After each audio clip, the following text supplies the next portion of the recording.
if and only if you're willing to work for them, you're willing to hurt for them, but most of all, you're willing to be first for them. Ha, look, I'm going straight to the top. I don't know how I would stop, like it or not. I got some goals that I'm hitting. You hear what I'm spitting? It's hot. Look what I got. Whole lot of passion and pain. The road to success is insane. Stay out my lane, cause I'm on a mission. I'm getting what stands in my way. Yeah, I'm a beast. I wouldn't play with me, baby. The way that I'm training is crazy, and I do it daily. You wanna talk about drive? I got more drive than Mercedes. I've never been lazy. I'm in the room, it's a red alert. You wanna compete? Well, get better first.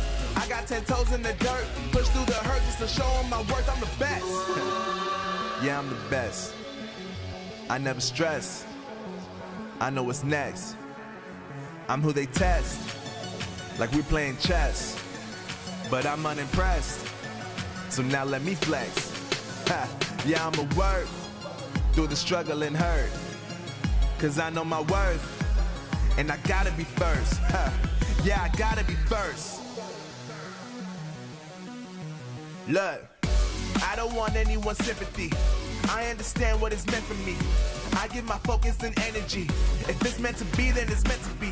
But mentally, I'm undefeated. They hear that and say I'm conceited, like there's no reason. Like I don't beat them and come back again just to teach them that when you work under pressure, you reach higher measures. They'll try and bring you down, but you cannot let them, and only get better and focus on cheddar. Eye on the prize and you'll become a legend. Like, when I'm in the room, it's a red alert. You wanna compete? Well, get better first. I got 10 toes in the dirt, push through the hurt just to show them my worth. I'm the best. Yeah, I'm the best. I never stress. I know what's next. I'm who they test, like we playing chess. But I'm unimpressed, so now let me flex. Ha, yeah, I'ma work through the struggle and hurt, cause I know my worth, and I gotta be first. Ha, yeah, I gotta be first. They don't know what's gotten into me, how'd I turn pain into energy. Through all the struggle and hurt, remember my worth, and that's why I gotta be first.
Welcome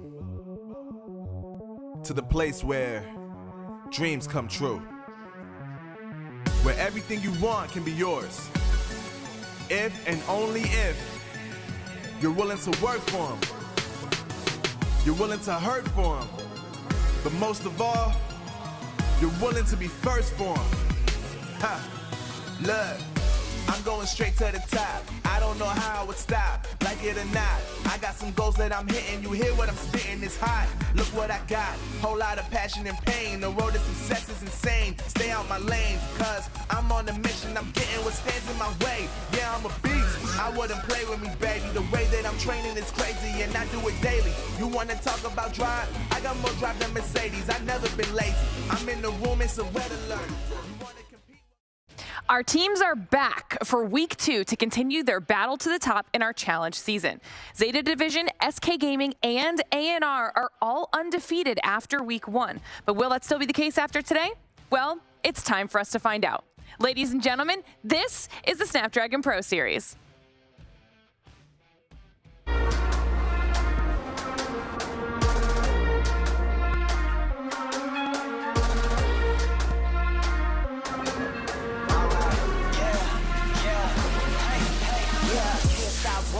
Going till a player on top, know it. Rooftop, penthouse suite. If you really want it, gotta own it. Fight through it, we was at the lowest. Blood, sweat, tears, the components. Riding all year, now's the moment. We are not friends, we are opponents. Yeah, I'm coming for mine. Yeah, I'm making a play, the game on the line. Yeah, I've been on the grind. Yeah, I jump in the spot, I made it my time. Yeah, look in the sky. Yeah, the stars align, no shade to shine. Can't stop it already. Emotional work and devotion. We put in this time. Look, you won't stop.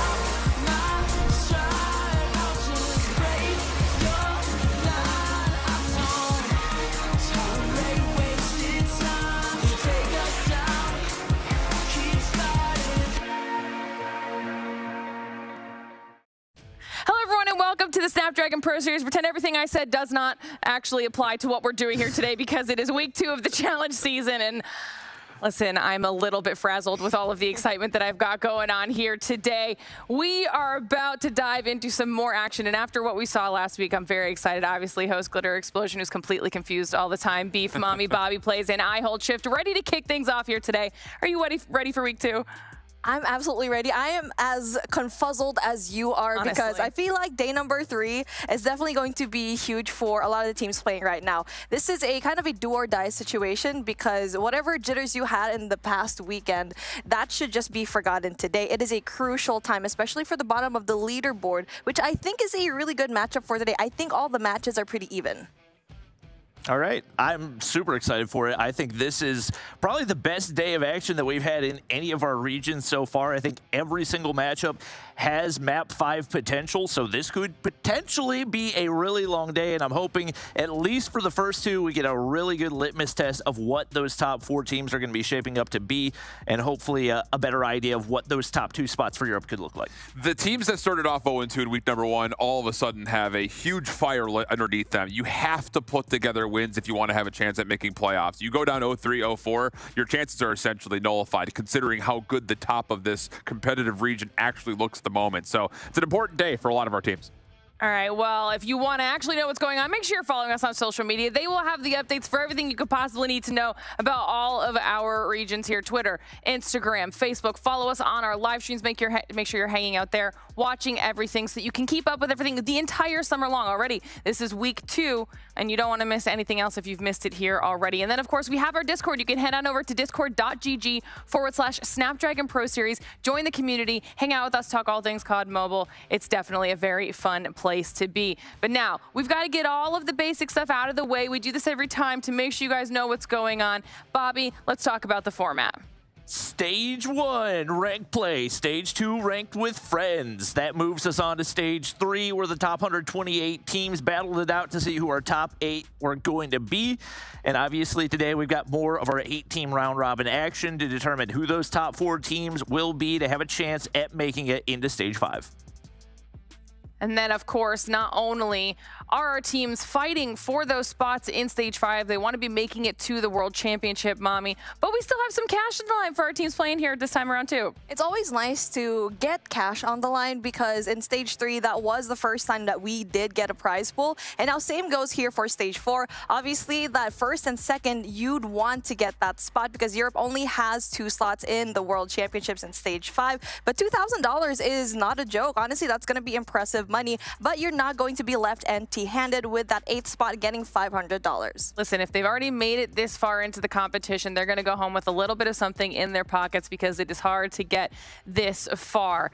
But we've got a packed schedule on the line for today. Let's see who's going to be kicking things off. Shift, talk to me about some of the matchups. Yeah, this is what I like to call moving day, I think, overall, when it comes down to how our standings are labeled out. We don't even look at it at the moment, but those first 2 matches are all our teams in the bottom half of the leaderboard, and then our back 2 matches are all the teams on the top side of the leaderboard. So as I kind of already framed up, these first 2 matches are going to feel like must-wins for all 4 of the squads just to put yourself in a position to stay competitive. But by the end of the day, we will have, I think, a pretty discerned power rankings from top to bottom of who our best teams in Europe are, and then obviously who our worst teams in Europe are. This is a very, very crucial day to setting up the rest of the season. Yeah, not to mention that after tomorrow, then we're already halfway done with the challenge season. So these teams really need to be making some big moves here if they want to keep themselves in contention for those top spots to continue on to Stage 5. Now, if you're wondering what happened last week and you weren't here, before we get into all the action today, let's give people a little bit of a recap. What were some standout moments for you from the first week of the challenge? Honestly, for me, it's 31er up against Animus because they had such a solid search and destroy presence, and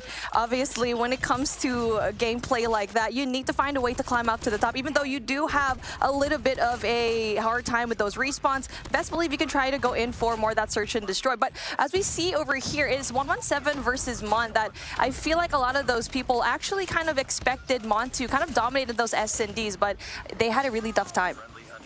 No question about it. I think definitely the highlight for me was the bounce back for that Zidium squad. They were absolutely miserable on their day number 1, getting completely waxed.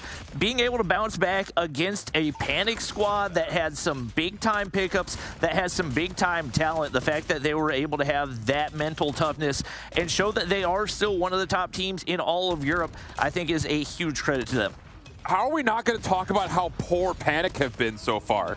You have a highly loaded roster with a lot of great veterans, and they got smoked 0-3 in both of their matches.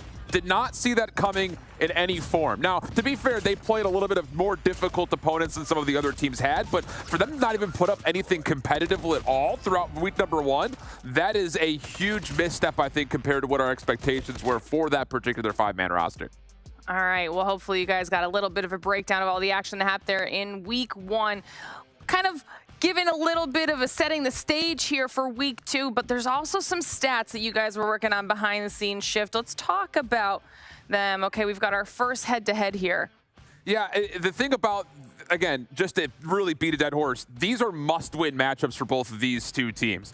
31er, I thought, played better than their 0-2 currently looks. Panic did not. They looked like they were getting beat down, and you could kind of see it based on their average point dispersion that they absolutely were. Both these 2 teams are pretty bad when it comes to hardpoint through the first week of action. That has to be different for my mind when it comes to Panic trying to have a chance to get their first win. Whereas for 31er, I was actually pretty happy with how they played their search and destroy last week. There were a couple of mistakes and miscues, but largely speaking, for a roster that had been kind of another subject of the roster mainly that we had in Europe, they actually looked pretty solid when it came to the different looks they put together across both search matches they played. All right, and then we're going to have some more stuff to talk about here for our squads. Mommy, what points do you want to make for the first matchup here? Well, we already mentioned it a while ago, is the fact that they were able to beat Animus last week in a pretty convincing fashion too, and it is going to be a map that is slums, a small map that they actually lost up against Panic. So it'll be interesting how they're going to play it, if it is going to be played later on. But like what Shift already mentioned, it is those respawns that they definitely need to show up in. All right, Bobby, as we continue kind of breaking down this first matchup a little bit more, let's talk about Panic. I mean, we've already seen a matchup between these two. It was in stage 3, and to be honest, it was a Panic squad that started out kind of the way that we expected them to look. Yeah. And they've added on top of that AFR, they've added on major slaying power, and it was really the DQ at the beginning of stage 3 that ended up snowballing things a little bit and forcing them down to the lower bracket, taking the L to 31ers. So we've seen this Panic squad show moments of brightness, but still the chemistry seems to be the main factor. And for 31er, they looked really solid, even though they did end up losing the control last week. That was incredibly winnable at multiple points. Obviously, the hard point has not looked good for them at all, but I think if you can find a way to win the control, no question, they should have the S&D unlocked.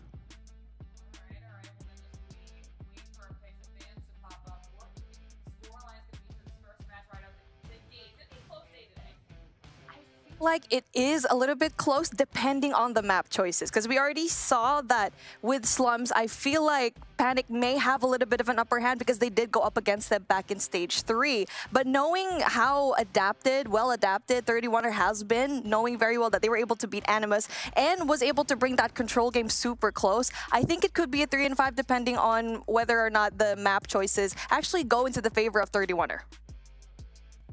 I would say going into this one, I think the S&Ds should be a lock. I think for Panic, the hard point should be absolutely guaranteed as well. So even though they haven't looked great, I think just based off raw slaying power, I think they've got what it takes to be able to take down 31er in the respawns. I think overall, because of that strength in the search and destroy, it is going to go the way of 31er, though, with them taking it 3-2. I think the thing about it is, like, we have to see Panic actually show up.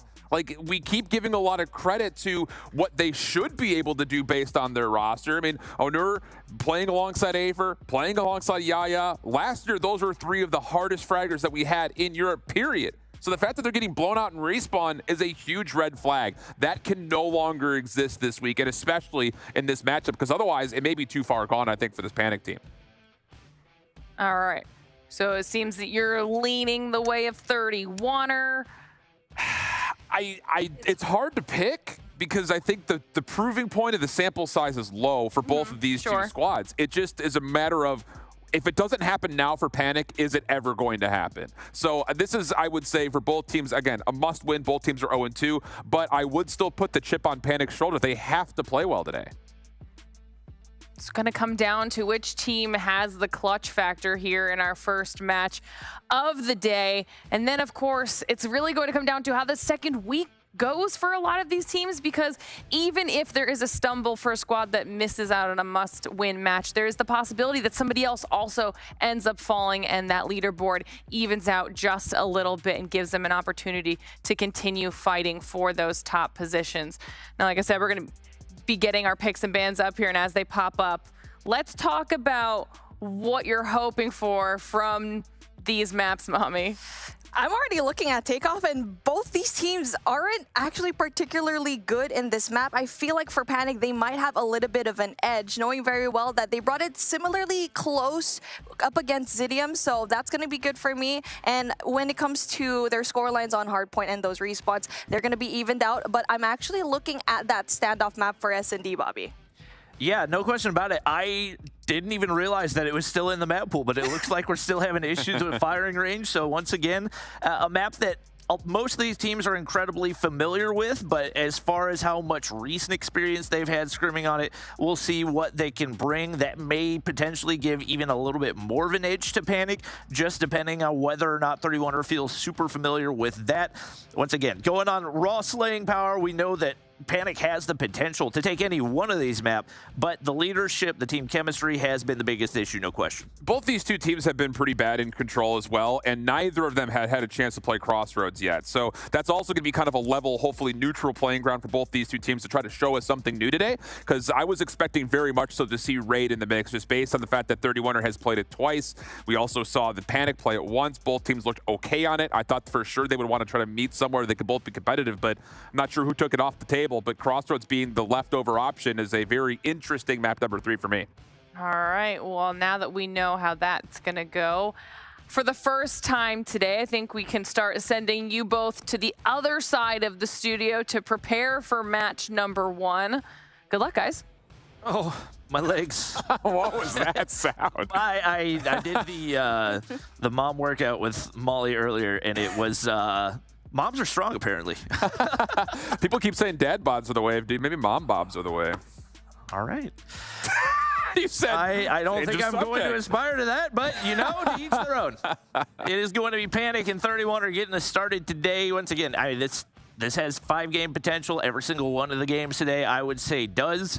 And definitely almost feels like do or die right now for these squads. As, like you said, once you get into that 0-3 territory, you got to question, are any of the top 4 teams going to be worse than 0-3?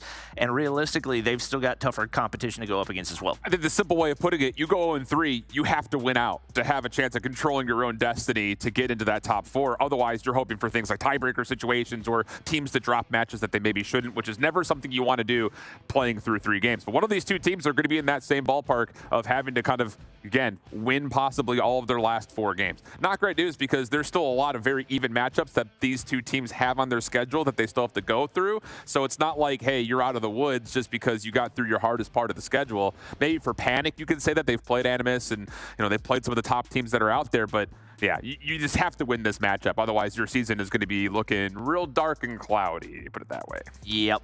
And that's not where you want to be, especially going into the later portions of the season. Like, you get to that point where your back's up against a wall and all of a sudden, especially for the less experienced players, that can potentially mess with your head as well. So you want to do your best to set yourself up for success. Obviously, best case scenario, you just want to win, period. And that's the thing that we're looking to see out of this Panic squad. I would say there's more pressure on Panic than there is on 31er.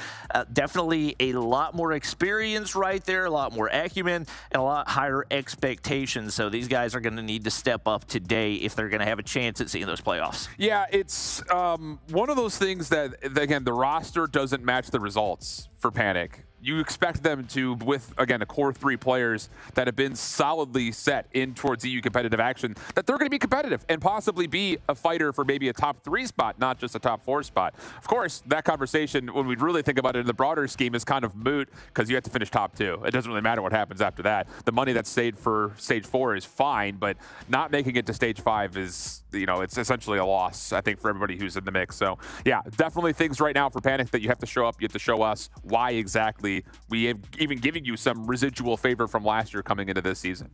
But one of the beauties of the brackets is you can come in, you can have a hot start. Agreed. And there's a situation where even if you're not the better team, if you're playing better COD that day, you can still find a way to maybe take one of those top 2 spots in the European region. So we'll see. Anything's possible. Obviously, players that have been in Stage 5 in multiple different years on this squad. We have Afer, who I believe was on the Strut squad last year. Yep. We have Yaya, who was on the Nova squad from a couple of years ago. We know they've got the experience. I believe Onur was on the, he might have been on the Strut squad as well, but looks like the take-off hardpoint is ready to go. I'm fully expecting a strong start for this Panic squad. We'll see what they've got. And Slayer going to be sniping off this. I don't think we've seen any hardpoint sniping so far, so this is going to be interesting. Brixta already in a nice position to watch this cross. Couple of opening kills for 31. Wow, clean kill feed for 31er. So now they only just get the hardpoint. There's already a couple of members who are looking to put a little bit of a spawn trap onto Panic. Maybe even flip those spawns as Gore's on an opening 3-piece. And Owner is the only player to get a single kill for Panic so far. It's been all 31er off the rip. And they have been so slow off the start every single one of these hardpoint games around. They've got to find a way to change that. Slayer starting off with the respawn snipe. It's actually the crossbow that he picks up his first kill with and has immediately changed over to the Switchblade. Maybe just looking for a couple big opening kills at the long range, but once again, you got to set yourself up for success, and right now 31 are the ones doing that. Yeah, nice little route here from Lydia. Gets around the back, pinches, comes back to the hard point, doesn't try to play her life to anchor up spawns, but 31 will still find the benefit of getting the scrap time and getting over 30 seconds off the first hard point. Not bad at all. But the problem is now you've completely lost any sight over towards this new setup. Kills would have to come through, and it's all happening from the front right now as Panic gets themselves set up on the second floor. And they've got 3 players already rotated up into that next hard point, but Brix is going to push on up. It's all 31er in the feed, and the early setup completely evaporates for 31er. Slayer looking to find a one-man push, but he's going to hit marker with the crossbow as well. And it just seems like a lot of ego shell decisions right now for Panic. It's completely disjointed. And looking to last week to this week, zero improvement from Panic right now through the first hard point and a half. And when Score locks things down, he's got a really good route to just make sure that nobody from Panic can freely get to the staircase. Lydia's going to follow up, and the dynamic setup for 31er is working out perfectly. This Panic team is looking absolutely miserable at the moment. They need to figure it out. And I don't think I've seen a single double shell. Every single one of these just single file into the hard point, feeding free kills into double setups on the opposite side. Panic look completely lost. They get the early setup early on. Slayer still pulling out the crossbow, and that's what he's gotten, I believe, half of his kills with so far. They get the early setup, and obviously you can find a big chunk of time if you can find a way to chain together P3 and P4, but their holds have got to look stronger here. Needs something, just a sign of life at the moment. Tread missile earned here for Zed. He's actually fully streaked out and has an operator at the ready. Under playing deep on top of this balcony. Zed down low over towards Jenny's side, but I mean, Panic, they're still kind of waiting and hoping that Onur can maybe sniff some players out. They're still fully bunkered inside the hard point. So as Zed calls the Pred missile in, a chance for 31er to get their break underway. Still 40 seconds to the hard point. And for 31er, a big question has been whether or not Legacy is going to be able to keep up. Even though they've got this lead, he's only got 2 kills so far, and Yaya's doing some big damage with the War Machine. He's got to start stepping up right here. Get Zed, popping the Sparrow, got to get maximum value out of those operators to have a chance at finding the break, but he gets shut down immediately. And now starting to see some signs of life for Panic as they get heated up right here. It looks like for the most part, 31 are already chalking it up, and they should be able to get the rest of this scrap time for free. As I say that, they get broken by a one-man push. Yeah, I'm not sure how much of that was just 31 are slowing down because the Pred missile was being called in or what the comms were there, but 31 were just way too passive considering the amount of tools they had to try to set up a break attempt early. Panic do work their way back into the game, but they will be left wanting on this rotation to our final hill in the rotation. Onur up top looking to try to scout out where 31er is, but like, brother, get active. Like, you can't just sit here while this hard point's open. He does shut down a pinch, but you got to get in there. And that's, once again, you got to get into the action. They get completely wiped off the board. Brixa pops a War Machine. 2 operators in play right now for 31er, and they continue to farm. Legacy popping the claw, and shouldn't be anybody coming through that doorway anytime soon, but somehow one player finds their way in.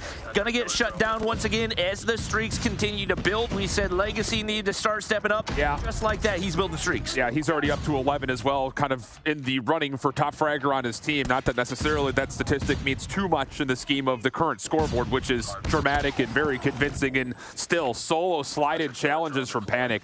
I mean, Bobby, this is like 2021 COD Mobile of we're just going to try to outgun you. They are not playing a team game at all, and 31er is reaping the benefit.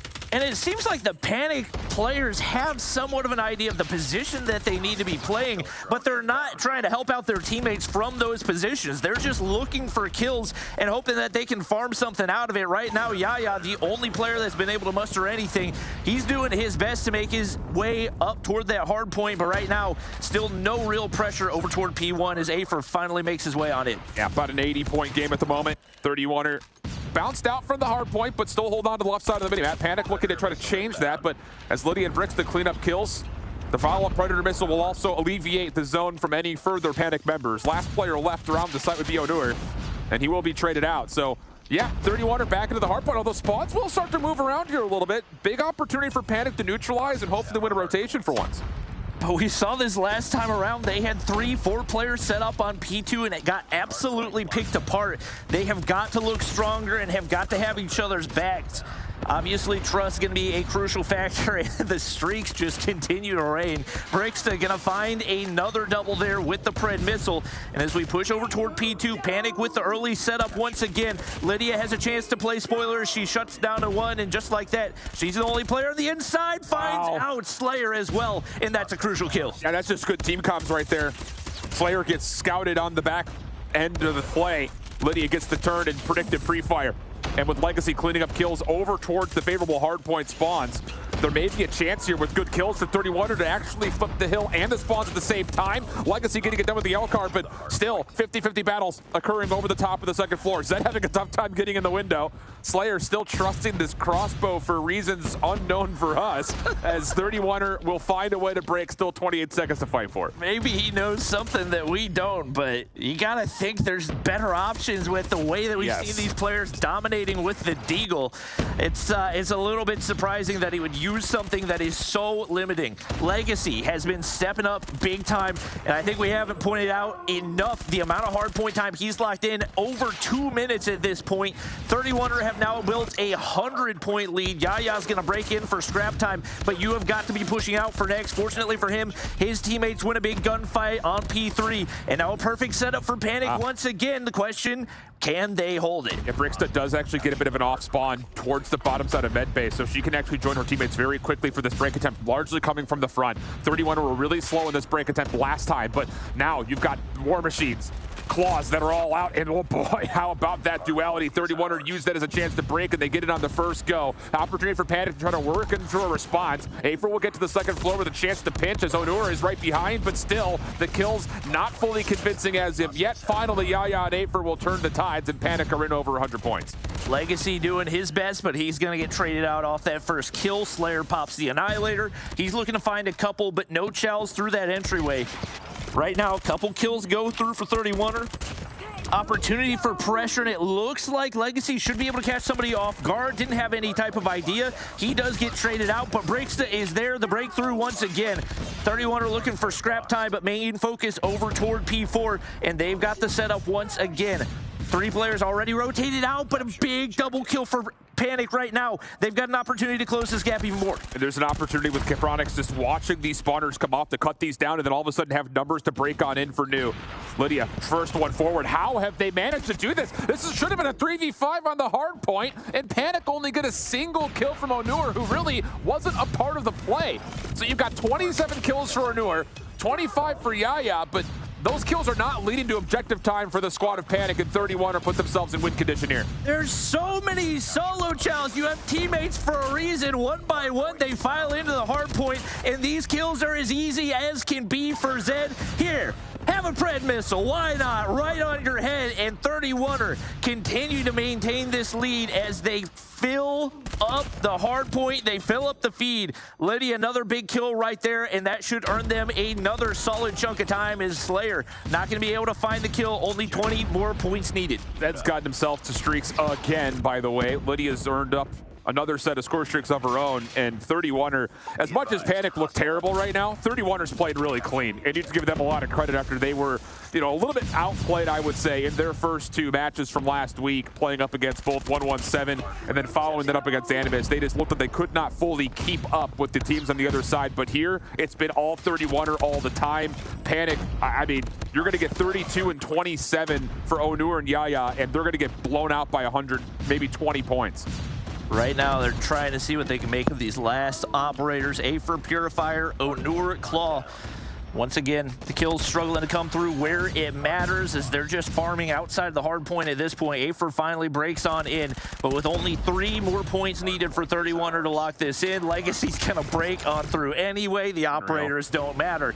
And that is a convincing map 1 win out of a 31er squad that, if you remember back to stage 3 on their first hard point against this Panic squad, without the Afer upgrade, got completely picked apart. I don't know what's happening. I mean, at this point, there are no other reasons or excuses we can throw Panic's direction.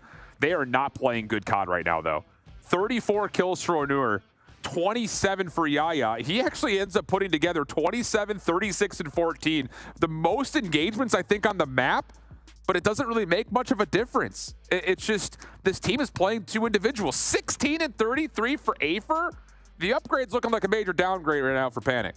Yeah, I don't know what can possibly happen. You got to feel like it's probably heavily affecting their communication as well. But Panic just looked like a frustrated team through and through.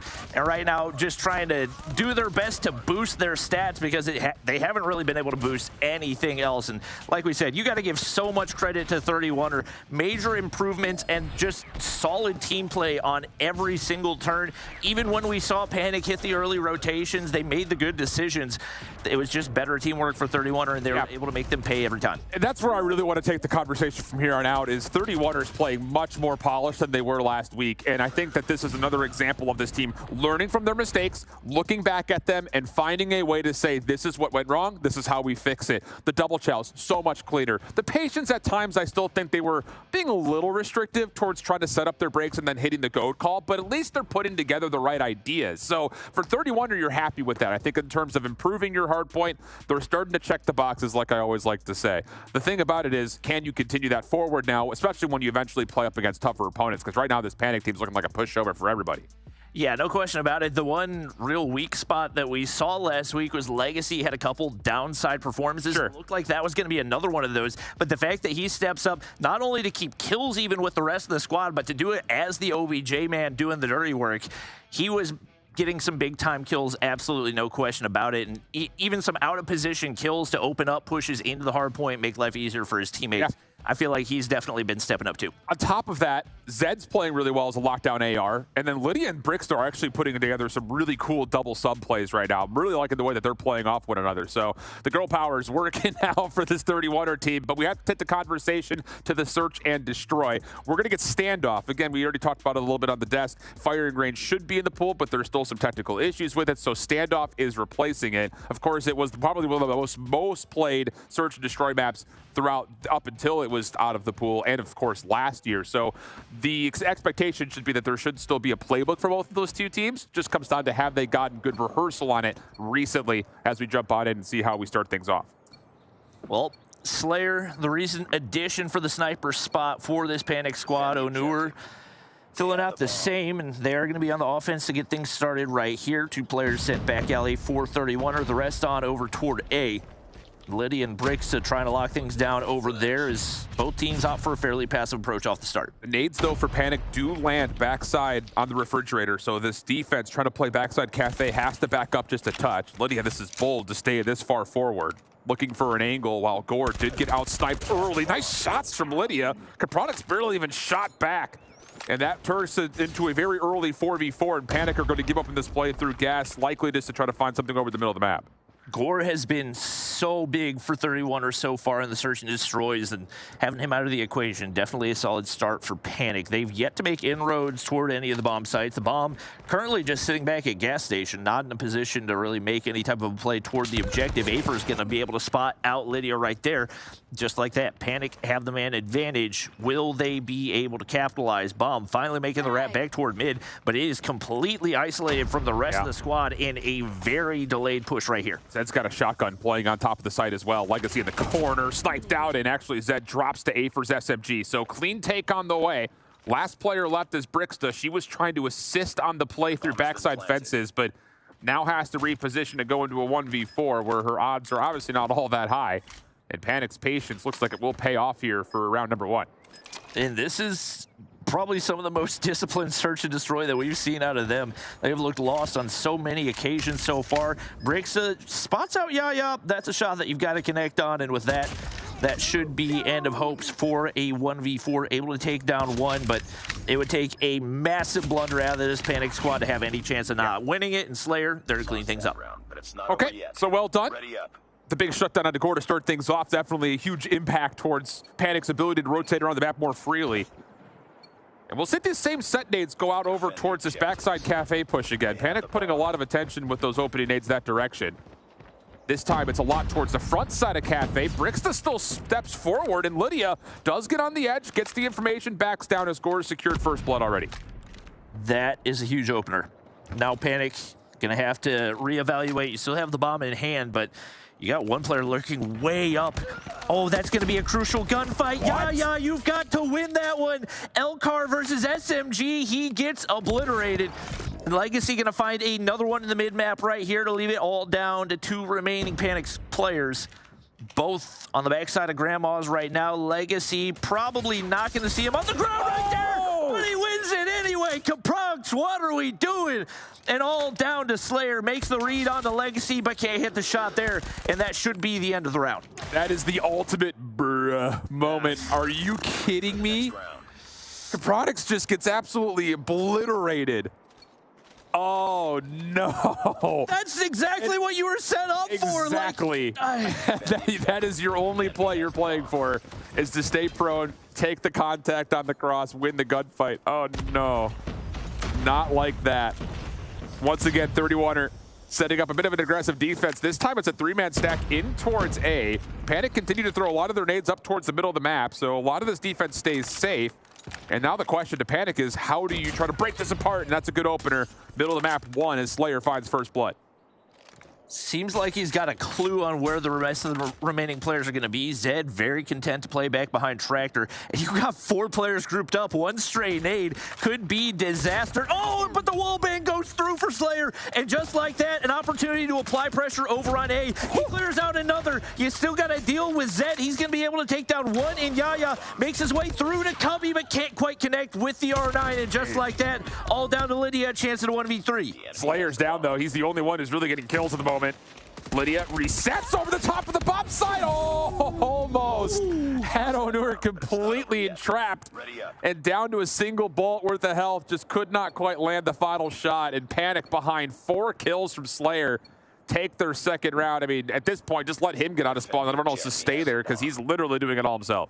As long as he can get up to that tank position, they have not had a whole lot of an answer for it.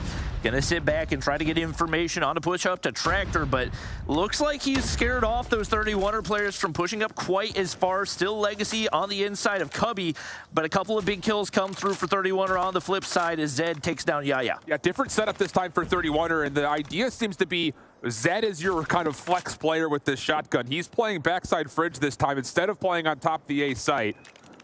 Alongside Brixta, they combined for 2 kills, and now the numbers stay with the defense of 31, or at least until Capronics does find a long-range shot onto Brixta. So we go 3v3.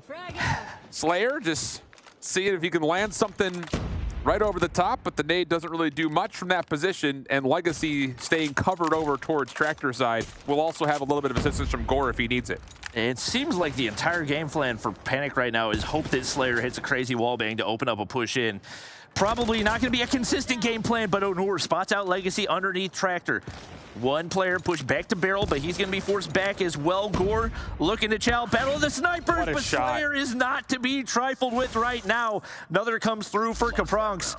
And right now, 31er have got to find a way to deal with Slayer. If I had to guess, probably going to see a little bit more of a passive setup over on the A side. Yeah, there's really only 2 options. The first is this to stay away from his scope. The other would be try to dominate this front hotel side. We have not really seen 31er find a lot of success getting in front of B, but if you can try to find a way to smoke out mid, throw a stun towards bottom hotel, maybe you have a chance to kind of take away the middle of the map, but 31er will do the former of the 2 options and just play a very restricted, giving up a lot of space around the map in order to play contact, and likely they're going to have to play retake as well. And with nobody on the inside of Graveyard right now, they have no information. Slayer has once again been able to get up to that tank position. Lydia forced back. Your sniper looking for a pick, and Brix is going to find a big one, but you still got to deal with Slayer. Yaya able to find the trade off of that. Right now, Slayer looking to hit those shots, but Gore finally finds a way to make him pay. Gets traded out right there, but Legacy there to do the dirty work. Onur there once again, and it is back and forth on the inside of A. Lydia and Zed are kind of stuck at mid-map right now. Zed's still holding onto the shotgun, so he has to be very careful of how he tries to re-aggress in towards the site. Flash gets set. Onur will reset. Long-range shots for Zed eventually land as he gets into kill range. But all the meanwhile, while all this focus for Panic was towards A, Capron's been having to bomb the entire time here at gas station, and he should know, based on the content that was made, that he's got a lot of free space here behind Grandma's. Yeah, the question is, how aggressive does he want to get off of this? Looks like he may end up looking for those kills. Right now with this wide wrap behind Blue, should be able to spot out one. Crucial kill onto Lydia, but that gives away the information. And right now, with the bomb in hand, if you're 31er, you got to know that the bomb's going down soon. You got the R9 in hand, and it looks like he's reading this correctly. Info is there, but he's going to make the wrap back toward Grandma's, and that makes it that much tougher for 31er. Yeah, it's just this long-range post plant here for Capronics essentially eliminates Zed from being able to contest, but he's just going to hop. Capronics, he's not even able to see it from this angle. Where are you going? What? I thought for sure he was going to wrap hotel and play right inside the turn on cut, but instead he goes all the way back to white? You can't see the bomb from back there. You can't see anything. You can't hear anything. What are we? I mean, just big time banking on 31 or playing afraid, and that was about as poorly as you could have possibly played that plan. Slayer had an opportunity to find that pick over top, but it's not going to happen. And once again, the passive approach working out so far for 31er. Question is, can they find a way to make Panic pay on the push in Legacy? This should be a freebie. You've got a shotgun. He's 1 HP. The thing is, you just don't want to get sniped through the door, and he's still in a really tough spot where it's going to be hard to isolate him with a lot of help over the top of the A site. The question is, does 31er help him over the top of the A site? That should have been a free trade right there. That's a miscue on this setup from 31er. You get Legacy into a pretty good spot. A chance, obviously, to try to get first blood, but there is no help from the top of the A site. And now numbers stay with Panic as they try to make their approach into A. Breaks a big kill. Another for Lydia as well, but gets traded out. And just like that, Panic, man advantage once again. Got a deep, deep wrap for Zed right now as he looks to make his way back through that spawn area. But with a shotgun in hand, not going to be in a great spot to apply pressure, but they do slowly make their way back, and he reads it perfectly. Beautiful double kill right there, and now it's all down to Onur. It's got to be Brixton to make the play right here, but as he gets up to that tank position, moves off the head glitch completely for no reason when you know they're pushing in from tank. Onur cannot capitalize at all, and back-to-back misplays now mean a tie game as we flip sides. I'm wondering if Panic is even in the same Discord or TeamSpeak call at this point, bro. Flat out. It doesn't look like they're even talking to each other. So 31er will flip onto the offensive side, and they tie it at 3-3 after Slayer was really the only reason they won the 3 rounds they did. And now a quick hit right into the front side of Hotel. Zed still with the shotgun out, looking to possibly threaten into Cafe, but the thing is, you've got number 5 and Afer, who has been hit by nades at mid-map. They should know he's here. Brixton can't quite find him. And now Afer gets a chance to kind of pop up and create some damage. And Zed should be in a spot to be able to sniff him out right there, and that's exactly what you want. One player taken down, nobody in Delhi in position to peek out right here. With Legacy pushing out, this is a solid position to get locked down. Slayer doesn't see him on the rotation, and this could be disastrous for this Panic squad. Once again, he gets all the way up. Should be a freebie right there, and as he takes him down, it's all down to Onur. And he's on the wrong side of the map. As the bomb will be planted here at A. Onur is stuck with the Holger in a very, very tough position.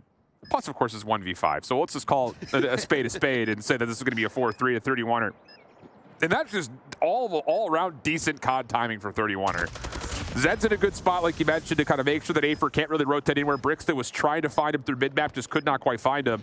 And then after that, it just came to the simple fact that Legacy just sneaks through with the perfect amount of timing. Flash out. So here comes the final approach from Onur. Flash is good, but no, Gore will be assisting through tractor side, and 31er will get their 4th round as expected. 3 straight for 31er. Panic with such a strong start, but like you said, that was heavily on the back of Slayer's crucial kills to open up that A bomb site. And they, once again, just look completely lost on the defensive side. Heavy A push right here for 31er. Utility goes over top. There's a lot of Panic squads, or a lot of Panic players looking to counter Yaya. Opening nade, but traded out immediately. Zed, so difficult to deal with that R9 in hand. And just like that, 31er have the man advantage again. Just all gas, no brakes from Zed. I love it. Just play with that fire all day long, brother. 11 kills for him. He gets the plan out. Legacy also says this R9 looks like fun. Let me try, as he almost pulls a double and nearly single-handedly wins the round. Still some work to be done here, but Onur Products are in a really tough spot, especially with Brixton just kind of lurking through mid. Gore sniping from tractor side. Surely Brixton's heard Onur sliding around through mid. Seems to be ready for the challenge, but doesn't make a difference. Onur still gets the read. Shot goes wide by Gore, but the second one lands. Focus to the back door, no worries. Gore gets the final 2, and 31er get the 5. Love that different look out of 31er. Catch him off guard over on A. Find that opening kill, but get the bomb down quick. And Panic have just not looked like they've had a clue on the retakes. Zed gonna pick it up again.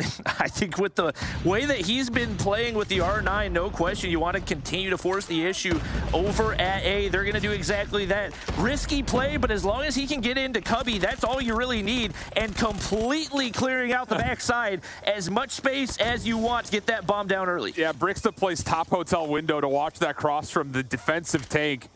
So there's no exit. You either commit or you die. That's kind of the idea, is Brixta also make sure there's no long flank coming around through gas side. So this should be 6 here for 31er, and Panic have just not put up a fight. Flat out, outside of Slayer, who has slowed down since round 3. It's just been all 31er all the time. Still a chance possible to get into this 1-3v5 situation, but you gotta go and you gotta go quick. And Onur will at least kick things off with 1. Brixta, a late pinch score, watching over the top of the bomb heady. Looks like it should be pretty tidy, and it is. 31er still impressive today. Kaprongs has just been out of the play every single time, not remotely close to being in a spot to make any type of an impact kill. He gets 1 right there, but once again, not something that's going to change any type of an outcome. And right now, you got Yaya and Afer, if you expect to be 2 of the leading Slayers. They sit on 3 kills apiece, just solid teamwork across the board. And they look for a heavy counter here on A. But it looks like a different look at a 31er, and now you force out all the utility and once again get into a nasty spot for Zed as he gets pushed up with the R9. Still a tough approach here to get in towards B. You've got some good defense nearby. Capronic's playing Cafe.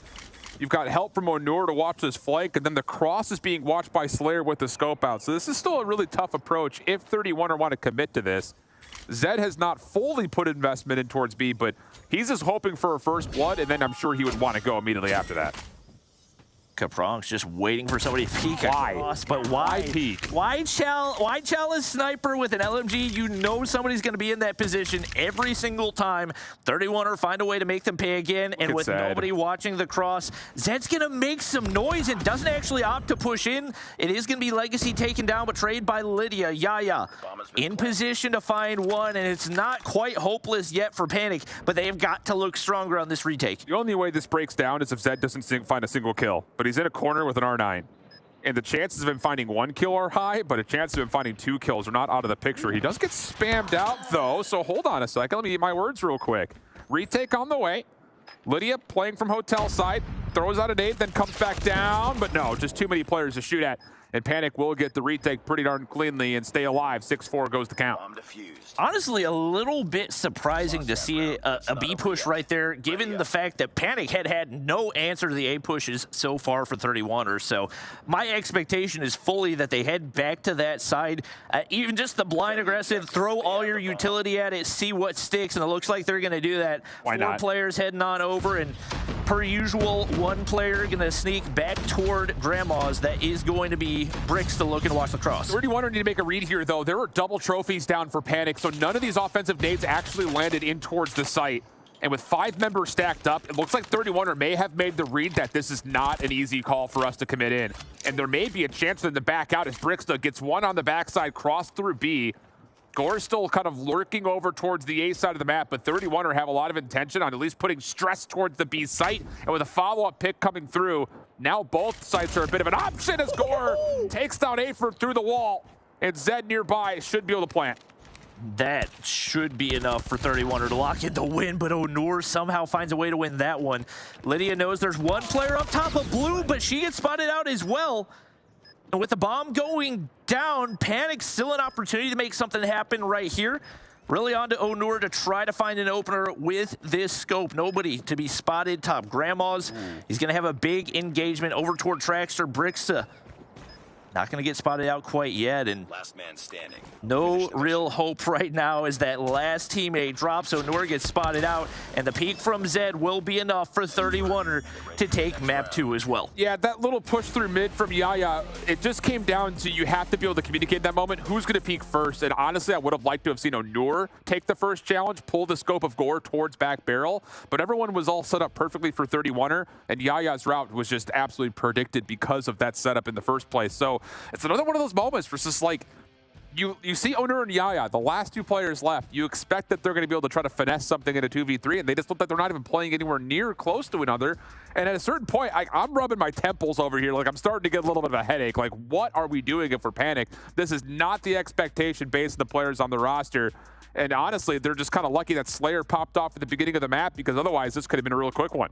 Yeah, it could have been a 7-1, 7-0, something like that. And once again, just great teamwork out of 31er. They knew their game plan. They stuck to it.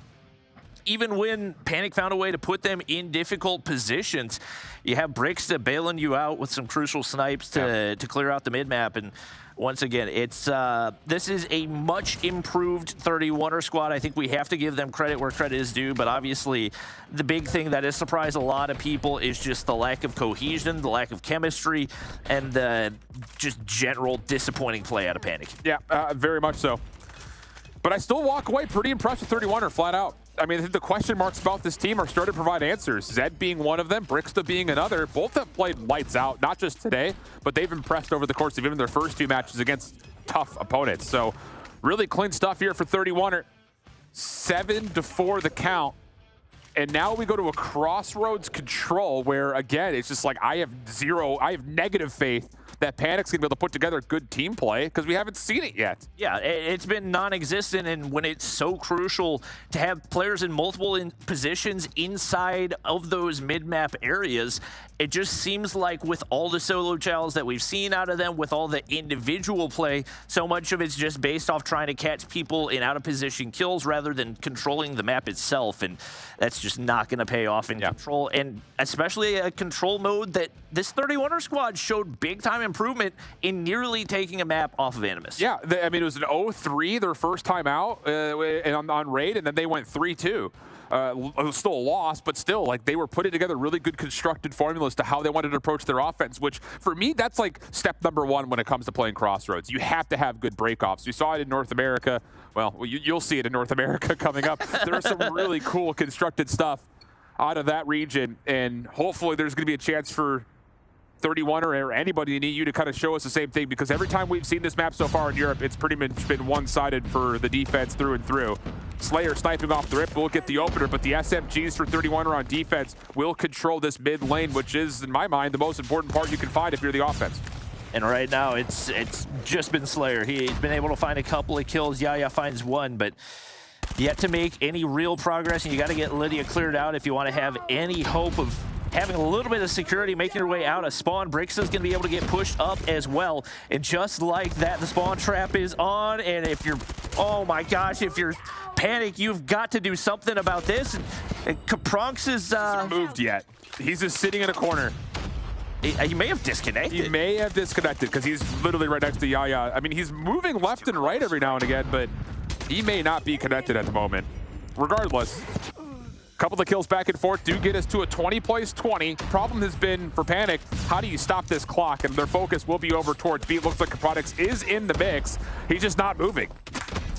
And better team play once again for 31er is 2 versus 1. You're going to get the better of that one 95% of the time. Capronx on the top side going to need to be dealt with. Legacy is going to be there to clear 1 off the objective. And once again, the more you can force Panic into a tough spot, the better at this point in the round. But we do finally see some progress over toward that B side, and no real answer for the position that Slayer's in, especially with a sniper in hand, should be able to clear off the long angles. And that early B capture is going to be a huge one for Panic. Yeah, 31er just kind of looked like they were stuck in the gray area of, did we want to challenge this, or did we want to set up defense around A? It wasn't really either, and they're getting a little bit picked apart here. Straight kills coming out for Panic. Good response for 31er to stop the transition towards A. But a minute 20 on the clock and a 12 playing 10. Both teams have to be looking towards the life count pretty exclusively here as Legacy gets turned around under the pursuit of Slayer, but still the spawn trap gets denied, and there's a chance for 31er to still hold this control on A. Nasty shots out of Zed, but does get traded. Once again, no real progress over toward A, but if you're Panic, you can afford to play this TDM, and Slayer's going to be able to find 2 Switchblade in hand, gets spotted out right there. Mid-map control still going to be everything, and as Brixta finds 1, or actually assists on the lead, and a couple more come through. Panic starting to fall apart right here, but a big kill for Slayer. Little pinch coming behind from Legacy, but he only gets 1 shut down. So now with the member on, stopping the clock at 54 seconds, it all rests with Gore. 1v5 with a 3-man stack, not looking good for his chances. So Panic, I think it's just in the midst of 31 or not sure if they wanted to recontest B or set up for A. They just won too many eliminations, and that lack of decision-making came to end up biting 31er in the rear. And with Kapronks basically being non-existent in that one. 2 kills. For the most part, the same for A. For the fact that you're basically 3-man able to take around to the offensive side is huge, and maybe one of the signs of life that we were looking for this Panic squad. It looks like 2 players going to push up for that early map control, but breaks it. He's there. War Machine going to pop early. Pretty even trades off the start. The thing about this is even though Panic are giving up space on the A zone, they do have A for deep in the offensive spawn. So he could be a problem, or maybe he just gets instantly taken down, which he does. So progress towards A, eventually stifled. Kills looking decent up the opener for 31er, but now Slayer's in position to try to get the Annihilator out. And there's not really much of an opportunity to respond to this at the moment. He's just trying to make sure nobody rotates through bottom garage. And as patience kind of echoes across all of Crossroads, the defense looks to make the next step proactively, and they're getting a little punished here for it. No value out of that Annihilator whatsoever, as finally we see some of those kills come in for 31er. May finally be able to get some objective time locked in. And with Brixta still at the top of that mid building, nobody's coming through that way anytime soon. Legacy's going to be able to get pushed up as well, so the rotation's going to be very, very difficult for Panic if they want to stop this capture. They're not going to have much of a chance to do it over on A, and definitely going to be looking to set up toward B, but the lives disappearing quickly. Yeah, and the thing about this, look at this push through for 31er. They're going to take away bottom snow and make the play up towards this defensive spawn by watching these crosses. If they can get top fire control, Panic will be stuck on this left side of the map pretty much the entire way through, and the kills are looking clean for 31er while they try to set something like that up. Gore sniping at range, just looking to see if anyone's going to challenge from top beanbags, but it's just Slayer in his way at the moment. And this is kind of a moot point, non-consequential 1v1, but still, the kill comes through for Gore, and Panic will be left with just 6 lives. And it's still 31er dominating those inside buildings. Brixta has been really tough to clear out, and Lydia continues to be a thorn in their side, just applying that pressure to the defensive spawn. She's going to be able to make her way in, finally taken down by Afer, who is still having a nightmare of a game. Slayer looking to pick one off that objective. Knows he's got to deal with Zed, but he can just comfortably go prone. And to be honest, I don't think he needs to. Chow does get taken down by Yaya right there, but still a 7 life advantage for 31er. And realistically, they don't need to put too much pressure on that objective. They can afford to play a TDM with a minute to work with. Yeah, it's just about trading at this point. And I have to say again, I am super impressed with how Lydia and Brixta are moving around the map. They are swarming. As soon as contact is made by Gore or Zed, they are right there to force the engagement and follow up on at least a little bit of chip damage early. They've been great. Zed also continuing to build for streaks. So we talk about the survivability of an anchor AR he's been able to provide. So even though it's a 1-1 count, you look at the tools that have been added up by 31er in round number 2, and they have the advantage in operators and score streaks coming into this next defensive attempt.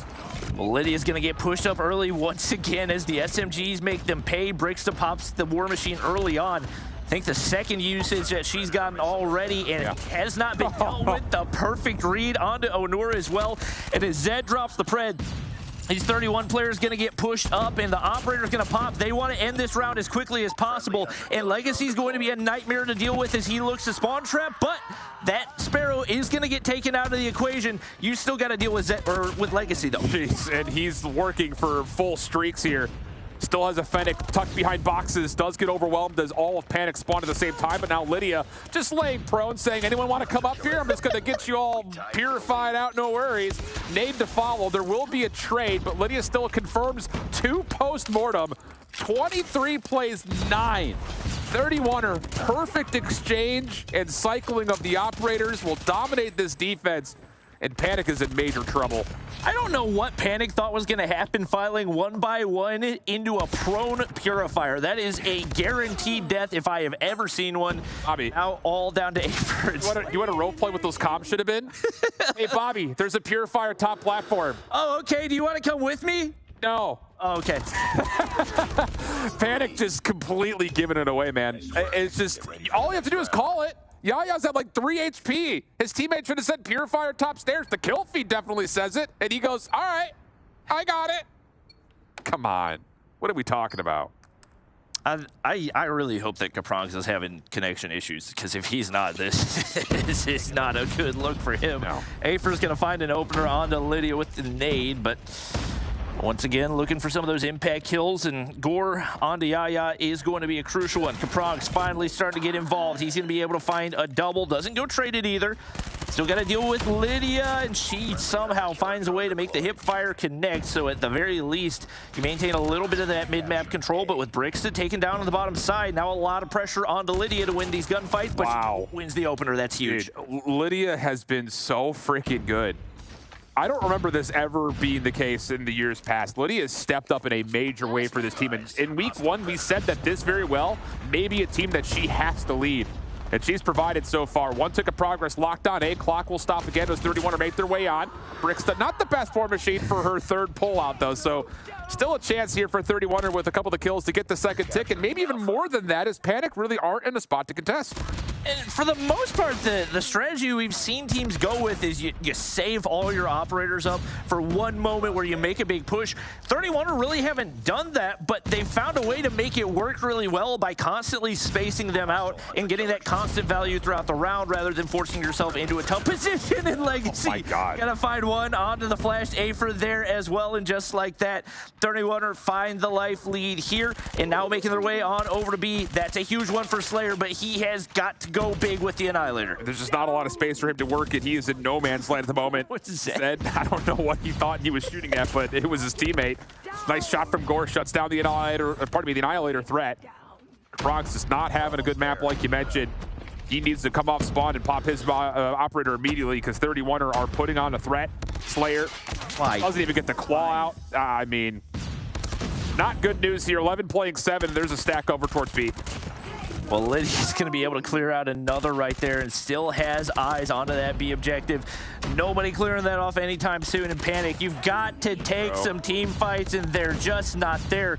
Slayer's finally going to be able to take down one, and to be honest, that may be the first lapse in communication for this 31er squad. Regardless, they still sit up 3 lives, but when we're in the top side, it is going to be the claw shut down.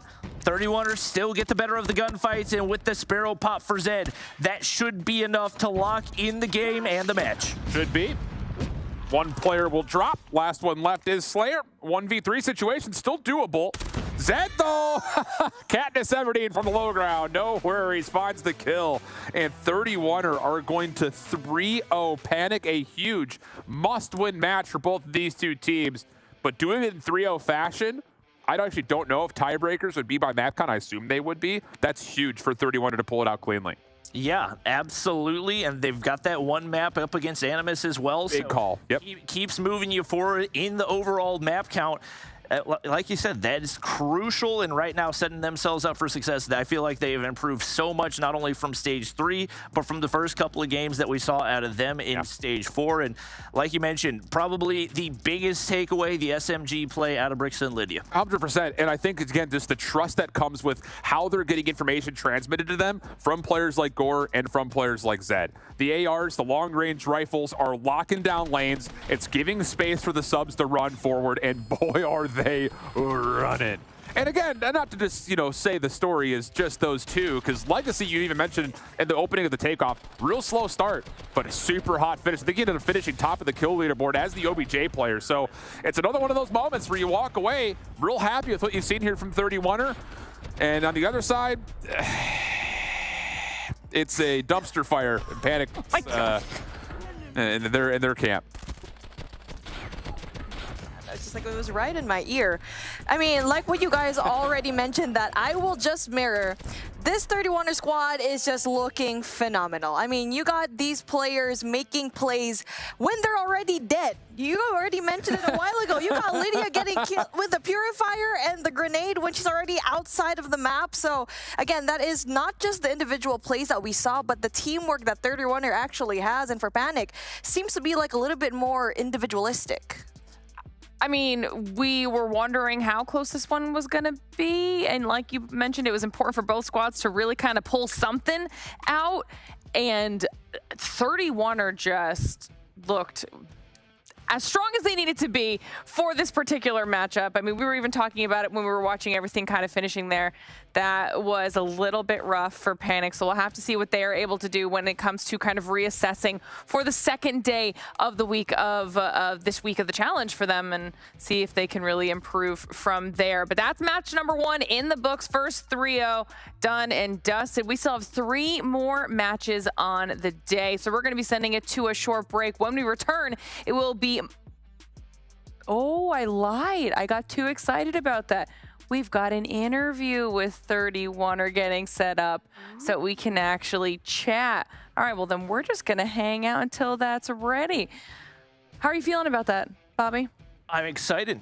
It's their first win, so naturally their first interview as well. And this is a team that I think it seems like almost, I don't think there's like any actual way to know this, but it seems like the 31er players just like each other more than the Panic players. It just doesn't look like the Panic players ever want to be around each other. They want to be as separated as possible, doing their own thing, and 31er just play like they're friends. They play like they care, I think, is the biggest thing. But Lauren, looks like we do have our interview ready to go. All right. First of all, can you hear us while we're sitting here talking about you guys? I do hear you. You sound great. Welcome to the show, Zed. So congratulations thanks. on a phenomenal performance there. How are you guys feeling after that? We were pretty confident that we're gonna win, to be honest. Today we posted, today is our first win. We came in, we know it's gonna be 3-0, 3-1.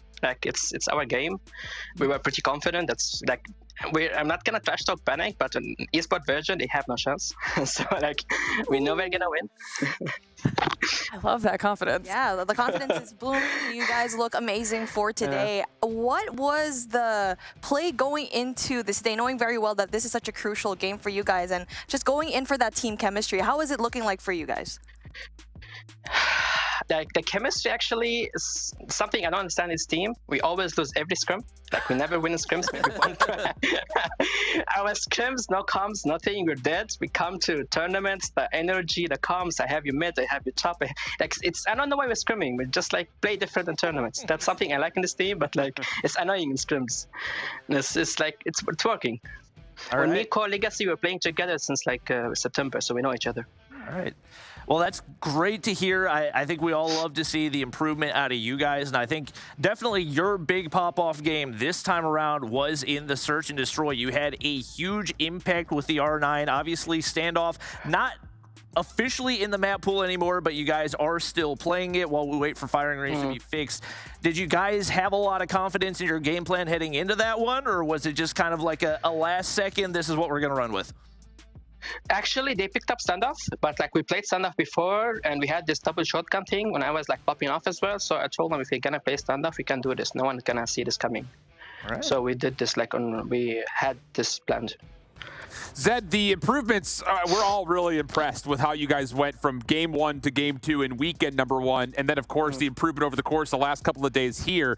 But starting 0-2, you guys still have to play Kings and Exclusive. Where's your headspace at when it comes to approaching those other 2 at the moment top teams and finding a way to possibly supplant them on the leaderboard?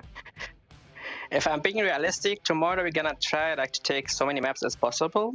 Kings is just a definite level. We're gonna do our best, give the show we can give. Exclusive is gonna be the money hill. If we wanna go for top 4, we have to beat Exclusive, Mount, and Zidium. So there's almost wins. Now we have the energy. We got our first win. We performed, but this is something we have to win. We're gonna analyze. We're gonna vote. We're gonna work. It's a long way. All right, well, you guys definitely want to keep that momentum rolling. Before I let you go, do you have any shout-outs that you want to give? I would say shout out to my old 31 rosters. We started as a German roster, fully German. We had Nutella, we had Fibble, we had our sub right now, Suti. Shout out to every one of them. It was a long journey. I hope we could be here as a team, but that's the destiny. But shout out to every one of them. Even to Brownie, to Bonnie, our old managers. Shout out to everyone. All right, well, congratulations one more time. Thank you for jumping on and chatting with us. Hopefully we'll see you again soon. Yeah, it was a nice time. See you. All right. Now we can talk about a break, but that's always nice to be able to talk to some more players, get in some new faces up here for these interviews as 31er gets their first win of the day. But like I was saying before, now it's time for a short break as we prepare for match number 2. You can see on our beautiful screen right up here, it's going to be between Mont and Zidium. I'm excited to keep this train rolling, so we'll be right back. Don't go anywhere.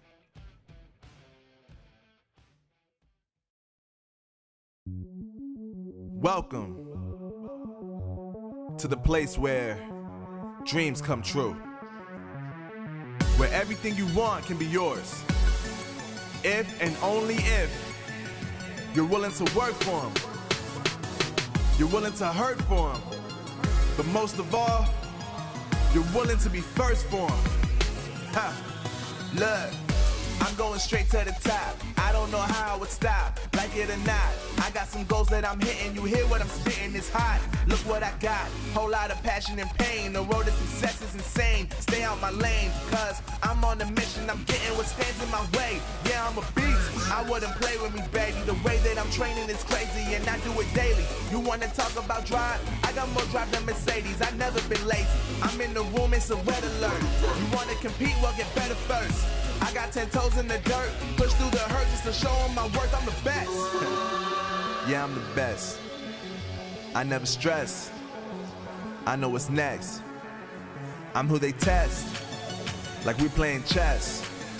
But I'm unimpressed, so now let me flex. Ha. Yeah, I'ma work through the struggle and hurt, cause I know my worth, and I gotta be first. Ha. Yeah, I gotta be first. Look, I don't want anyone's sympathy. I understand what it's meant for me. I give my focus and energy. If it's meant to be, then it's meant to be. But mentally, I'm undefeated. They hear that and say I'm conceited. Like there's no reason. Like I don't beat them and come back again just to teach them that when you work under pressure, you reach higher measures. They'll try and bring you down, but you cannot let them, and only get better and focus on cheddar. Eye on the prize and you'll become a legend. Like, when I'm in the room, it's a red alert. You wanna compete? Well, get better first. I got 10 toes in the dirt, push through the hurt just to show them my worth. I'm the best. Yeah, I'm the best. I never stress. I know what's next. I'm who they test, like we playing chess. But I'm unimpressed, so now let me flex. Ha. Yeah, I'ma work through the struggle and hurt, cause I know my worth, and I gotta be first. Ha. Yeah, I gotta be first. They don't know what's gotten into me, how'd I turn pain into energy. Through all the struggle and hurt, remember my worth, and that's why I gotta be first.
All right, everybody, welcome back to the Snapdragon Pro Series. Match number 1 is done and dusted, and we are now heading forward to match number 2 on the day between Mont and Zidium after a dominating performance out of 31er. Let's talk about match number 2, Shift. What can we expect out of it? It's going to be a difficult one with the first week of games to get a full expectation or even a prediction, I think, on who has the edge here. Zidium's coming in as 1-1, so you naturally look at the leaderboard and say, hey, they should be better. But they won a very very close game against that Panic team that looks completely terrible right now. So how good is that win, I think, is now the current question in my head. Whereas on the other side for Mont, I thought they played their 6 maps that they did lose relatively well against tough opponents. So there are some elements, I think, to this Mont team that could still lead to them possibly finding a win condition here against Zidium. All right, we've got some stats that we can take a look at in this head-to-head here, Mommy. What's jumping out at you? I'm just going to mirror what Shift actually said. Mont just went up against such giant teams. So when I'm looking at the scoreline so far, I feel like it's not going to be too valid up against Zidium. And obviously, we did get to see Zidium really do so well up against a really shaky Panic squad. But for Mont to go up against Kings, exclusive in 117, not found in the first few days here in Stage 4, it's not going to look good for them at that point. But I'm looking very well that they could actually perform really well up against this Zidium team. All right. Numbers sometimes, especially, and we talked about that last week too. The first week is sometimes hard to use as a judge of how the play can continue throughout the rest of the challenge season here, Bobby, as we get to have some more talking points for both of these teams. Yeah, Mont look way better than I expected to see them up against 117, especially the way they got steamrolled the first time around. My expectations for the hard point for them are a lot higher coming into this one, and I think this is a Zidium team that still, especially with what we've seen out of Panic, have yet to really prove themselves because that win looking less and less significant. But obviously, Daytel, definitely a standout last week. He's going to need to step up again here in this one. And then on the flip side of that, we have some points that we can also be making about this Zidium squad. Yeah, I think the biggest thing is, as much as we gave a lot of credit to Mont putting together good ideas in Hardpoint, they were still very one-dimensional in being able to actually execute. Zidium, when they were playing in their opening on Takeoff versus Panic, they were capitalizing on major mistakes that that Panic team were making. That has to be the case here again. Whereas I also was really impressed with how Zidium were able to break down Tunisia, a map where a lot of teams, I will be honest, have looked really flat on. Zidium put together some really cool looks, and I hope to see it in the pool again this week for a chance for them to go up in the series early. Could be a factor in their success or failures here in this matchup on the day. We'll get those picks and bans up here in a second, and while we're doing that, you know the drill. We'll see them pop up. If anything jumps out at you, call it out, but also, what do you think's going to happen here in this match? Oh, you got the Tunisia. You got it. I'm happy with that. I think that's really, really smart from the side of Zidium to get that in the pool, pending, of course, that they picked it, which I assume that they did. Meltdown as map number 5 is also a really interesting one, but I think this all starts and ends with what happens in the hard points. Summit's going to be, I think, more of a scrappy, just go at each other, see who can come on top of the kill feed. And then if you get to that Hacienda, which I very much so expect us to do, I'm hoping that Mont can play it to a very similar form to how they played Arsenal last week. They were good at controlling rotations, and we already know that Hacienda, one of our wider maps and one of the more extreme maps in terms of hill-to-hill rotations, that's going to come into play again in a major way if Mont want to have a chance. Who's taking it? I'm going wild here. I've got Mont in 5. Okay, Mommy. Look at Mommy's face. I said it. I said it with my whole chest, too. Okay. Your whole hairy chest, and for me, with me and my bare chest, I'm thinking the same thing.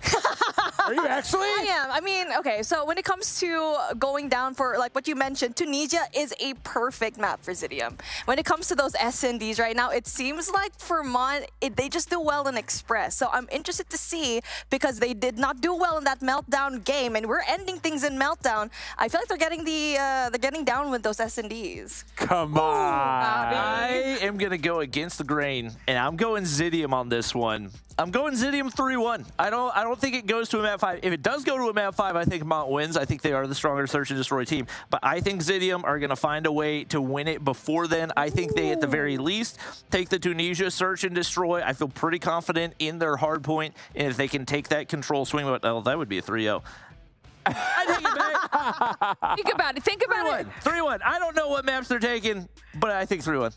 All right, well, then we'll go to the other half of the studio so we can get to the second match, and we'll see who is right here. All right, my math was 3-1 on that one. I was like, wait, no, they just won the first 3 maps. That can't work.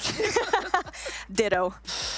All right, here we go. I mean, when it comes to this matchup, they're so well matched at this point. Mont still has a way to kind of prove themselves up against a team that we kind of pegged in the beginning, was kind of lucky to be here because of the brackets that they were wished upon. Lots of DQs on their end, but Zidium's actually proving that they are very much one of the better teams to qualify.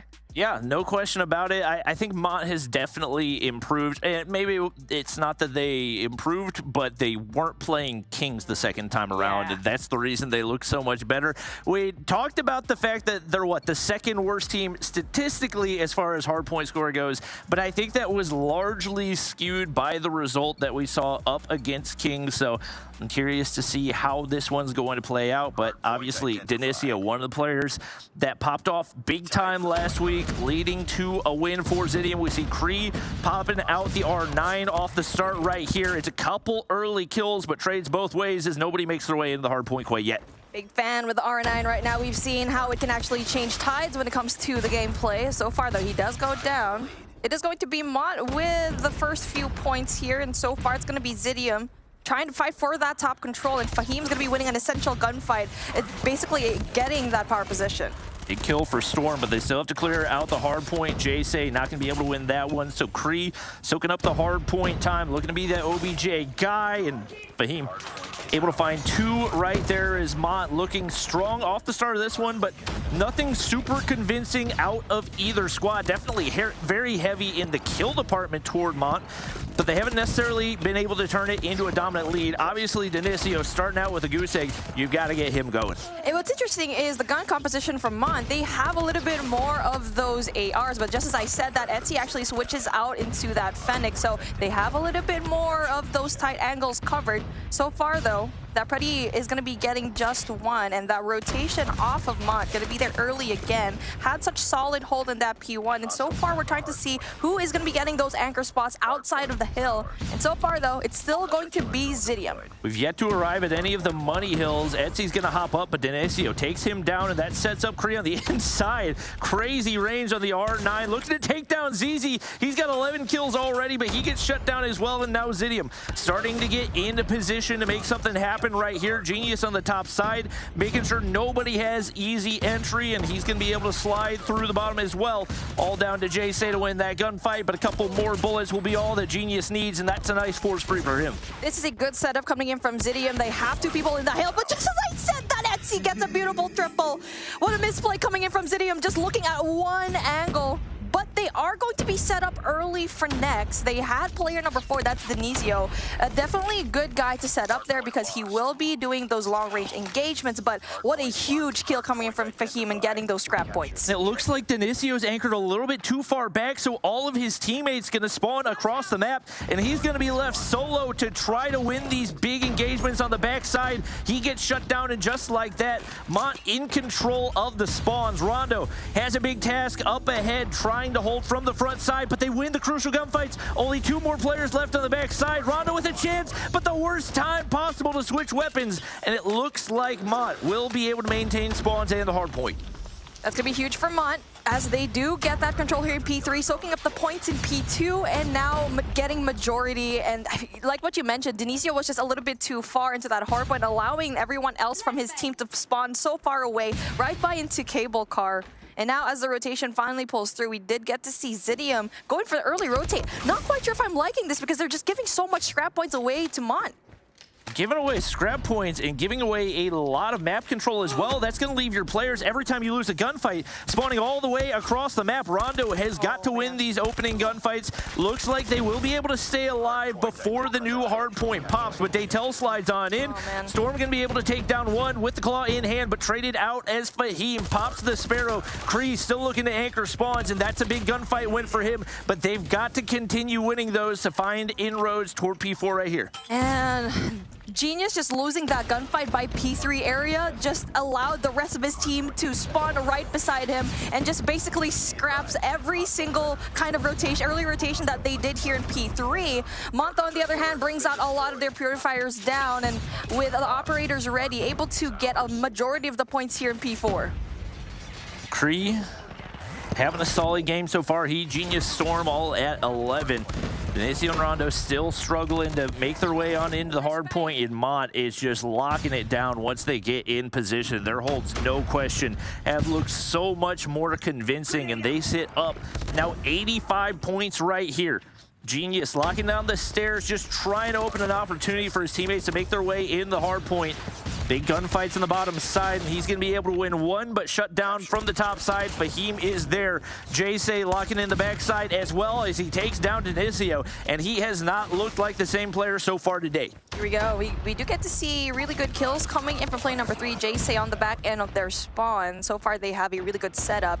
When it comes to those spawns, though, obviously P1 going to be a really contested hill. Denisio does bring out the Annihilator, but gets shut down with Jay's Pretty. And so far, so good for Jay, winning these really big kills, not only dictating where they're going to be spawning, but also getting rid of anyone else that tries to infiltrate. And Zidium has had no signs of life ever since that early control over on P2.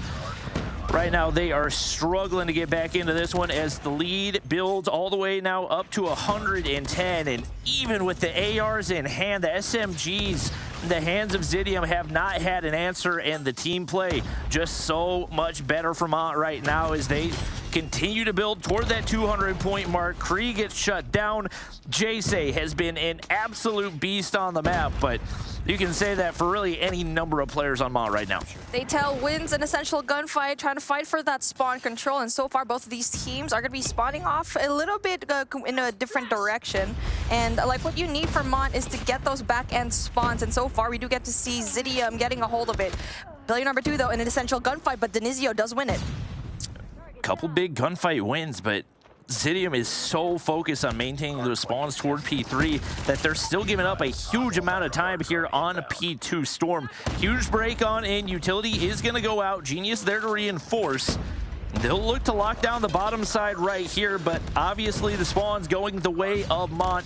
Not necessarily the worst thing in the world, and they still find a way to break in that front side as well. Hipfire connects, and Etsy is there to reinforce again. He has looked like a big-time pickup for this squad as he is frying.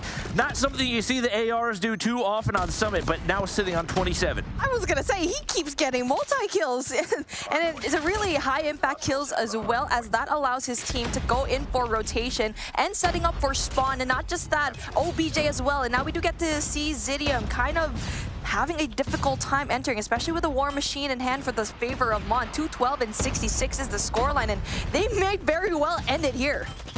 Yeah, if I had to guess, they probably will. You see him push in the front side.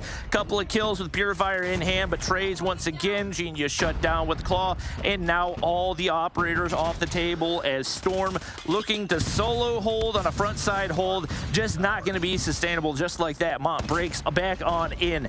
Nade connects onto Genius as well. Kree with one last shot to try to break from the front side, but there's no map control and no real hope of them finding this break here. I'm surprised that Rondo actually won that gunfight, but there you go. It's still going to be yellow here in this hill, so it means that Mont is still trying to go in for the break, trying to go in for the scrap points. And Zidium, where is the map control? It's just fortunate that player number 2 coming in from Rondo is actually going to be spawning right there, but everyone else in his team not going to be there, and they can very much win every single time here in this P3 hill. Big kills coming in from Fahim, and there you go. Just like that, Mont doing an amazing job here at this hardpoint summit, and Zidium just lost out when it comes to those anchoring points.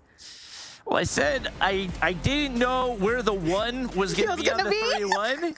It was on Summit. So there we go. We have our 1 loss out of the way, and now an opportunity for Zidium to lock in the 3-1 win. I will say that was not a map that gave me a whole lot of hope. Is once again that win up against Panic looking less and less impressive day by day. But Etsy definitely showed out on that one. Not only being on the AR, but picking up a minute 21, but Jay with 3 minutes inside the hard point plus 12 as well. That is a phenomenal number. 3 minutes on the hard point is no joke. Not just winning your gunfights inside of the hill, but also everyone else doing their job at doing those early rotations. And even though they didn't do the early rotations back in those P4 spawns, it just doesn't matter because they timed their operators right. The fact that they're winning their gunfights so well in those rotations. And so with Zidium, they look kind of lost here in this Summit map. Yeah, I mean, they got cooked straight up. Like, even the SMGs did not look super strong. Denisio took a long time to get going, and obviously Hacienda is going to play much, much differently. The ARs have an opportunity to play a much bigger role, but Etsy did not look weak at all, and I would imagine he's probably going to be one of the tough things that they've got to deal with if they want to take that next hard point.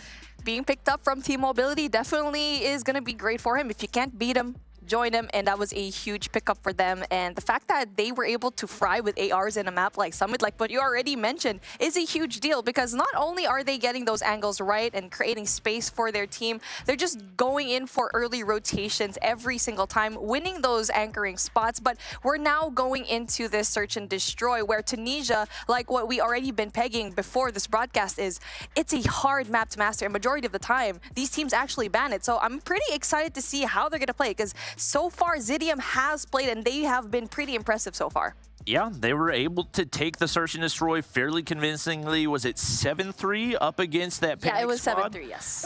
And like we said, maybe you can't put too much stock in it, but at the bare minimum, they have an idea of what their game plan is going to be heading into this one, and it was honestly on the offense that I would say they look the strongest. So heading into this one, you gotta put map 1 out of your mind. This is the first game that you're playing today. We're so excited to play Call of Duty Mobile. Tunisia, search and destroy. Zidium looking to bounce back here. Let's see how Etsy can perform, because their first game, they kind of struggled with that team comp, but now it looks like they are pretty comfortable. But looking at their gun compositions, obviously Etsy's going to be holding on to that sniper rifle, and Zeze as well. That is what I like to see. Nades over top. Hit marker onto Denisio, nothing to connect. Daytel looking for information in the mid-map, and it looks like Zidium going to opt to play very, very slow on the opener right here. Denisio is going to get shut down off the start right there, and Genius, they're going to at least have information on him. Is Fahim just going to sit back and keep eyes on Top Winery?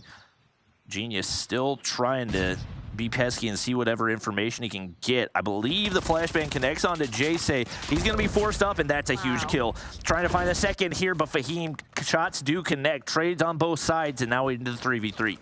Rondo not able to connect with the switch there. I mean, he was in mid, but unfortunately, it was just Genius trying to go in for that infiltration. Rondo gets one, though. That's going to be huge for him, but it's going to be information off the side of Daytel.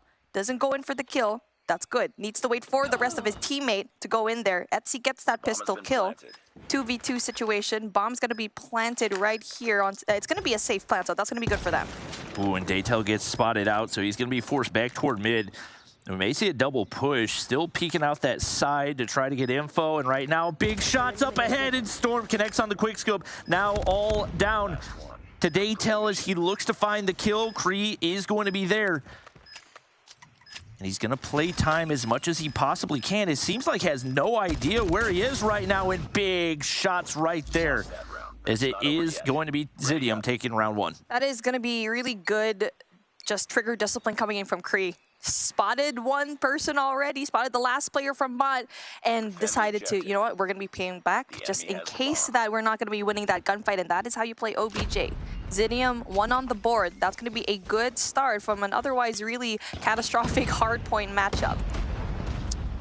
Kree with the bomb in hand, Zidium making their way up in the mid-map, and no real defense here for Mont. They're going to leave Zizi on the backside to try to win this opening gunfight, but a nice little flank comes through. No kills, though. And it looks like Zidium's going to have a pretty free avenue on over to B. Little do they know, players in the high ground on both sides are going to make it difficult for an exit. And right now with the utility going out, they get 1 player spotted out. Jayce is going to find 2 there as well. And this plan has backfired big time, but Denisio with a must-have snipe right there to at least equalize to some degree. Huge flank from Denisio. Just kind of applies a little bit more confidence here in this Bravo flag. But if you're going to be Zidium, you know that majority of the players are probably rotated in. And now they do have a chance to go and rotate from mid all the way into alpha. And Denisio is going to give that information that, okay, this part of the map is going to be cleared out, so maybe we can go in for that alpha push. But so far, though, player number 4 from Mont, Zizi, is going to be sniffing out a little bit. Okay, I feel like they're going to be going in for that alpha push. And speaking of, Rondo gets the tag, doesn't finish the kill, though. But that should clear off enough pressure. Fahim going to be able to slip through, and he takes down Rondo. So now Zidium down a man, and he's going to continue to hold the backside. And we've still yet to see a rotation for the rest of the players over toward A. Seems like you should have the necessary info, but they're going to be able to get the bomb down. Denisio can't connect on the scope, but is going to be able to find one. You still got to deal with Etsy through mid, and ZZ Gonna be able to group up right here. Denisio just can't seem to connect. Now Deagle in hand. Kree, huge kill onto Fahim. He's there. There's no teamwork for the Mod Squad, and Kree's gonna find all three to just like that extend the lead for Zidium. Kree again in the same spot 2 rounds in a row, and he has been absolutely nasty with his positioning so far. What we need to see from Mott right now is the fact that they need to control mid, and every single time here in Tunisia, that mid control is going to be essential, but no presence whatsoever from Zidium, looking like they want to push out into Winery instead, getting that information down. Denisio looking for info over onto A. Fahim's going to sit back once again with the AR in hand and just hope somebody over peaks. Storm looking for wallbang, nearly connected right there, but Fahim's going to get the info, but Denisio reads it anyway. Not going to be able to get away with his life, and that leaves the A site somewhat open, but Etsy finally fires back, has yet to find a big impact in that one, but that is a crucial kill. And Genius gets information, but Daytel is there on the peak in the opposite side. Huge kill, but Denisio firing back once again. And now a 3v2 as Zidium cannot miss with the snipes. Timing is just not on the side of Mont right now, even though they did get that flank down. It was just a little bit too slow, a little bit too late, and Kree puts again the last say here in this S&D round. 3 in a row now for Zidium. And Mont looking like a little bit lost, and even though there were signs of flight with those bait and switches, good effort, but for Zidium, they're just so good when it comes to that entry. Well, we'll see if Mont throws a different look right here. A lot of defense here in mid, but Zidium heavily pushing over toward that A side, and a big gunfight coming up top Winery. It's actually going to be Jay right down below as Etsy opens up. Genius going to drop. Snipes not connecting that time around for Zidium. And now down 2 players. You've yet to clear out any type of angles over here on A. The smokes do go across. Fahim fires through, trying to find something, and he's going to get spotted out. Big opener, and Jay's going to drop as well, just like that. It's only 3 players remaining, and the sniper force way back into mid. That's going to be Etsy. And Rondo gets pushed up right here. Not going to have the angle, though. Big shot from Etsy. Daytel going in there for the flank, needs to go and step on it, but he is going to be winning out. No, he loses that essential gunfight. Kree again is the master of that angle. 2v2 situation with bomb going down. Definitely going to be tricky for everyone else, but not quite sure if Mont actually knows that bomb is going to go down. Kree gets a hold of it. Information already given to Mont, and now they're going to be going in there, attacking it, but a miss from Denisio definitely going to be crucial. That would have been very nice to have back. Nobody in the corner. Etsy's going to be able to sneak back. Nobody peeking the bottom side, and Etsy really in a nice spot to be able to connect with the scope, but Denisio picks up an AR. That'll give him a little more versatility and reads that perfectly. Etsy's going to be the only one left right here, but Deagle does connect. Now into a 1v1 once again. Scope versus scope. And right now, both players playing slow, but if you're Zidium, you got to get this bomb down ASAP. Monto making the way around. If I can see it correctly, that's Mont on the right side. No, that's Zidium on the left side. Oh man, I'm liking this. Yeah, there you go. There you go. I'm like, I'm so confused right now with how zoomed in it is. But there you go. Bomb's gonna be planted with both of these players. Gonna have that sniper in hand. So definitely gonna be essential. Who's gonna be getting that information first? Zidium playing the waiting game. Wrap back through the top side for Mont, and still got 25 seconds to work with, but Denisio is going to play the most passive possible angle and hope that he gets the information on the defuse if it comes through. He's not going to peek through right here. I don't think that that's the spot that he thinks it is, but he's going to be in a spot to clutch it up anyway, and very trusting of his play, as one stick on the bomb could have been around for Mont. That was a good call coming in from Denisio, just playing his angles to his advantage, knowing very well that, okay, that last player from Mont probably going to be an alpha. I will make my wrap all the way into the next hill. That definitely going to be open for him for that Bravo plant, and just sitting back really nicely. Now, as we do get to see 3-1-1 split here for Zidium, a different approach this time, as Bravo plant never actually went in there was never actually a good one, first off. Well, Kree has had himself a game, sitting on 8-1 right now. Utility does go across. I think Genius spotted 1 player, and 1 forced all the way back as well. So very little A presence once again for Mont. They have not found an answer, and the snipes have not been hitting for ZZ. Rondo, nice little pinch through mid as well, and that's going to be a two-piece. Just like that, wide open A site once again for Zidium. The game plan working to a T. It's the timing of the flanks as well, and the communication from Mon is just kind of lacking for me. Daytel always tries to go for the flag, and eventually, by the time that he actually gets there, everyone else from his team is going to be going down as he goes in for that mid push. Is going to be greeted by one player. Rondo goes down, 3v2 situation, but that is also information given to Zidium as well, as Jayce goes down, a 3v1, and it's going to be so difficult for Daytel to just go and infiltrate. We need to see faster comps from Mont if you find some presence into Alpha, and it always works out for Zidium to go in there early on, and not just that, not leaving that mid super open for Zidium to take. That was back-to-back really good gunfights out of Jayce, and then he just completely full-body peeks a high-ground head glitch, which is asking to get obliterated. But they get really aggressive here on the defensive side, and I like this look out of them. Zay's going to get pushed up early, does take down Storm. Rondo fires back, but it's trade still going the way of Zidium, but Denisio on the top side going to be able to find one, and another for Geniuses. Now it's all down to the lone player in Etsy. Here we go again. Curry just wins it every single time in this hill. I mean, in this angle, rather. Etsy gets spotted, and Curry gets that kill again. We're at a 6-0 right now, and it's just a phenomenal way to start that S&D. Zidium looking super solid here in Tunisia. Just night and day differences between the hard point and the search and destroy. It makes me very curious what we can expect to see in the control. But as we flip sides, Mont with an opportunity to see if they can take an advantage right here. No push toward mid. Bomb carrier is going to hop down, and they full send it on over to B. Genius going to be forced back. Storm the top side. Scope in hand, but not going to be able to connect. But fortunately for him, nice little hop up out of Genius. He finds two.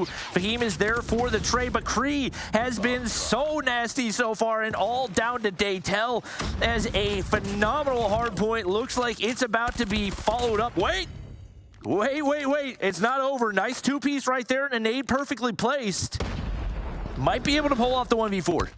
He is getting spotted though, and Rondo plays the Holger well, and a 7-0. I did not expect that it was going to be this phenomenal off of Zidium, but it really just goes to show that their play up against Panic is the same here for Mont, and the fact that they did it so convincingly. I don't even know if Cree died. I don't even know. I know he died one time, but he was 8-1 the last time that we looked. So that very well could have been what I think he finished with 11-1 performance. Absolutely cooked that squad, and not something we typically see out of an LMG player in Search and Destroy either. We won't get to see the final stats, but 12 kills on the board, and he was the bomb planter as well, just doing it all for his squad. And maybe Mont is just an express-only S&D team. That's what I was saying. It's crazy to think that this is a squad that went down to the wire up against Kings on Express S&D just to get 7-0 here in the Tunisia. Man, they just had no answer for Cree. They tried to bring a flank down, but Daytel always just lose that gunfight. I think lost it 2-3 times already. When they did get that upper hand with getting the man advantage, not able to sustain as they always left the gap open. When it comes to those bait and switches, Zidium is just so good at sustaining their numbers. Well, in the interview last week, Cree said that Aver was his son. Right now, all of Mont look like his sons with the way that he was tearing up that map. So we'll see heading into the control. It truly is going to be the swing mode. Don't really know what to expect because neither of these teams have looked phenomenal in the control. It's going to be very, very telling, and I'm excited to see how they match up. Not only that, they've never played standoff before here in Control, so we have no say whatsoever. The most we can do is just kind of guess, as you do get to see Zidium having a 33% win rate and just going up against Mott's 25%. But what we've already seen so far when it comes to those respawns, it's just not that accurate so far because of who they went up against and with just how many days we actually have so far here in Stage 4 and also in Stage 3. So, I don't know. It's the question mark, like what you mentioned. This is a swing mode that we'll definitely see who's going to be starting on the defensive side first, and speaking of, it will be Mont. I kind of figured because there was no way that Mont were the ones that picked Tunisia. Yeah. So You got to think Mont do have the advantage off the start of this one. This has looked the most defensive-sided of the maps that we've played so far off the start. Yet to see any kills. Genius going to play back, and nice little shots out of him to be able to take down Fahim. Trades do go through, and it's going to make it 2 for 4 off the start right here as Jace gets pushed up into Grandma's, and Zidium have got to get some map control pushed out, but crazy shots out of Kree. UL in hand, and Zidium fire back. And Jace, just his ability to be in really difficult situations and coming out on top, that does not happen this time around, as we do get to see that Mont just pushes just one more time here in through spawn. But we do have player number 3 coming in from Zidium, possibly going for that spawn control, but not really winning those gunfights. Respawn sniping, something we've seen more and more in control. I think Storm sees Etsy over the heady, but only pixels to work with. He's going to be able to take down Kree, but a couple kills do go through for Zidium. And they've been able to maintain the life difference, but they have got to get players on the objective. Storm looking to get pushed up right here, but a big double kill for Daytel. And now with only a few seconds to work with, Rondo's got to go one direction or another. They're looking for the spawn trap. They get players on to B, but going to be tough to maintain, and you need somebody to watch that wrap back toward mid. Right now, that's all on to Kree, and he gets shut down. Mont applying that pressure in through spawn. Sends out 2 players, but unfortunately they do go down, but that does create enough pressure for them and stop the push coming in for this B pick. And a crucial 1v1 right now being won by that one player. That's going to be Etsy. Okay, that's going to be huge for Mont. The fact that they were able to stop majority of the players here in Zidium to go in for that B push. Now just 15 seconds left on the clock, and not just that, A being contested right now. It's going to be hard for Zidium to try and win this objective. Big snipe for Etsy, but Zidium still keep players on the objective. Daytel there to trade out. Genius finds another right here, and he's looking to single-handedly save this round. He did it first by getting that progress over on B. He gets shut down. Trades are there as Kree finds another one, but you got to keep an eye on the lives. Rondo needed to win that gunfight in the top side, and now that's all down to Denicio. Looks like a phenomenal attempt on the offensive side, just not quite going to be enough for Zidium as Mont take round 1. Daytel has been doing an amazing job at getting those high impact kills and not only getting that spawn trap down, but also being able to flush out majority of the players from Zidium to stop that progress in Alpha and eventually playing time to their advantage. That's going to be really good control games coming in from Mont. If you're Zidium, like, you've got to just be happy with how close you were able to play from the offensive side. Storm's going to open things up, trying to fire back as you do have Etsy still respawn sniping on the opposite side. They take the life advantage and no real map control toward either of the objectives. If you are Zidium, you still have to deal with Zeze. He's been able to push all the way through, but he gets shut down. Jace trying to do the same as he makes his way in toward their spawn. But right now, Mont have got to get some pressure toward these objectives, and another big kill for Genius. Oh, I'm loving this bait and switch coming in from Mont from Grannies, and just allows them to have a slow tick of progress here. Kree, though, gets an essential kill, and with him with a War Machine, definitely going to be difficult to go and push into Alpha. And now with Mont, you know that information down, but they are going to be so much down when it comes to the lives. And right now, Zidium are just trying to end this as quickly as possible, make sure Mont can't gain any progress on their operators, and they've still got a decent amount saved as well, still 3 ready to go. If I had to guess, they'll probably opt to save most of these, but that's 4 in the feed right now for Mont. And this round is not locked in yet by any means as they get the A objective stacked up right now. And this should be a free capture if you're Zidium. Just sit back, play the TDM if you can, but they can't seem to win any of the gunfights. And just like that, the life lead is dwindled down to 5. It's Daytel again. He's so good here at Granny. He's winning 3 gunfights in a row. And now he's going in for the hunt, trying to look for Kree, but he is going to be in a really good spot. As we do see that Mont is going to be fully streaked out with those operators. That's going to be huge for them, especially going in for the defense. We see one come out for Jace. War Machine is popped. Same for Etsy pulling out the claw. They've got to win some of these gunfights, and they lose so many of the early ones that even with the operators out, it's not making a difference. Jace has got to go big, but now a 7 life differential as they have not had any answer for Rondo over here on the B objective, and that is a lot of wasted utility unless we see some type of miracle here out of Mont. One player going to be able to push through, but 3 straight for Zidium, and just like that, we are equalized in the operators for both sides. Zidium, That's going to be huge for them, the fact that they were able to defend and just slow things down just a tiny bit here in this Bravo push. And Mont had every single chance to go in there for a successful push into Bravo, but unfortunately not. And even though that they got a really good push into Alpha, it didn't really sustain now. You do get to see an essential 2v2 being won by Daytel yet again. Rondo pulls out the Purifier and gets 0 value. Nice shots out of Storm. He's going to be able to take down 2. And a life lead on the offensive side, always so difficult to find. Denisio somehow finds 3, making 4 right there, and he's cooking. This is a little bit more of what we saw out of him last week. ZZ's gonna be able to find 1, but Denisio pushed up early on to the B objective. Not quite enough patience though, as the Mont player's gonna be able to slide on through. And had he stayed on that box head, he may have been able to find both along with some objective time. 19 and 23, though Zidium still has that advantage, and Denisio definitely was the biggest reason why. Huge 3. Oh, we changed just in time. Play number 3 coming in from Zidium wins that gunfight. That's genius. Opting for that spawn trap here. Will be greeted by one player, still wins it. A 1-on-1 yet again by Zeze. Almost tags him up, but it only deals some damage. Well, going up to the top side, Genius gets shut down, but Kree still applying that pressure from the barrel position. He gets shut down. Rondo's going to take his place. Takes down Daytel, gets back, plays his life, and once again, in a perfect spot as they get the A objective captured, and now a 9-life lead on the offensive side.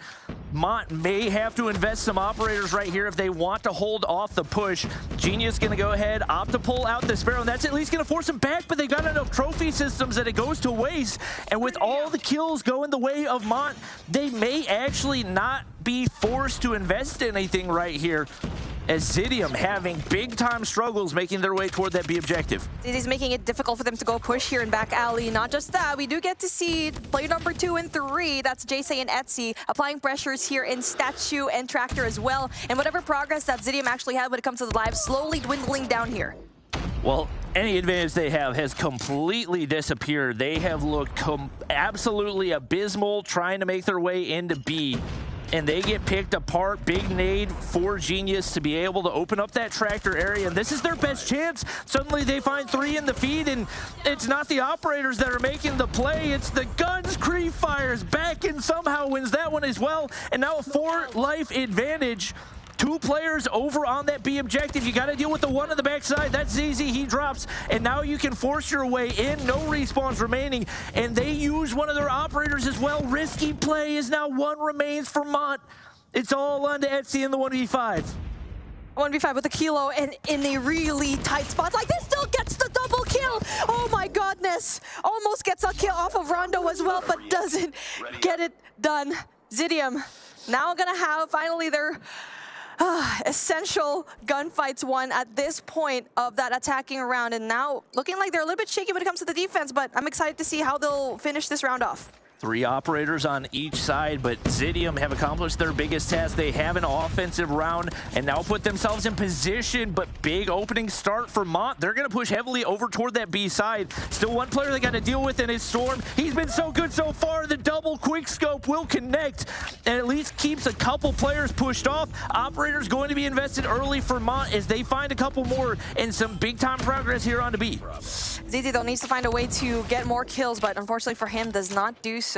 But we do see that Mont goes in there for that B push instead. That's player number 4, and it's Storm. Always, especially with the claw in hand, able to get Etsy if he plays it right. Not just that, also able to get Zeze.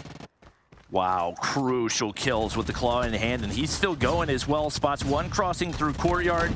Trying to find 1 more through Deli, but Daytel shuts him down. Lives fairly even between the 2. But Mont have lost just any amount of progress that they might have had, as right now B is completely locked down, and they're basically sent to a full reset with Denisio beaming the way that he is. He's finally going to get shut down as Etsy takes some tractor control right here, but he has got to win some of these gunfights, wins the first one onto Kree, and that's huge. They just have no answer when it comes to Storm's performance, especially with that quick scope. And so far, he is going to be in a really good position to possibly take out one player and get that information for the rest of his teammates, which is Kree, to go in there for the backup. There you go. He goes down, though. That's going to be good for Mont, but the fact that Kree's going to be right there for the trade is going to be very difficult for Mont to go and pursue. Multiple opportunities for Storm as he starts to slow down a little bit, and that's 3 straight now for Mont. Zidium fire back. Rondo on the top side, going to be able to equalize to 9-9. It's going to come down to the wire on this one. War Machine comes out. Creed trying to get him forced back. But it looks like he's going to opt to make his way toward B, or toward A. He finds one. He knows there's still players on the inside. Shots across, though. JSay and Etsy doing the dirty work. And now Zidium down to 4 lives right here. -3. JSay finds a vehicle explosion as well. And the 2 remaining players have to find a way to clear off A, but they're not anywhere close. Cree, you got to get to the objective, and it looks like Mont will find an offensive round of their own.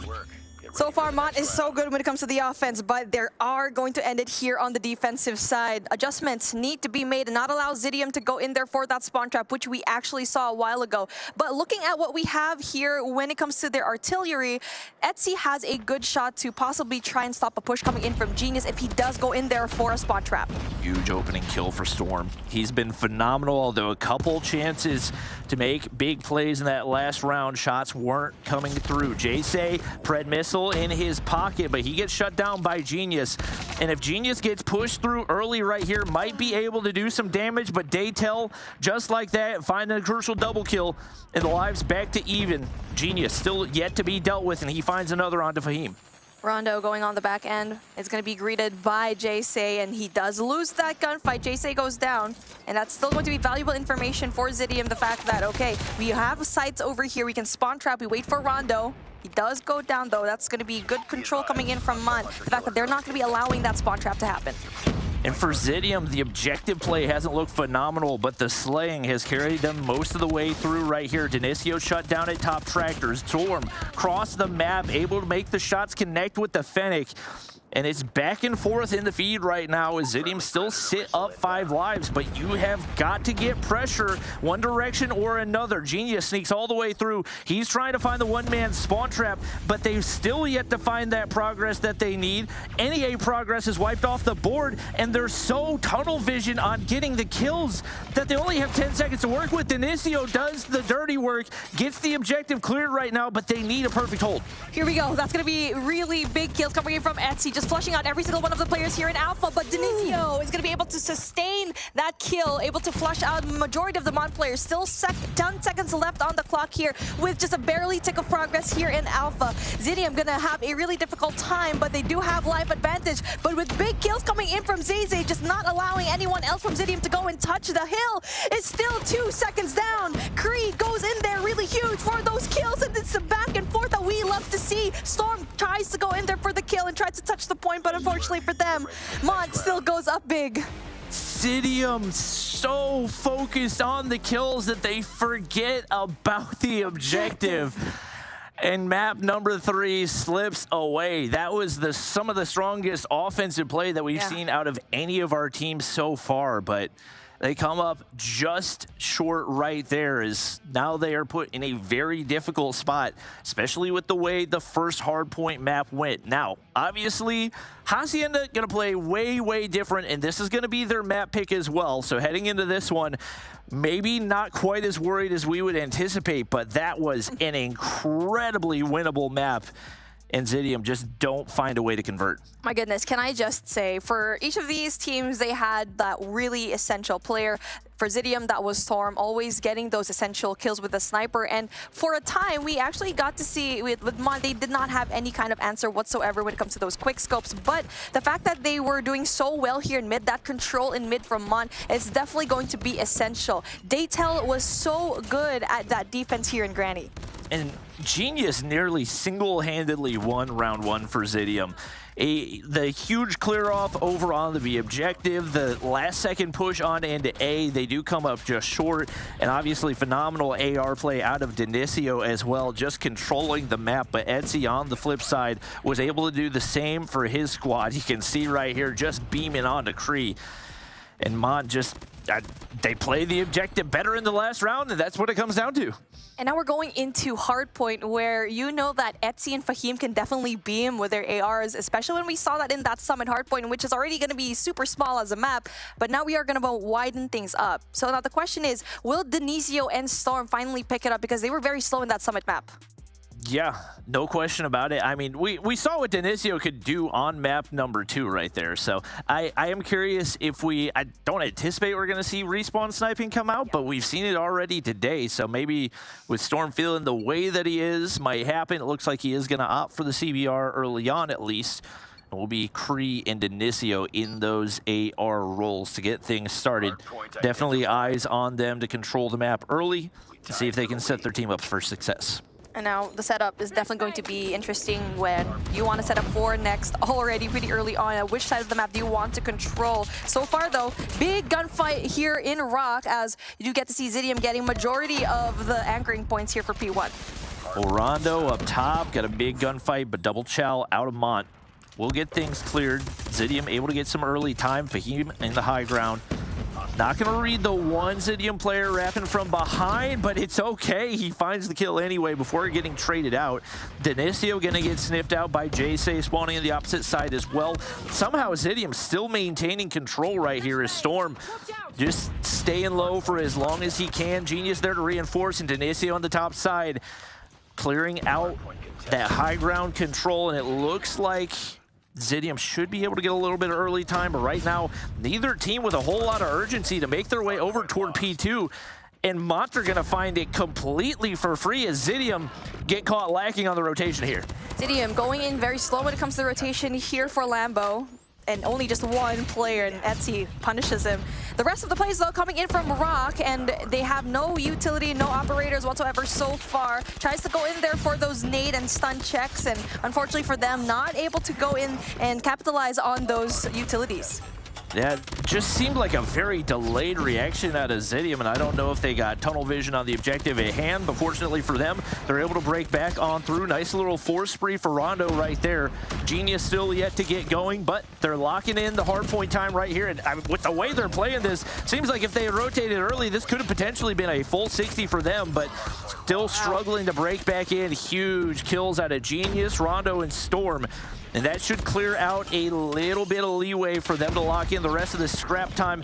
Big shots over top, but you still got Genius locking down the inside, and Daytel won't have a chance. Daytel tries to go in there for the scrap points, and now how many players for you, Zidium, do you want to just get these scrap points down, winning a lot of these rotational gunfights as well? But for the rest of Mon, they are going to be positioning here in top patio, and they are winning those gunfights going into this hard point so far. And now everyone else coming in from Mont, though, they're losing a lot of the gunfights now, and even though it just opened up, everyone else needs to go in there for that pinch. That's a big time break out of the Zidium players. Genius gonna spot one on the backside, shuts him down. It's gonna be split spawns right now. One player left to be dealt with, and that's a huge kill for Daytel. Storm still looking for him. I don't think he's going to make the read. He's getting absolutely flooded, and the gravity vortex going to open up, but Rondo throws out the 100 killer, and he's going to be able to find a double. Etsy's still there to reinforce, but he's looking to get pushed up toward that barn area. It looks like Mont an opening to be able to pick up a lot of this time here at the end of the hard point, and Zidium is scrambling to make their way out of spawn. So far, no map control from both of these teams, as we do get to see right side spawn just flipping all over the place. Mont, Zidium just spawning right beside each other as we go in there for the rotation for that next hill. So far, though, Storm winning that essential gunfight here in Old just soaks up a lot of that scrap time, but Mont going in there for an early rotation wins a lot of those gunfights down, but they do have to worry about player number 1, which is Kree. Fahim has looked great so far for Mont, but the rest of the squad struggling to get going. Genius does get shut down by Daytel right there, but still a big chunk of the gunfights going the way of Zidium. Fahim's gonna drop a pred though. That gets things cleared back slightly. Denisio with the Annihilator in hand, trying to find something. Daytel, Purifier is gonna get shut down. Etsy still locking down the backside. Kree slides on through, finds one kill right there, and that opens up the hard point for Zidium, but not in a spot to lock down the back angles. Fortunately for them, Claw is going to pop in. Storm finds a big kill to open up another opportunity. This is gonna be so difficult for Mon. Yes, they're going in there for the pinch, but they are going in there one by one. An essential 2 fight, but unfortunately for them, Rondo is gonna be taking them out so early on, and now Zidium's actually soaking up majority of the points here in P4, and even though Mon went there for an early setup, the setup wasn't really solid as we'd like to hope. Zay, cheeky spot up top, wins the opening gunfight. Zidium gonna look to flood through mid right here. Rondo reads one. One more player tucked into the corner as they pick up the scrap time. Jace is there, finds the trade. And now Kree waiting for some information from his teammates. ZZ tucked way away in the top side, but there are 3 players pushing him, and he's going to get taken down. Now full top side control for Zidium right here. Denicio not letting anybody around that corner anytime soon. He's still locking things in, and big gunfights ahead for Rondo as he's got to find a way to clear things through the smoke. And it's a little back and forth from both of these teams. It's still going to be blue here in P1, but very, very quickly, Genius is going to be able to flush out majority of the players in P... Oh, he does get taken out, though. That is a huge kill coming in from Jace, knowing very well that they're able to shut down a Sparrow for them. Etsy, though, tries to go in for the kills with the Kilo 1-4-1. Still going to be yellow, but with just 2 players right there for Mod, it's going to be so hard to go and defend. Teamwork just looking better for Zidium. A couple big individual gunfight wins for Fahim once again, but there's nobody there to lock in the hard point time. Etsy finally able to take down 1, but Zidium have corrected on that initial mistake. They rotate out early toward P2. Big time Money Hill, and Rondo's going to drop a Pred, or at least going to earn it. That should give them some information whenever he opts to use it, and there it is. Double Preds. Not sure if I love that move, but Jace is going to be able to sniff him out, but he doesn't win the gunfight. Had every advantage possible, and Zidium once again are there to reinforce. Now the spawns are going to be tricky though coming in from Zidium because they're going to be spawning off. Mont will try to go in there for the pinch. Player number 2 though wins that essential gunfight in Rock, and Rondo doing a phenomenal job at stopping that pinch down. Another Preddy comes along and gets a beautiful double kill, and now essential, very essential streaks coming in from Zidium. So far though, still winning majority of the points here for P2. Zidium building on this lead, now up to 60, and Genius is going to be difficult to deal with on the front side. Definitely hasn't had the game that he would like to, but picking up the hard point time, contributing where he can. The rest of the squad has absolutely carried this one as Denicio is once again going to earn streaks. The ARs have been phenomenal for this Zidium squad. It is going to be Jace lurking up. Does clear out Rondo, and they're going to have to find a tough way to clear through this top side as he finds another one, and he has had Preds on Preds. Wow. Big time information for him right there, and that's going to force Jace out as he gets taken down. Even though the setup was already good for Mont, objective setup down, spawn setup down as well. They're still losing majority because of the score streaks that Zidium already had getting into that P2 control. So far though, it's still an open hard point where a majority of these teams are still trying to go in there for that spawn control. And here, having that essential operator here in Tin is definitely going to be huge for them. Big nades, but Rondo is there once again and single-handedly locking down this hard point. Does finally get taken down by the gravity vortex. Zidium now find themselves up 90 points following a Summit hardpoint where they looked lost for the most part. They have bounced back big time. Mont doing everything they can to close the gap, but Rondo, crucial trades once again. He has been the X factor in this one. Kree trying to contest the remaining hardpoint time, but he is going to get taken.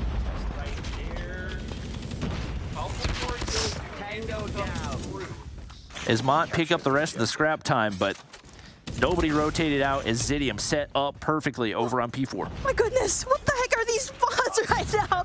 And it's Genius and Daytel, and Genius just spawned right beside Daytel. Speaking of spawns, no spawn advantage whatsoever, no control from both of these teams as they're still trying to fight mano-a-mano here at this point. And so far, it is going to be Mon winning essentially these gunfights down. But for Zidium, they are spawning off into that right side bedroom, and everyone else from Mon is going to be spawning off on the left side by Lambo.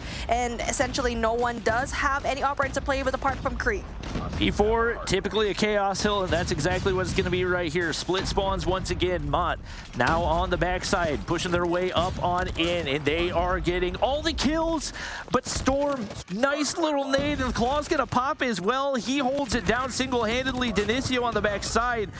It's Etsy breaking in by himself, but Kree's there around the corner, and as expected, pure chaos here on P4. Zidium just trying to get any amount that they possibly can as they move closer and closer to that 250-point mark. And despite the struggles out of Genius, it's been enough so far. We'll see if they can close things out right here as Genius gets shut down once again. Got to get this hard point cleared out. We need to see Mont just get a hold of an anchor spot. just so they know where everyone's spawning out. Because like what we saw a while ago in that previous hill, Fahim did not know where everyone else was actually going to be going for, and everyone else was spawning off into the right side of the map. So far though, Zidium still winning a lot of these gunfights here in 2F, getting some points down as well here in P1, but they just have high ground control, and you're going to be winning a lot of the gunfights here in P1 if you do have that 2F control. Rondo not able to slip through down below, but once again the AR's dominating for Zidium. Genius slides on through, big gunfight right here, runs out of ammo, but fortunately Storm there for the trade, and Zidium continues to move upward. Rondo's still in the high ground, and wow, what a shot out of a Kree. Must have been multiple headshots right there as he takes down another. Denicio still anchoring toward P2, and a big gunfight win for Rondo, or a big gunfight for Rondo, but he doesn't win that one. And now maybe Mont's first opportunity to find a big chunk of hard point in the late game right here. Fahim has got to lock things down, and he's in a nasty spot to open things up. Early rotation again here from Mont P2. And they do have to worry about those two players coming in from Rock. That is Storm and Kree. And so far, though, Kree does have an operator to play with. He has 43 to his name, but Jay says no. And potentially to try and stop Genius as well when it comes to that operator. But there you go. Etsy is able to bring him down. So far, though, so good for Zidium. Even though they're trying to go in for the catch-up, they only have to worry about these two players. Wow. I mean, Zidium just looked like they trusted their teammates more. Mont sitting back, kind of second-guessing which way they're going to enter from.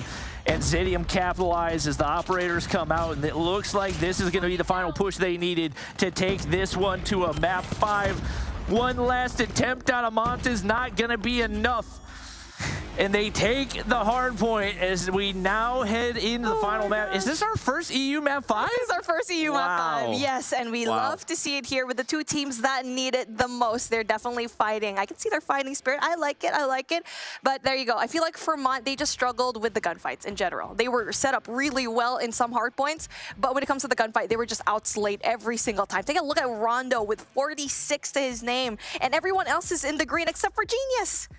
Yeah, Rondo was just a nightmare. I would love to see how many untraded kills that he had, because he was just constantly peeking into odd corners, finding kills. Storm, it wasn't even the ARs that ended up on top. I mean, well, Kree was 44 and 23, so you can't really sleep on that. But across the board, even with Genius struggling the way that he did, still picking up 2 minutes of hard point time, finding a way to make an impact. And like you said, across the board, they got outslayed in a big way. Fahim doing what he could, but no objective time for him. Mont get taken down as they can't take 2 straight hard points. And now we head to the search and destroy, which I believe will be Meltdown. Meltdown. That's not good for, well, both of these teams actually lost Meltdown, but it's just a matter of how well are you going to be, you know, just adjusting to your playstyle. But going back to this hardpoint game, both of the teams actually kind of struggled to anchor down particular sites, the power positions, the spawns as well. And you already saw that majority of the time, especially rotating into P4 and P3, where everyone was just spawning right in front of each other so many times. But it's just the essential gunfights that Zidium just always won.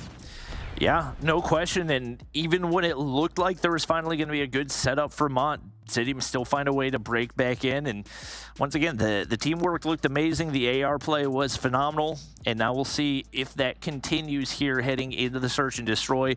Obviously, first time around, Tunisia search and destroy.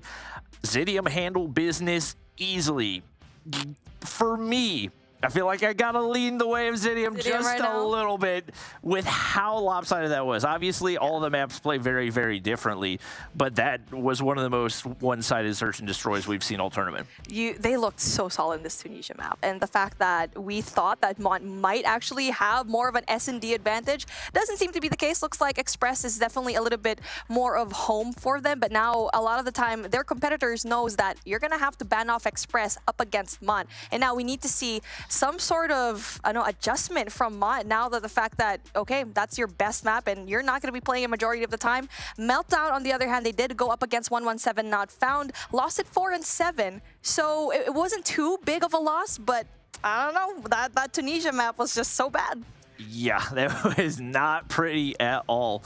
And it does feel like that was very heavily dependent on the snipes from Storm and I believe Dinicio as well. So we'll see if they're still firing on all cylinders. Those two players can pull it out once again. But Kree opting for the R9. And I'm assuming we'll probably see some heavy defensive pushes over toward A. It's going to be Dinicio solo to overlook onto B. And Mont currently sending players straight up the middle of the map. Very, very split approach. I'm already going to tell you, Zidium has more of an upper hand now because Kree with the R9 is definitely going to be really tricky for that defense in Alpha. And we've already seen it time and time again. That is one of the biggest reasons why Mont actually lost their game up against 117 Not Found, because Saturn's was such a menace. And now Kree going in for that mid though. Not quite sure if it's going to be a good push. Needs to probably settle down just a tiny bit. It's a good thing that he does go back with his teammates. See how patient he is, but Dinicio more patient, and the scopes open it up for Zidium right there. He and Storm, couple early kills, and that forces Mon into a really rough spot right now. Storm knows exactly where this player is, and he's going to peek through. Why? What do you think is going to happen right there? Fahim finally able to fire back, but the bomb is down, and two players watching it over it for Zidium right now. Noise being made from that generator room. And Daytel tried, I mean, with the Fennec from right there, that's just not the gunfight you want to be taking. Yeah, Genius takes him out with the Fennec. Close range this time. Dinicio though spots out one last player, and Fahim going to be in a little bit of a pickle as Kree ends the job. And for Mont, the weaknesses are showing here when it comes to their search game, and the fact that they have no answer whatsoever. The fact that you're challenging a sniper, trying to re-peek that angle is definitely, you're not going to be winning that most of the time. All right, well, it looks like Kree actually going to switch to the Krieg, if I saw that right? Yeah, I think that's the great. Was he the one that was using the shotgun last round? He was. Yeah. Haven't we seen him? Was he not on the UL, or am I tripping? A while ago? Yeah. No, he was on the R9. On Hacienda. Oh, Hacienda. Ooh, well. Maybe I'm tripping. I swear this is the third different gun category we've seen from him, but I'm probably misremembering something. Denicio's there to open things up once again. Mont have gotten pushed up. Daytel in a nice spot, but you still got to clear out the sniper's nest, and he looks like he's going to be able to do that. With that, the bomb should have enough space to go down, but they're going to opt to sit back, play things slowly right here, still down a player. Etsy looking to find a pick to alleviate some of this pressure. There you go. We need to see the bomb go down. That's good for Mod. Jayce finally does the job down, and you need to see play number 5. He will give that information if someone is going to go in there for that flank, but no one will. They need a little bit more. But did you see play number 2? That's going to be Etsy. Possibility for getting big kills. Gets one. Goes in for the reposition, though. Timing not going to be on side to get the next trade. Ooh, Etsy finds another right there. Kree not able to get the better of it. And now 2 players remain for Zidium. Is one player going to lurk in through Boilers, nearly finds a way, but now into the 2v2 we go. Only 16 seconds remain. Rondo's got to be the one to make a play right here, waiting for his teammate to regen. Spots out Daytel on the top side, but there's not enough time to find the kills and the defuse right here. Genius slides on through, but he's going to have to stick it, and not enough time either way. Big time round for Mont as they fire back. That is a good push coming in from Etsy from spawn through mid just to get those boiler kills, and just the timing is just so good on his side. Now Mon finally got a point on the board where Zidium kind of lacking when it comes to those passive plays now, and the adjustment from Mon is definitely going to be good for them. Well, they are full sending over here toward B. Will Dinicio be able to counter at all? Smokes over the top side. Zayze trying to look for information. 2 players in that mid-map area. Gonna slide back to Boiler Room. Dinicio wraps back. Not looking to peek out right here, and they at least clear out the generator side. They're gonna hop back, and right now it's a 5-man retake for Zidium as they're trying to find a pick to open things up, but Genius not in the spot to do it. Zayze, cheeky play on the backside, and Jayce gonna lock down that vehicle heady as well. Daytel with the opener, making a 2-piece right there, and that should be enough for the round for this Mon squad.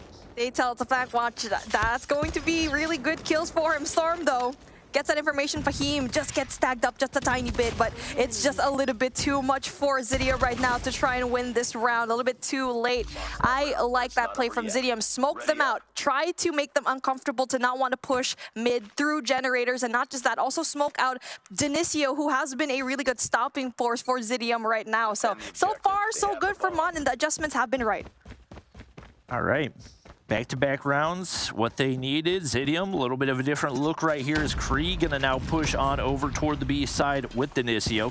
Spots out one, but can't connect on the snipe. That would have been a big opener. Kree still in a nice spot to work that heady with the HVK in hand, but Fahim gonna be able to take down Dinicio. Genius gonna drop as well. Kree fires back and equalizes to some degree, but Daytel still in a position to get the plant down if he wants to. His teammate wins an essential gunfight. Etsy again with a pistol. Has to worry about Storm though, with Elcar in hand. Ooh, gonna be big kills coming from Storm and Rondo. Still a 2v2, but with bomb being planted, it is going to be 36 seconds for Zidium to try and defuse. But I feel like for Mont right now, they're in really good positions. Unfortunately, does go in for that kill. Storm wins those. Jace gets spotted, goes down. Defuse is finally gonna happen. Wow, that is going to be great for Kree, actually. Honestly, I think this is the third time that he kind of changed up his weapon. So far, he's not feeling it, but looks like the HVK choice is going to be good for him. Phenomenal retake out of those two players to equalize once again, and that pick by Storm with the sniper, definitely what changed the pace of that round. We'll see what they can do, as it's been even all the way through. It looks like, once again, a slightly different approach right here, as it's going to be Kree now solo making his way on over to B, and will be Genius now pushed up in the top side of generator rooms. Daytel trying to sniff one out, and Jace lurked way up in mid. Big gunfight incoming. Does Genius read it? Yes, he does. Jace, you got to look at the right direction. Obviously, everyone else from your team is going to be on that side of the map, and does go down. And now every single time that Mont actually wins the round is the fact that they had that mid control. And so far for Daytel, he's trying to sniff out that one player that took out Jace. Then it's going to be that boiler room control that most of these teams desperately need. Ooh, big shot out of Etsy right there. That's going to be the opener. Into the 4v4 Kree. Cheeky little spot right here. He's got a laser on his Hulker. That's kind of worst case scenario. Gonna be difficult to get information around that outside angle, but right now he's going to be stationary as Dinicio not going to be able to connect onto Fahim. He's forced back, but with the bomb in hand and only 40 seconds remaining, Mont have got to make a move here. That just allowed Dinicio to actually go in there very deep into generators, but for Mont, they're going to go in for that alpha control instead, as Rondo will be the first point of contact there. Storm can't connect right there, but fortunately for him, Rondo is there. Does get traded out. Fahim hops off the bomb heady, though. That opens things up for Storm. Kree finds another. Had not moved from that spot, and now all down to Daytel with only 12 seconds remaining. No real chance of him taking the round, and he can't take Storm anyway. Beautiful quick scope once again as Zidium retake the lead. The patience from Kree in that round, they did not move at all. There was a one Mont player. They were just basically sitting right next to each other. And if Kree actually moved, he would have gone down, especially with the Holger in hand not being so fast. But patience pays off for Mont, and I mean for Zidium rather, and for Mont needs to find a way to go in for that B hit again, but it was really read well by Zidium, just pushing aggressively as well. Fahim with the bomb in hand as we see the aggressive B push. It's worked a couple times for him so far. Kree pushed back, Dinicio taken down, but Daytel does not come out on top. Etsy has been nasty with the deagle so far, so punishing. Not gonna be punishing with the scope though is Storm. Now his 8th kill on the board. Fahim looking to get the plant right here. 2v3, they're in a rough spot, and Kree is already rotated over here. Nice little flank out of the remaining Zidium players. And Storm with a big gunfight up ahead. He gets shut down. Jace doesn't read it right, but Fahim finds one, and now into the 1v1. Rondo right around the side. He's up on the generators, and it's going to be a close one. Rondo gets the better of it. you could just sit back, you know, play back a little bit. You had the Kilo 141 in your hand. You also had a tower control on that right side, but Rondo still wins those. Here's the thing with like trying to go in for the kill instead of playing for time. It's just, it always goes into a 50-50. You don't know if you're going to be winning that gunfight, where if you're going to be going for that objective instead, you'll also have time on your side, increasing your chances of actually winning the round. Zidium now up 2 and looking very solid on that defense, but now we're going in for the attack. All right, up 2 rounds. What can Zidium do? They read this properly. A lot of pressure over to A. Mont get the openers. Only 2 players remain all ready for Zidium. Fortunately for them, Storm is one of them. Gonna be looking for a pick here. Daytel looking to get aggressive. Storm force back. He finds Kree as well, and now all down to Storm as the fast A hit pays off early for Mont. Zidium just did not chuck as much grenades and util as we wanted for an A hit like that. They were just not prepared to have such aggressive positioning from Mont.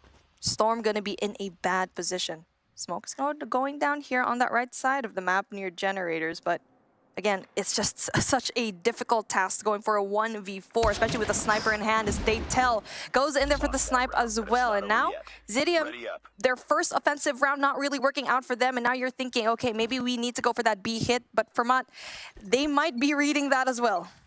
I mean, with the way the snipers have been playing, if you're Zidium, you might as well throw a look that way. You only have Etsy to counter, and Storm has been phenomenal all game long. It's a lot of pressure toward the mid-map right here. 2 players making the push over toward the B side. You got Kree there, assisted by Denicio, but oh my gosh, have Mont read this. Aggressively pushing over toward B, but they don't read the players mid-map. Big opening kills, but they fire back. Denicio takes down Daytel. Can't find the second one, though. Only 2 players here. 2v2. Genius knows there's one around the corner. ZZ's gonna drop, and now all down to JC. Bomb is gonna go down, and for Zidium, they're playing their numbers to their advantage. They're trying to scope out this Alpha side first before they try to commit to a plant. So now they have the information. Okay, Alpha is gonna be clear.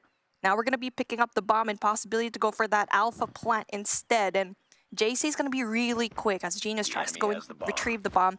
JC actually goes in there for that rotation, and Alpha as well in a really good position to try and defend if he gets this right. Timing, though, doesn't see them wrap the corner. Now both players inside the A bomb. He saw Storm around the backside, but he didn't see Genius. Storm spots him out, but he kills the planter. The bomb has gone down, and now JC versus Storm. Storm's gonna fire right there, slides through the top side. Still a lot of time left, and JC gonna play this very, very patiently. But it looks like Storm is read it perfectly, but doesn't see the position. JC finds a way to win the gunfight. And just like that, we're tied at 4-4. Beautiful. That is how you play Search, especially clutching up a 1v2. Get that information now. You wait for a plant, and that rotation going into Alpha was essential. Not only that, you were able to isolate those 2 players. You kill the plant. He tried to go and stop the plant, not able to do so, but the fact that he was able to isolate, not just that, not re-peek the corner that he actually shot at, going through mid as well, that is beautiful for them. And this heroics from Mont definitely going to be big for them. And Storm played that so well too, but he did not anticipate how quickly he would be able to make that wrap back to mid. Mont find a way to take a round, and now Genius making his way over the stairs. Little does he know, there is already a Mont player pushed up on the objective, but Daytel gets taken down right there. Kree looking for information through mid. Etsy fires back. Genius taken down. Bomb still in hand right here as Fahim peeks the corner, but the Holger is going to be tough to deal with through that angle. That's going to be forcing the Mont players back once again as Denicio with the responsibility of holding down that sniper's nest. Kree was so busy just trying to shot at mid, and the fact that he actually was able to bring out Mont players from that side of the map, going in from the right side. And now Mont just flushed in 1 by 1, and they're winning a lot of their gunfights as well. It's just Storm right there. And like what we mentioned, Storm is a really good sniper, but obviously going to be overwhelmed. And for Zidium, after just that 1 player going down for them, there's no defense whatsoever on that right side spawn, and just Mont went in there scot-free. I felt like Zidium was going to be able to do some damage over on the generator side, but they have not looked good at all. And now with 3 straight rounds dropping on the offensive side, a little bit more of a passive approach right here. Couple players going to be watching those mid angles. Rondo sitting back, waiting for the peak. Daytel gonna make his way through the mid-map. Timing may go his way. Looks like it does. He does not. He can't win the gunfight. Storm takes him down. One for Dinicio as well. And that's the opener that Zidium are looking for. The drop shot, the 2021 drop shot actually does so well. Genius gets a pick. Now it's going to be a 2v4 situation where the Mon players are going to be far away from each other. Zidium, though, even though they do have the numbers advantage, very careful when it comes to that rotation. Bravo is going to be wide open, and it has a really good spot for them, and obviously they do have the numbers, so the plant will go down. Etsy watching from spawn building, and you got Jayce all the way over on the opposite bomb site. Going to be tough for a 2v4 retake. You got to pray for some heroics out of Etsy. As Jayce in a horrendous spot and playing this so incredibly slowly, very little chance he's able to find any impact right here. And Etsy going to hop up to the overlook, but no idea that Genius is on the opposite side of this one, and that's going to be a free kill and should be the round for Zidium to tie things up, barring a miracle from Jayce. There you go. Rondo seals the deal, and now we're going to be so close to a possible overtime right now.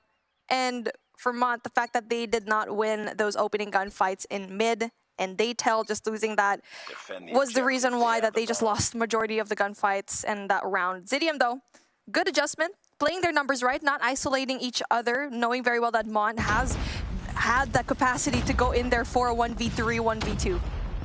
Well, same approach right here for Zidium. Mont get pushed up inside A once again, but you get Storm pushed up into a nice little angle, peeking through mid. Looks like Zay's gonna try to lurk through the mid-map, but shut down by Genius, and Daytel gets a little bit overzealous. He gets taken down. Fahim there for the trade, but it's Zidium getting the better of the trades once again. They're gonna continue to sit back and see if there's a flank out of Mont, but this time they reevaluate, they sit back and play it a little more passive, and right now both teams left guessing, but Jayce, if he makes this push up right here, might be able to get a nice flank. Mont just needs to be passive. I mean, you're on the defense. You don't have to be that wide open, and the fact that you already lose 2 players so early on into the round just says a lot. Not just that, you don't even have, like, early on in that round, any players in that Bravo side. And now they do finally put 2 members there reading this play right. Cree looking for info. He's got his smokes left. Jayce on the back side. No information for Zidium as Rondo makes his way up, but will Jayce lurk through the smoke and find a kill right here? Ballsy play if he does. I don't think Cree read it. Rondo might be able to get away with his life. Jayce takes him down. Trade should be there. Cree can't win the gunfight. Jayce's in position to get the defuse. Dinicio peeks around the corner. Deagle shots can't connect right there. Genius is there as well, but the shots aren't going for anybody. Genius takes down one, and now it's all on to Etsy, and he can't win the gunfight. Now Zidium, 1 round away from taking the map in the series. Zidium almost punished by not rotating early enough into that Bravo side, but good thing that the rotation after Mont got those kills, definitely good. I mean, the only blessing that they had, that they were up against the Deagle player. That's it. If he had like a CBR in hand, that would have been a different situation. And now, slow approach. We need to stop Mont from just losing lives here in mid. And again, it's going to be a heavy stack here in Alpha for Mont. And they haven't really found a way to approach this delayed push out of the Zidium players. Genius going to get lurked up in mid once again. And they sit back, wait for the early peaks. It looks like Mont have finally learned their lesson. Nobody going to overcommit right here. Secure the A site. You got 1 player just trying to find info over on B as well. It's going to be Etsy with the sniper in hand. And this time, Zidium are going to be the ones forced to make the first play. I mean, for the defense, you just have to stay back. So far, though, no information from both of these teams whatsoever. Etsy's going to be their eagle eyes here in Bravo. So far, nothing yet. With 58 seconds left on the clock, and if you're Zidium, you need to make a move right now, because so far, Bravo has been working out for you, and if they try to make that alpha hit, they will be greeted by these 3 players coming in from Mont. For Zidium, you've given up so much time and still yet to commit to a play. It looks like they're looking to make a push on into A, but there is a heavy defense here for Mont. Jay on the inside, smokes across. Big gunfights coming in. They go the way of Mont. 3 players drop already. Rondo and Denicio left to try to clutch, but it looks like Mont are going to find a way to force overtime, and it's going to be a spicy one. OT game 5. You can't ask for much more than that. That was too slow. I mean, yes, you want to get that information down, but you have to commit at some point, and that just allowed Etsy to just push so far away into generators. And now we're going into that OT where Mont is going to be having that switcheroo, attacking them from A, and now that's the perfect timing because Zidium only has those 2 players. Big opening kill for Rondo, traded out. It should be A control as ZZ finds another. Genius round the corner. Not going to be able to find that one either. Left and right, they fall. Denicio finds one, and it looks like he's able to make his way outside, but they don't read Kree through mid. It's a 2v2. Somehow Denicio is alive, and the Zidium players force back as the bomb going to instantly get planted over here on A, but no real position in some huge opening gunfights right here as they're both looking toward that mid entry. Not only that, Zidium's guns right now not looking particularly well for that A hit. We have a sniper, we have a holger, but you're going up against a CBR and a Fennec in hand. And so as the clock finally dwindles down, we need to see some sort of push. And so far is going to be into left side spawn as Daytel gets a beautiful 2-piece. Now we do see an advantage for Mont. That is a beautiful aggressive push into Alpha because Zidium thought it would be a B hit because it worked every single time, but that is how you surprise your competitors.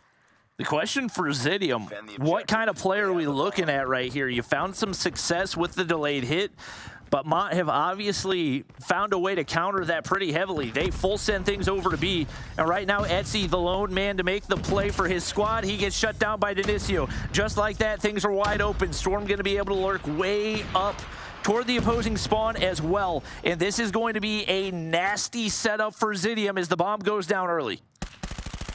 Storm spots 1. Doesn't quite connect, but the information is going to be right there. Kree, on the other hand, will also try to win a fight of his own, a 1v2 situation right there on left side spawn. Jay, though, gets an essential kill, even things out. Big kill coming in from Fahim, and just like that, numbers advantage coming in from Mont. Again, it's definitely going to be that control down, and Denicio wins an essential gunfight. Jay and Daytel get big kills as well, and we are going to see a Mont win with so much time on their hands. The retake is perfect coming in from Mont, and not just that, their first win here in Stage 4. Zidium fall apart in the final round. The bomb down, the setup looking nice, and they lose every single one of those opening gunfights. I mean, especially that Fennec hipfire. All you gotta do is press the ADS button one time. But Zidium come up short right there as now Mont find their first win, and both teams sitting at 1 win in the standings. Wow, I am sweating, my dude. I mean, this studio right now is heating up with the competition that we have here so far. Rondo having that 9 kills to his name, getting high impact kills in the beginning of the round, but kind of just fizzled out in the very end. Fahim, on the other hand, looking very consistent all throughout this competition. Just a couple misplays at the end of that one as the Zidium squad come up short. I think you really got to look back to that last round before overtime where they wait till 40 seconds on the clock before they commit to a move. They allow Mont to just sit back and play the waiting game. They find the opening kills, and seemed like things unraveled from there. Unreal, man. Look at that. I mean, it's just the adjustment from Mont, knowing very well that it was Zidium's round to win in that last round. But the retake was just so clean. Glitter, oh my goodness, what a matchup. And can I just say, Shift and I were right. I was gonna do it. I was gonna give it to you. Oh. It went the full 5. To be fair, Zidium almost had it a couple times, Bobby. This was a really close match. It was so winnable on multiple times. They're just lucky. They threw away the control. They threw away the last search and destroy. I won't say they threw away the last search and destroy, but it was definitely winnable. I don't regret my choice. I don't regret it. Honestly, I don't think you should feel bad about that one because that was about as close as it could possibly get right now for a second match on the day. 3-2. Going the full 5 into overtime. I mean, that's the type of COD Mobile we were hoping for today. And that's the type of COD we saw small shadows of from Mont last week. They're playing good COD. It just came down to taking some of the maps through the finish line. They would start hot, but then make a couple of crucial mistakes, and it felt like everything would snowball out of control. I will have to say, though, the way Mont played that last search, really, really well done. Lots of cool variety of how they were setting up their defense. They created so many issues for Zidium, which, to be fair, for a moment, Zidium were figuring out on the offensive side with a lot of control through mid, which was a huge issue for them in the opening rounds of the second half. But this is the type of COD that I was hoping to see from Mont today, and I'm just glad we got it. I mean, even if you don't know what happened and you're just looking at the quick little summary there, Mommy, that was an almost identical swing when it comes to how strong Mont started on the hard point, and then it swings back in favor of Zidium. Then it swings back. It was anyone's game. It's basically a pendulum, and the fact that we see that both of these teams are pretty level. I mean, we saw that in the overtime in S&D, but it seems like when it comes to Mont, every time that they play a single map and they lose that, they're so quick when it comes to those adjustments. The fact that it was a 7-0 in Tunisia, the first time they played that map, they just did not have any kind of answer whatsoever. But that is good signs, the fact that they're learning so quickly. All right, well, now that we're halfway through today, we're actually going to take a look at our standings, see what's happened so far after these first couple matches. 117 Kings and Animus still holding on to the top of the leaderboard. We haven't seen them yet today. We're going to see them later on, and then that will be changing eventually when it comes down to our fourth match. Not everybody will be able to remain undefeated, and we could see a couple more stats changing there. Panic down there at the bottom, 0-3. A little bit of a rough start for them for that challenge season. They're going to have to try and bounce back if they can in their next match tomorrow. But as far as what we got going on, we've got another interview. Everyone is ready to come chat. So let's jump on into the interview, because if I'm not mistaken, we should have Jason here from Mont. Can you hear me, or how are you feeling? Hello, guys. Can you hear me? Yeah, you sound great. Phenomenal performance here. That was such a close back and forth. What was going through your guys' mind when you got to the overtime point? Well, the overtime point was like, we just know that we got into their heads after we started breaking. And it was like just catching the momentum, watching every corner, just be patient. It's all about, like, we knew that last 30 seconds they're going to start to push. So either we're going to play for retake or we're going to fight our gunfights and then just see who's going to win what. Dude, the retake that you guys put together there, though, in the final overtime round, that was even more impressive than the round previous when you guys were setting yourselves up, knowing that they had full control of A, but you guys were able to break it down pretty nicely. A lot of it felt like the series came down to some individual moments. Can you kind of speak to both your own individual skill as well as to your teammates? Because it looked like you guys just had the leg up from the get-go today. Well, I think everyone has an individual talent, and we're probably the newest roster in the EU. Like, we was last 2 months since we started the team, so we have like big issues in S&D and stuff. Obviously, we're gonna work on it, but most of I trust the guys. It's just like we have to work more on our S&Ds and a little bit patch the controls. And yeah, I believe in the guys that I'm confident in my team. I'm just going to touch up on, again, this S&D game for you guys, because so far it has been either really bad or really, really good. You gave Kings a run for their money and almost winning in that Express map in Stage 3, but at the other end of the coin, you lost 7-0 with Tunisia. How are you going to find that consistency here when it comes to those non-respawn game modes? Well, we're gonna vote, definitely. We're gonna watch our problems, like when we did wrong, the communication, of course. It's our third time playing the Tunisia, to be honest. Like, so there is, of course, no excuse, for making a choke like 0 and 7. But definitely we're gonna be working on how to retakes and stuff. Like, the map catches us off guard. Like, we thought, okay, we can do something, but it's a map that we have to train a little bit to understand well how it works. All right. Obviously, this is a huge first stepping stone for you guys to get your first win of Stage 4, but you still got a lot of work to go, obviously, if you want to break your way into the top 4. What do you feel like are some of the biggest improvement points in the modes outside of S&D for you guys to have more of a chance against those top teams like Kings and Animus?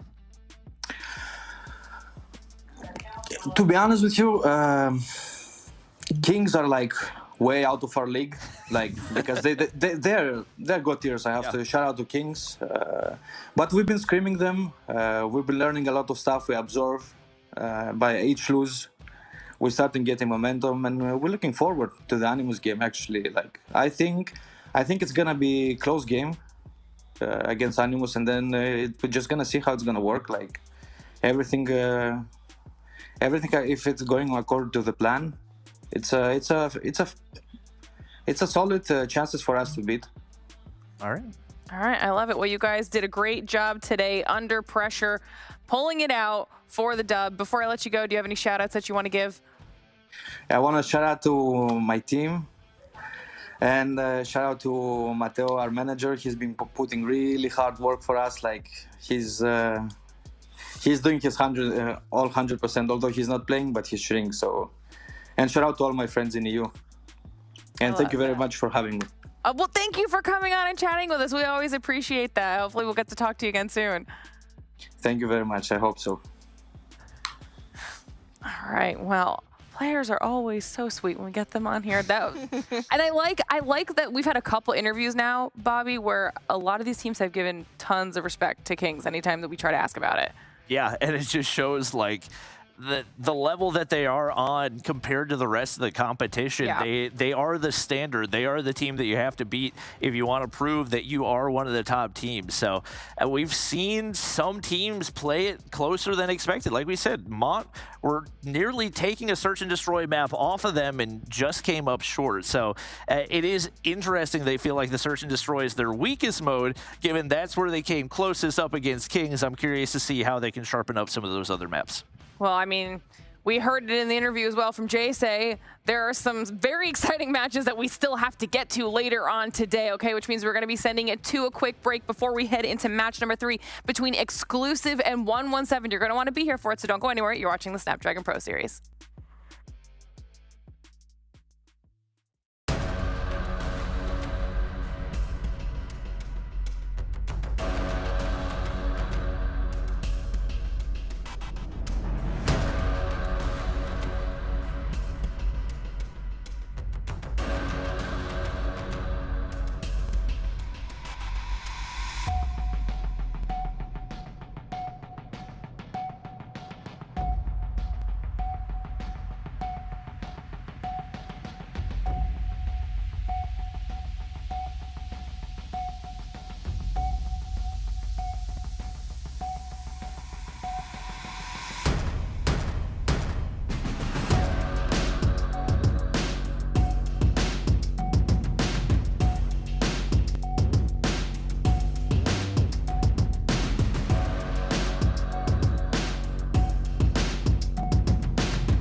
Welcome to the place where dreams come true, where everything you want can be yours, if and only if you're willing to work for them. You're willing to hurt for them. But most of all, you're willing to be first for them. Ha! Look, I'm going straight to the top. I don't know how I would stop, like it or not. I got some goals that I'm hitting. You hear what I'm spitting? It's hot. Look what I got. Whole lot of passion and pain. The road to success is insane. Stay out my lane, cause I'm on a mission. I'm getting what stands in my way. Yeah, I'm a beast. I wouldn't play with me, baby. The way that I'm training is crazy, and I do it daily. You wanna talk about drive? I got more drive than Mercedes. I've never been lazy. I'm in the room, it's a red alert. You wanna compete? Well, get better first. I got 10 toes in the dirt, push through the hurt just to show them my worth. I'm the best. Yeah, I'm the best. I never stress. I know what's next. I'm who they test, like we playing chess. But I'm unimpressed, so now let me flex. Ha. Yeah, I'm a word through the struggle and hurt, cause I know my worth, and I gotta be first. Ha. Yeah, I gotta be first. Look, I don't want anyone's sympathy. I understand what is meant for me. I give my focus and energy. If it's meant to be, then it's meant to. The Snapdragon Pro Series powered by Samsung Galaxy is brought to you by Snapdragon Elite Gaming, Samsung Galaxy S23 Ultra, and Monster Energy. All right, everybody, welcome back to the Snapdragon Pro Series. It is time for us to head into match number 3, our second week of the challenge season. And I think things are going to continue to be a little bit difficult here, Bobby. It's going to be exclusive versus 117. What can we expect out of this one? I mean, it should be another banger. We expected that out of all the matches tonight. This is the first real testing point for 117 not found as they look to remain undefeated. And we'll see if they can make that happen up against an exclusive team that, even though they took the L last week, looked really, really strong. Yeah, this is definitely where things start to get a little bit close. 117 being one of our undefeated teams currently. So if they lose this one, Mommy, that perfect record will be gone as we take a look at some stats here. And this is a good test for Exclusive to see where they're at the tournament, because so far they've taken on the opposite ends of the spectrum. Last week they lost to Kings, but they did have signs of life in that control. On the opposite end, they went up against a team like Mont and Zidium, where they're trying to go in for that top 8, top 7 spot. So this is a good in-between. 117 is pegged to be that top 3 or top 2 team.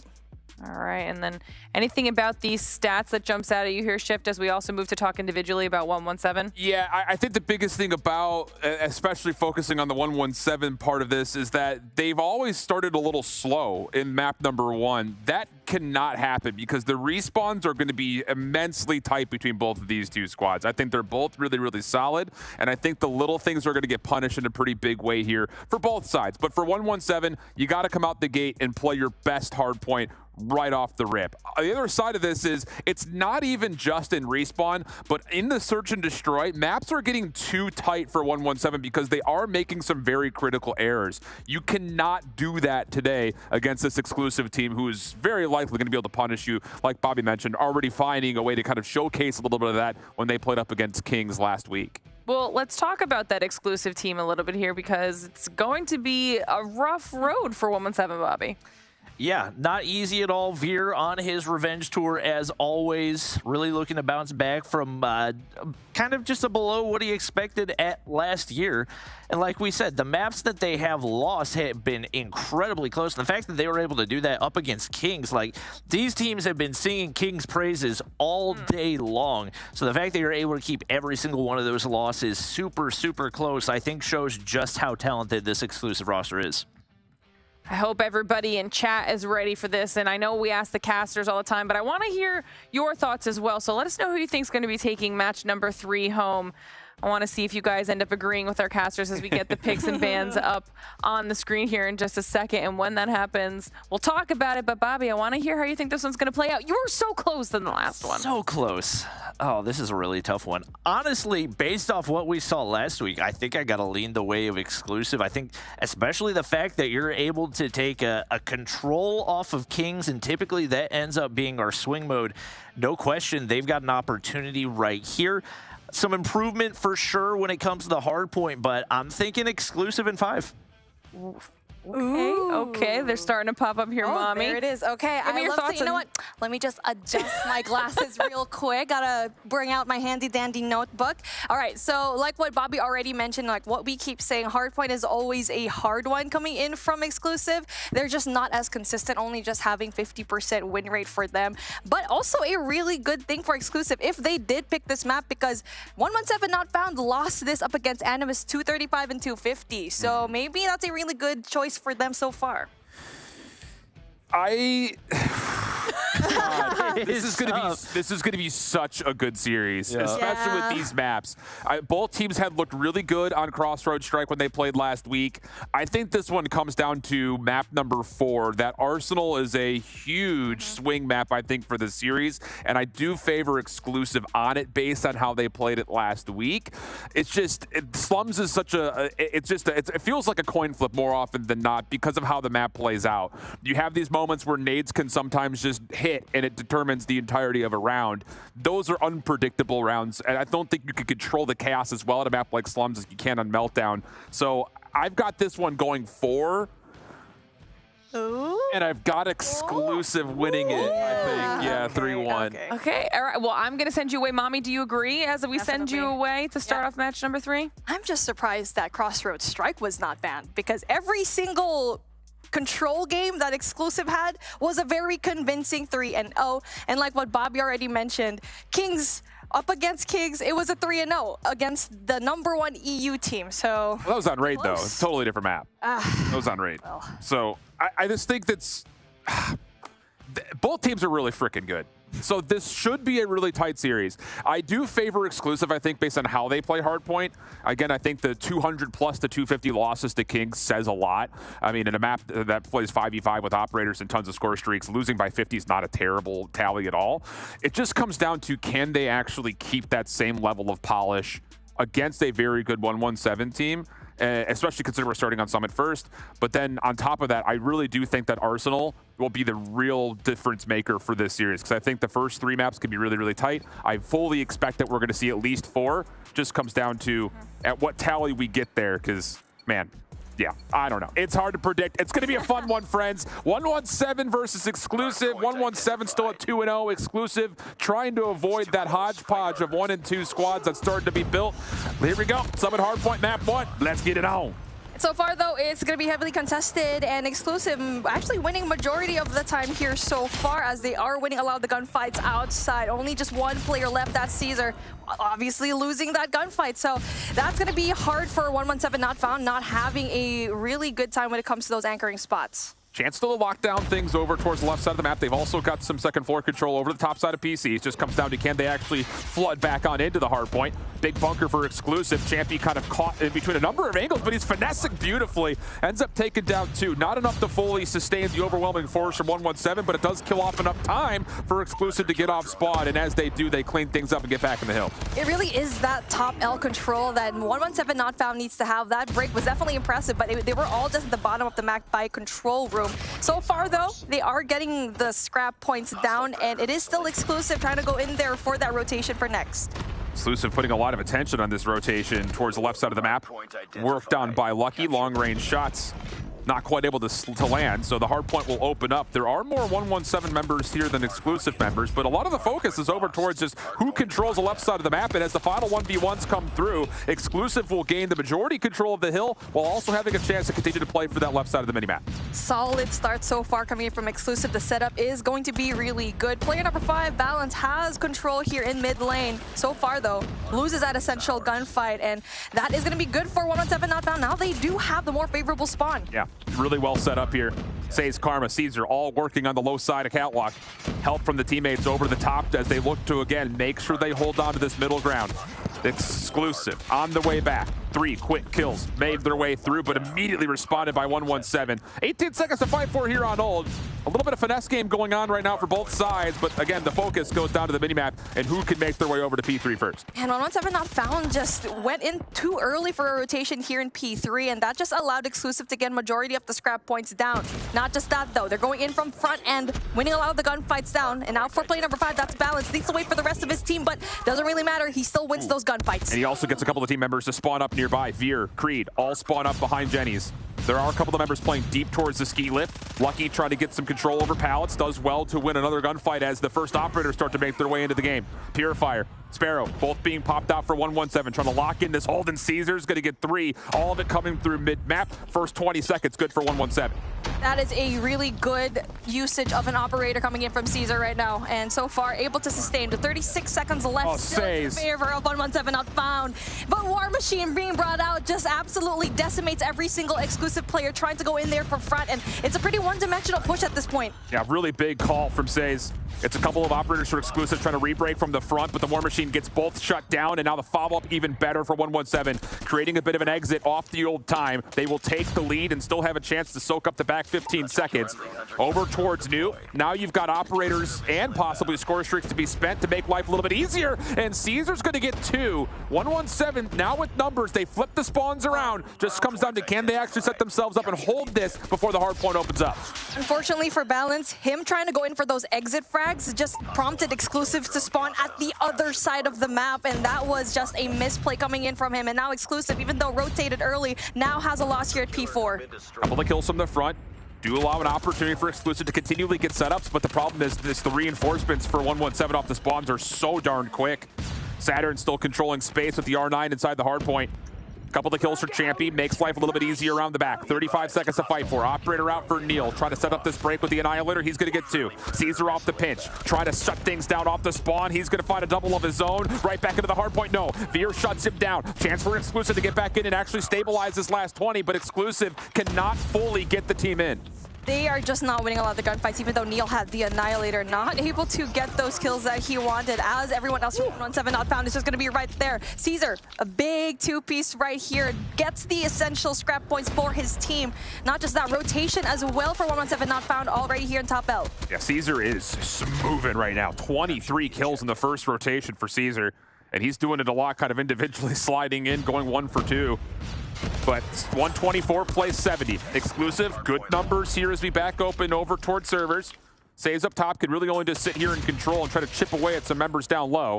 Creed keeps him honest through top window. Rest of the hit for 117. Coming from all angles at the same time, the coordination is perfect, and 117 will find every single kill for the immediate flip. That was beautiful. A beautiful break coming in from 117 not found. And exclusive just doesn't have a hold of those power positions. Top L needs to be brought. Not just that, create enough space for your SMGs to go in there for the break, and they're just having a difficult time when it comes to those one-on-one engagements up against 117.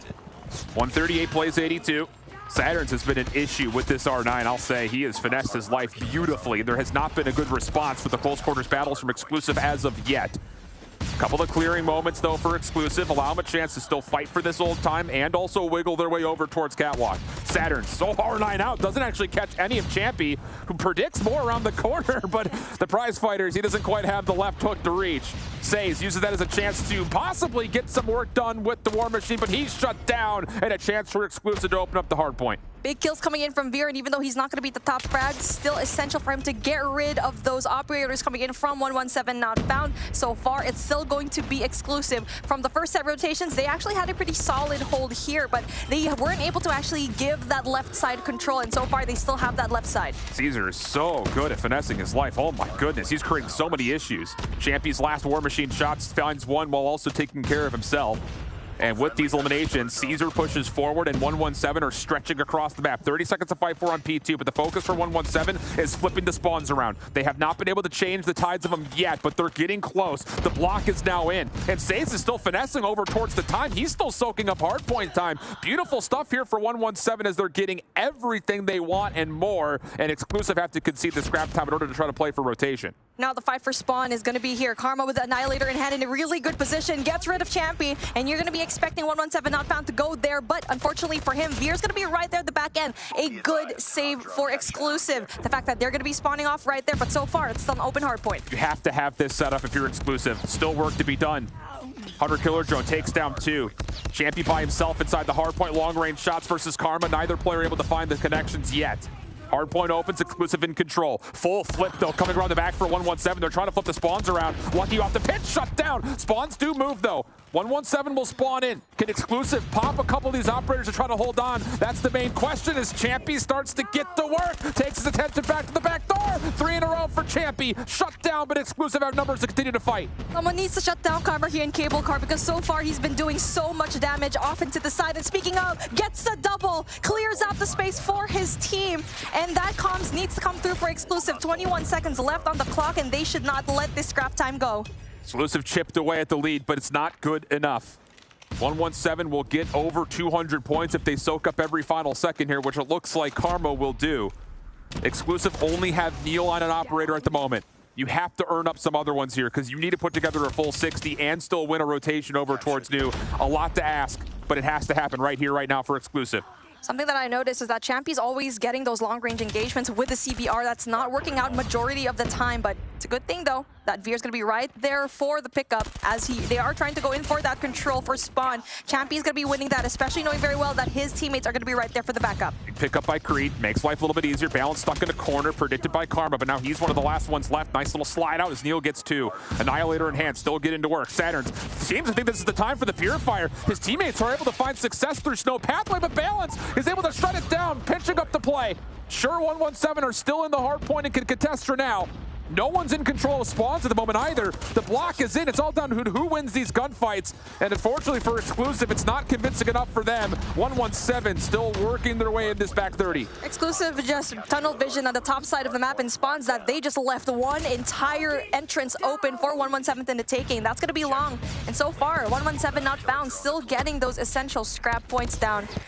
And we do get to see Exclusive in that early setup in P1, but 117 is so good when it comes to the break here. Have to have something if you're Exclusive. Fully stacked up. Trying to clear out the second floor. Champy down low, just playing his shoulders, playing his life. Good kills coming through, but Caesar, Saturn still find a way to break. Creed inside with a Holger, not the weapon you want as 117 start to flood with everything from the front, but they nearly line up. Neil bouncing back in, keeps a contest alive, but 117 still have the numbers. They're still soaking up the town. Now it is 5 seconds away from the dub. Exclusive have to go now. They do shut down an Annihilator and cut some follow-up kills, so a little bit of an extra lifeline here, but it's last breaths, it feels like, for Exclusive. 2 players and 31 seconds left on the clock to try and defend and soak up as majority of the points here. Go into the favor of Exclusive in P1 as they're slowly trying to catch up, but it's definitely a long way to go. As the setup for Nex is going to be right there for Neil, but he does not create that space for his team. Yeah, tough claw pull right there, but it's one of those moments where you have to play perfect hardpoint. You can only give away 4 seconds of time on 2 of the scrappiest hills that we have in COD Mobile. Exclusive, to be fair, has done well on through P1. Follow-up is pretty decent, but Lucky getting 2 at the claw gives numbers to not found over towards Catwalk. Neil playing inside, has to hold his life. Balance up top has to do essentially the same thing. Hard point opens, 117 in control, contest from behind, and no. Champy, he put together a good map, but it's not going to be good enough. 250, 185 is the tally as 117 strike first. It's just a matter of the rotation into P3, which we actually saw 117 not found, not win it that second time around, the second set of rotations. And the questionable thing also is the fact that you're putting Holgers in tight spots and you're putting CBRs in long-range engagements for the side of Exclusive. Yeah, it's an interesting conversation point because the moments that we did swap the champion where it's just like, brother, you're frying, get in the hard point. He still got a minute 57 in the hill, so he was doing a little bit of everything, but there definitely is something to say about Creed not being able to have the same sort of lockdown presence that we saw for 117 on the other side. I think in particular, you really saw a lot of really good focus from Karma. He was great, I think, in the key moments, especially through the 3rd and 4th hard points, whereas on the other side, it just never really felt like Creed was ever in a good spot. I mean, even here, it's 142 to 101, and Creed's only got 11 kills compared to Karma's 24. So I think there's a really big difference in there. They're in the kill feed from the ARs in particular, and this is another highlight moment where Karma's able to stay outside the hard point and still provide some production for his team. He was so pesky there, and they were able to shut him down just once, but after that, there was no follow-up, and that's what we need to see coming in from Exclusive, the follow-up every single time. But now we're moving into S&D where we're kind of expecting Exclusive to kind of just take it to the next level. They have to. I think that's the biggest thing about it. The hard points, I mean, both teams have shown some very significant results to their name. Obviously, for Exclusive, you kind of look at the matchup versus Kings, you go, well, they're only 1-2 in hard point, but the 2 maps they played versus Kings were really tight. But Search and Destroy, this is where I think the entire series may end up being kind of determined by, because I figured that the controls can be pretty even. It could just be whoever the better Search team is today may win this series. So whether or not you like Exclusive or you like 117, I think that this map is a true indication for who the better team is between these two squads. Most definitely, because you need to find ways for 117 Not Found to go up against the snipers right now with Exclusive, because I think they have a better sniper setup, but we are in a map where things can get dangerously close, where Saturns can just pop off with the R9 and just sneak in right past you. See how it all fends off. 117 will start on the defense first and foremost. Exclusive on the opening offense. Expect to see a lot of nades littering mid-statue. We are blind. As we all got flashbang. There was a flashbang here in the studio, and we're still here. Very, very long flashbang. Wow. There we go. Back into the action. No one's died as of yet, so we stay 5v5. Lucky's got a little bit of support nearby in the form of Karma, who will be playing over towards A with him. And the defense have actually given away a lot of space here in mid-map. And as Neil finds the first connection, Caesar will see that, yep, they're planning at B, and we can't do anything about this. 2 passes coming in from 117 Not Found that just allows Exclusive to just go in there and position themselves so well when it comes to that post-plant setup, which is going to be planted right now for that garage. So far, though, trying to win a lot of these gunfights and balance, gets a beautiful 2-piece. Yeah, heads-up play right here from Exclusive on their post-plant. For a moment, it looked like they were going to plant, and then everyone was going to leave the middle of the map. There is no need for that when you have 2 snipers that can rotate towards garage and watch over that post-plant position. So stay on top of the bomb, use that brick heady, find a way to out-trade the defense who has to flood forward, and yep, chef's kiss. Perfectly done for Exclusive in the first round. And now we'll see what this break-off actually looks like. 117, there's the opening nades, and they are going to push through this into bricks this time around, but Exclusive are giving this up voluntarily, trying to get Neil in action on the cross. He does get a hit marker plus see another, but he can't make good on it. Fortunately, Balance does pick up 1 elimination, but 117 are still very far forward here at mid defensively. This is not a unwinnable 4v5. Made a little bit easier now as Karma trades it back to an even 4v4. The fact that Exclusive played back and just made 117 use all of their utility, or not just majority of it, is going to be really essential for this post-plant situation later on. But looking like that Bravo hit might still be the case. Creed spots 1, not essentially there, but Karma does get a kill again. There's just no reason you have to chow that. You're in a 4v4 with mid-map control. Like, why slide out just to see if anyone's playing at garage? It's not a smart play. And Veer punishes them. 2 quick kills come through. Now it's down to, can you find Says, who's very wisely playing for sound cues before he pops up. He's going to have to go 1 for 1. He hears a couple of jumps. There's the check. That's how you play it. Saturns take notes. Says saves the round, and now it's just down to Neil. Neil trying to give as much information as he could in Broken, but unfortunately for him, could not provide that extra set of defense, only from far away. And now the long wraparound going in through right side spawn.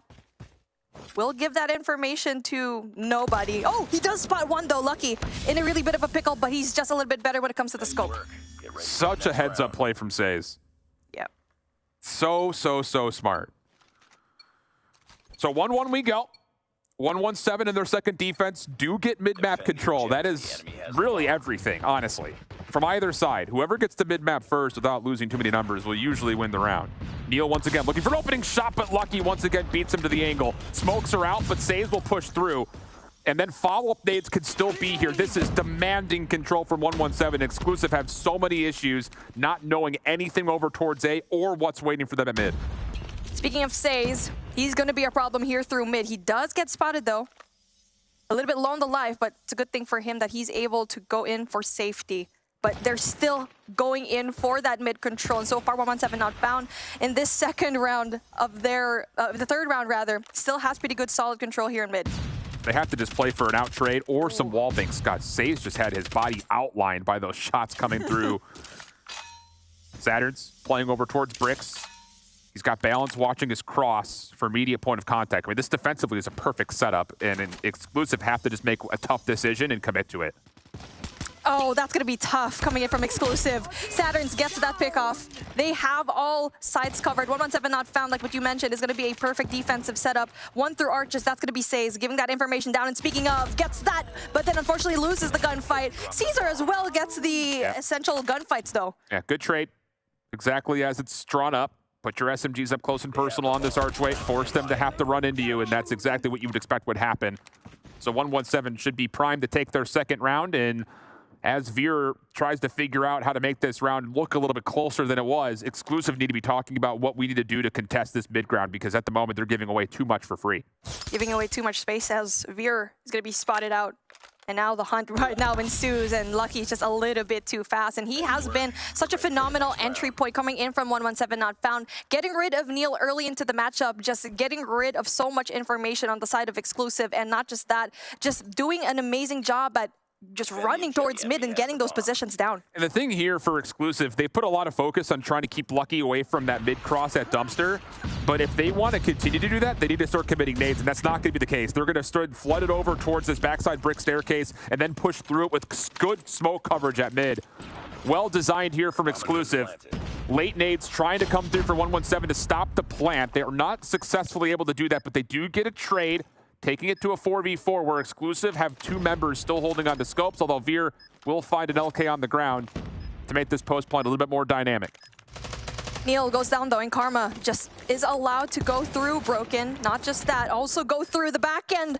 And now for Exclusive, you had numbers advantage, and now it's going to be dwindling right off the bat. Lucky gets that kill. Not just that, the defuse as well. And I feel like that communication from Neil, that him going down should have been an indication that you're going to be expecting a flank from 117. Yeah, it's a tall ask, because the beauty of that retake from 117 is that they actually send multiple members through the same side of the map, which is a great response when you read that Exclusive sent 3 players to commit immediately to B. If they have 3 members on B, they don't have 3 members anywhere else on the map, so take your numbers advantage, force your way around the opposite side, and then retake through mid by playing it through electronics. Perfectly done. And I would assume something very similar will be done here as well, as this is a very, very, very copy-paste execute for Exclusive. This time Lucky holds on to a nade, and it lands onto Champy. Big difference maker there. Karma's also holding on to nades. Those could also land, but doesn't quite thread the needle in time. 117 still putting a ton of pressure on this B plant, which has been stalled to this point. And that stall just allowed 2 players from 117 not found just sneak their way in through mid, but Creed, Balance, and Neil get essential kills for their team as Karma, going in for the backside again, wins that gunfight. A 2v1 though. Oh, I'm gonna be planted. Karma trying to back off, gets a reset, has time to reload, also has a CBR to play with.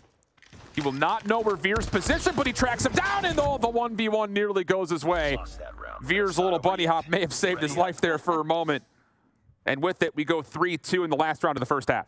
Matrixed his way in his life there when it comes to those bullets. And now for 117 not found, they just had a difficult time with the break, but I think that was still pretty good. I mean, they just lost their gunfights, but with Exclusive, a good adjustment as well as going in there early into the break definitely worked out for them. But 117 not found though, doing the same case in the other rounds.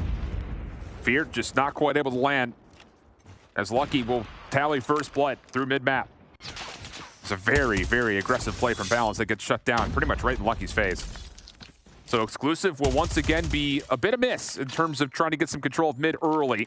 They've got Neil still waiting for a crossover towards Statue side, but 117 are not going to give him a chance to get a pick here by the look of it. This is a very one-sided defensive setup, and it's going to work out if they hold their spots. Neil, though, might create some space, but Saturn's able to get rid of Creed. So far, though, they're just applying so much pressure. There you go. Say's able to get 1, but Champy with the trade. And so far, Neil being so far away is actually perceiving to be a very difficult time for Exclusive, but he is able to get 1. Karma gets the trade. Decent attempt from Neil, but the shots just are not there for him today at the moment. Champy trying to chase down Saturn's not going to happen. Lucky's there for the team shots, and it will be a 4-2 half. 117 after the opener did what they needed to do to continue to put pressure on that early Exclusive hit over towards B. And that was definitely the difference maker on their defensive side. Comes down to what do they have designed up here for the offensive half. As Exclusive come off spawn, it looks like they want to put a lot of investment over towards bricks immediately. Yep, trophies are down, 2 of them actually. But Lucky connects through mid-map. And with Balance dropping, this post plant, or pardon me, this defensive contest, this is not quite working out still. Goodness. For Exclusive, they were able to go into mid early, but not able to go into position, especially with Lucky on the scope and just hitting his shots every single time. And now they're going to be going for the plant in Bravo. And their defensive setup so far, though, Neil gets that pick off at Caesar, gets the trade off of Neil. Now, this is a scope diff right now, flat out. Lucky will drop. Follow up, though. Veer's coming back into it now, all of a sudden. We get to a 2v2. Bomb is planted. Creed, good route.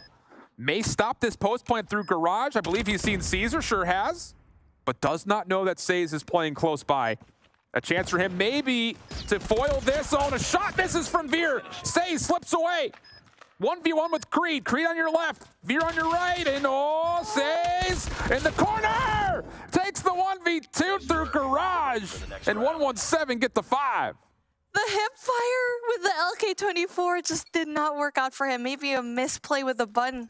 But unfortunately, Exclusive, you had the numbers advantage. And for Says, a little bit of luck on his side. 117 not found, already up 3 into this game where they're just playing back just a tiny bit, allowing everyone else from Exclusive to push back. Saturn's looking to get greedy with the Holger mid-map. Gets caught on an off angle. Offensive trophy systems keep everybody else safe as Caesar will once again land another key shot that's over towards the top of B. This puts a lot of pressure on Exclusive, who have 2 snipers and an LK out. So Creed's gonna have to go God mode essentially to solo defend everything while the rest of his snipers are essentially playing hard scoped angles. These snipers need to go and pick up another weapon if they do want to go in more for that defensive setup here in Bravo, because I mean they cannot go too close for those angles in mid. If they do, it is going to be up to Creed with the LK24 in hand, but so far he is having a hard time all by himself. Yeah, he's dealt a lot of damage, but yeah, he needs a little bit of assistance. Veer does provide one. Follow-up from Creed, not quite there. Careful, brother. Oh, boy. That was a tight angle to take that gunfight. Exclusive find themselves now down to the 2v3. No motion yet from Karma, but he's looking for a chance to slip through A, and he has.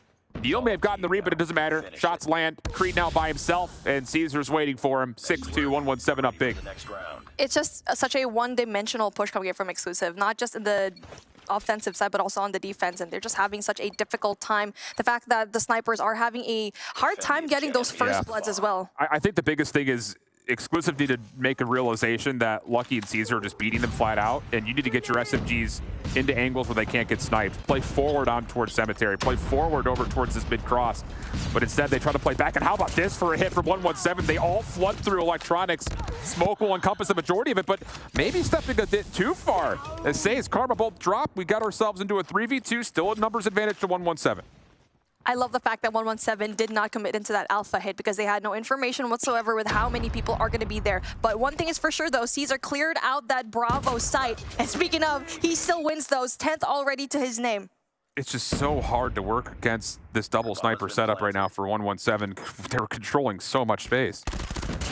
Champy gets one for free. That was the gift. Maybe gets another by Saturn's, but he'll wisely slide away, play the post plant and the clock. This would be a 1v3 for Champy. Saturn still holding the same staircase corner. Champy trying to go prone and maybe pop up to surprise him, but no, Saturn's was pre-aiming it the whole way through, and it'll be a 7-2 map 2, 117 in convincing control of the series. This is not looking good for Exclusive, not just for that S&Ds, but also for the respawns as well. And we're going in for control. And like you mentioned already, whoever wins this S&D is going to possibly win this control. And it was so convincing. I think it's just whoever won the Search and Destroy is probably going to win the series, flat out. And that's easy to say now, especially with 117 up 2-0. The chances obviously favor that. But I think the thing about it was we knew what we were going to see from both these two teams in respawn, especially in the opening hardpoint being on a map that is pretty much down to basic rotations and trying to play just good fundamental Call of Duty. And with 117 coming out on top there and then putting together a convincing result here in the map number 2, yeah, the series definitely trends their way regardless of what happens on a very unpredictable map like Crossroads. You still have an Arsenal after that, which again, I think both teams have played very well so far to this point. So the news doesn't get much better here for Exclusive when it comes to try to set up a reverse sweep. But it starts first and foremost with the fact that Exclusive was getting out-sniped in this map. And the fact that I think they were a little stubborn when it came to not adjusting and just continuing to say, oh, yeah, we're getting out sniped, but we're going to continue to play these first contacts, sniper versus sniper. I just don't love that call. I would have loved to see them change it up a little bit. Should have adapted like in the middle of the game, because Neil was at an angle where he was always lost that engagement to Karma as well, and he was kind of slow when it comes to that rotation. But obviously everyone else from Exclusive needed to kind of just step it up. It's not just those snipers down. And if a sniper is not working out for you, like we already mentioned, just swap out to a CBR, swap out to an LK, which will give you a little bit more of a fight when it comes to those close quarter combats. Or at least play the angles a little bit differently. You know, trying to bite off more than you could chew, I think, is a very easy cliche to say over the top of it. Like you mentioned, it felt like Neil was definitely the second one peeking a lot of the angles that we had. So if that's the case and you want to continue to snipe, it's fine if you're giving away opening angles, but put yourself in a spot to where you could still contest and be a part of the defense or offensive setup no matter which side of the bomb you spawn on. But that's 6 of 1, and now we have to talk about the half a dozen of another, because Crossroads coming up next. This is one of those maps where we've seen, I think, both teams play this map already. Yes. But the thing that I'm remembering the most is Veer was a huge X factor for the side of Exclusive, and you need that to show up here if he wants to continue to try to see more of this series, because 117 is looking like a full complete squad, but Veer in the first week of action, he was a problem for everyone that played up against this Exclusive team. And the tricky part about Crossroads Strike is the fact that you have to control it so early on. You need to get that catwalk, you need to get control inside of the buildings, because you do not want to get spawn trapped. We don't know who is going to be on which side, but the attacking side definitely is not as the defensive side compared to other maps like Standoff, where the defense definitely has a little bit more of an advantage. But again, Creed needs to step it up when it comes to that Holger, and also when it comes to Veer as well with those snipes, if he does essentially pick up that sniper. Yeah, it's be interesting to see what they decide to do here off the rip, because again, you guys will find out on Monday, but the way North America played this map, boy, I'll tell you, they looked real good on it. So with that in mind, it's kind of a do or die situation, and if you're looking at this from Exclusive standpoint, you are hoping that you would, and again, I think that this map can be offensively favored if you play it correctly. The biggest thing about it is we have yet really to see anybody fully play it correctly in my mind. There's been a couple of instances and a couple of moments, but the biggest thing for me is you have to control mid-alley. You have to get some control in some contests through fire. If you can do that, you've got both zones up for grabs, because the defense has to take care of you in their essential garage before they can even try to retake either zone. One thing to reference early on in the matches, 31er played Crossroads Strike to perfection. The duo of Lydia and also Brixta just funneling through fire every single time just goes to show how you need to just get this essential power position so far. On Exclusive, we'll be starting on the offense first, so we'll see if we can kind of take those trademarks and see if they can fulfill. And it looked like Veer was about to come out of spawn with a sniper rifle, so we'll see if that's indeed the case. And yep, he will. And he'll be sniping from top catwalk position. Opening gunshots and fights are good here for Exclusive. We're already on A. 117, a lot of focus towards playing through Sandbag's side, surprisingly enough. But even though the kills are coming out, first tick of progress should be pretty inevitable here. But Champy backs off and is instead going to look to follow up with the next set of gunfights. Okay, that's going to be really good gunfights coming in from Exclusive, but it's still 2 in between when it comes to the life count. They do have control over Bravo, only just having that one person left, so that's going to be a big deal for Karma to win that engagement. Yeah, you just can't stay on the zones without at least 2 members playing through mid-map. And so both zones will be about equally captured, but neither will have a full lock on the first tick of progress.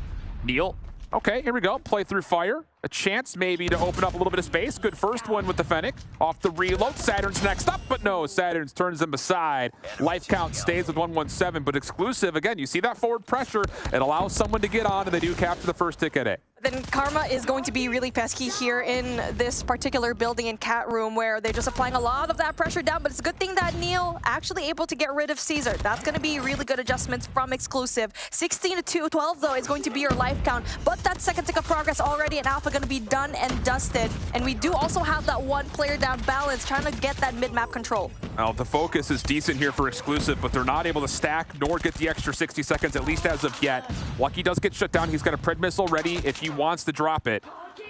That will be an extra 60 here, though. The double stack is going to be good. 9 plays 12. 117 getting a lot of good cleanups on the exit from the A zone. But Exclusive can work off spawn, but they have to win these next set of gunfights. Here's the thing with Exclusive, they were just focusing on that objective. Everyone is on the right side of the map, but then the setup coming in for trying to get Bravo was just not there, and that allowed 117 Not Found to put a player like Saturn's to be pushed up so deep into cat room. 4 plays 8. Exclusive still working with a little bit of space. Lucky now has some garage control, and this is not a place where you want Lucky to be with an SMG. Veer trying to watch for a cross. Neil, key 1v1. As Lucky will drop deep over towards the offensive spawn, but problem is the life count is just so low at this point. 2 plays 5, and unless 117 make a critical error of trying to solo chow, they should not lose this round, and they won't. Saze gets the final 2 over towards garage, and the defense will strike first. Good tempo so far for 117 Not Found, and now they're going up for that offensive side where they look super solid on the defense, just playing back and not just allowing themselves to be picked off one by one outside, knowing very well that they need to go to us instead. And now so far for Exclusive, we need to see the same play. Interestingly enough, 117 had 3 operators off the ready. Did not use any of them. Exclusive come out favorably, at least initially, for the opening breakoff. Balance mid-map, a problem. Should be traded out, and he will be by Saturn, but the double stack deep from Exclusive do control A, and no progress will be made for 117 on the zone. Creed gonna possibly win an essential gunfight up against player number 3. That's gonna be Lucky if he does decide to go into fire room. And so far he does. He's going to be very, very quiet there. And so far, Exclusive does not know that he's going to be there. Says does not win an essential gunfight and goes down. Lucky just needs to play his life here. He's going to force the spawns to be on the top right side of the minimap. So you should know for sure if you're 117 how Exclusive are going to come off spawn. And Lucky very wisely keeps his life and even pops the claw to make himself more of a problem while one of his teammates jumps on towards B to stop the clock at 50 seconds. Progress being made rapidly. Creed cannot flush Lucky out of this position. How good has he been at keeping his life? Kills still come through, though, for Exclusive. A couple of operators are being spent, trying to build a bit of an advantage, and they have to this point. Now, all of a sudden, Lucky's got to kind of be the next set of playmakers because this has been fine for him getting kills, but he needs to get his teammates on, and Lucky's going to go on to 3 in a row as Saturns jumps on B to stop the clock again. He is winning this round for his team. Still alive. Still being hunted down and still wins. Come on. Exclusive, you put your bodies up against Lucky, and finally Balance gets the deal done, but it's going to be a 12 and 14 where you had such a huge life lead. It's too late. That's the B zone gone. There's just no way you can reclaim this at the moment. No operators being pulled for now. Extra 60 seconds is added. Exclusive only have a 2-life lead. And now all of a sudden you've got Caesar behind. Karma's trying to clear out space in front of the spawn by way of the Annihilator, and both players are going to start finding eliminations. Now 11 plays 11. Balance. Ooh, tough gunfight through fire, but a key win for the defense to stay alive. Claw out for Creed. Trying to lock things up through mid. Contest goes on towards the zone. You can bounce this off the barrier, but Saturn's with the Purifier! He's gonna take down 2. No help from Champy behind. He had a War Machine out that gets instantly denied, and the first tick is locked. 117 now have a major life lead. That is going to be really huge gunfights and a really big Purifier for the side of 117 Not Found. 7 lives to 3. But the second tick of progress already down for 117 Not Found. And not just that, you have to worry about the OBJ if you're going to be Exclusive. You're going to be losing a lot of the time. Neil gets a kill, gets a beautiful double. A 1v4 not able to sustain, and 117 Not Found looking super solid here, especially in those spawn traps. The control is just amazing. You cannot allow somebody to stay top fire or inside cage for that long if you're Exclusive. It just, Lucky was up there for 90% of that round. You have to trade him out. It's inexcusable. You cannot allow that to happen. Because then things like free capture at B come through, and now it's just nail, meat, coffin. Says, War Machine gets the opening double. Champy stays alive through it, but just barely. Exclusive off spawn, do well to try to reclaim some lives lost, but problem is they're still not in a good position through mid-map. Veer working on it though. Clears out 1. There's a second contestant down low. But Veer's attention is all over towards top cage side, and eventually Neil will clean things out through mid with Exclusive getting a chance at A. Okay, so far so good coming in from Exclusive, winning majority of the first few gunfights here in this round number 3, not allowing for a clean sweep for 117 Not Found. And now the kills and the life lead is definitely going more towards the favor of Exclusive right now, and we do get to see that play number 2 from Fire is applying that pressure. 117's lost a little bit of focus here. These are a lot of individual challenges. And Exclusive, who got fire control, are reaping 117 1 by 1. Hunter Killer Drone even gets 2 for Veer. And this isn't done yet. That's an extra 60 seconds, 2 minutes on the clock, and Exclusive, we should not see a single score streak or operator used here. Just out-trade the rest of the way home. Give yourself a huge advantage in resources to round 4, and maybe you have a chance to kind of mini reverse sweep this map. There you go. It's just so much left in between them, and already that second tick of progress almost quite there, but they just have to play their lives to their advantage. 1 minute and 40 seconds, that is more than enough time to try and set up for this attack here in Bravo. So far though, 117 not found is going to be stacking up fire. But we do see Neil going in for the flag, and that control is going to allow everyone else from 117 not found spawning off into the left side. Yeah, 17 plays 14. Really clean stuff here for Exclusive, and that just felt like 117 thought they already won the series. They came into this round 3 and just didn't really have the same approach they did in the first round. So very wisely, neither team will pop anything as the A zone was captured rapidly, and Exclusive now have a ton of tools set up for their next defense. They are stacked. Operators ready. Score streaks right there. Neil, Veer, and Champy. It's just a matter of when they are going to time it right for their side. I think the thing about it is, yeah, use something early because you should be able to earn it back in time for round 5. Absolutely. So it'll be a Purifier and a Sparrow to get things started, both finding a bit of value, but Says causes some problems. Neil says it's time for me to pull out the Annihilator, and actually both Predator missiles are being called in. So Exclusive have dominated the opening kill feed, and this should be all that's called. We shouldn't see anything else being pulled out for the rest of the round. You're already up massive, you're Exclusive. Now for Balance in a really good spot to try and spawn trap, but does get taken out, but his teammate is going to be right there for the trade. Veer with 16 to his name, Kilo, in a really good spot for those long-range engagements to try and stop the push on the left side of the map for that Bravo side. 23 playing 14, Exclusive. Yep, that works. Saves will drop. Everybody else just stuck in spawn. The only player to get through is Caesar, but with the life count the way it is, Exclusive have done the job pretty much perfectly until this point. 117, a little bit of momentum here at the late stages of this round. Chance to stop the clock at 25 seconds on 8A, but it would have to be a miracle if 117 were to find a way to pull this one back.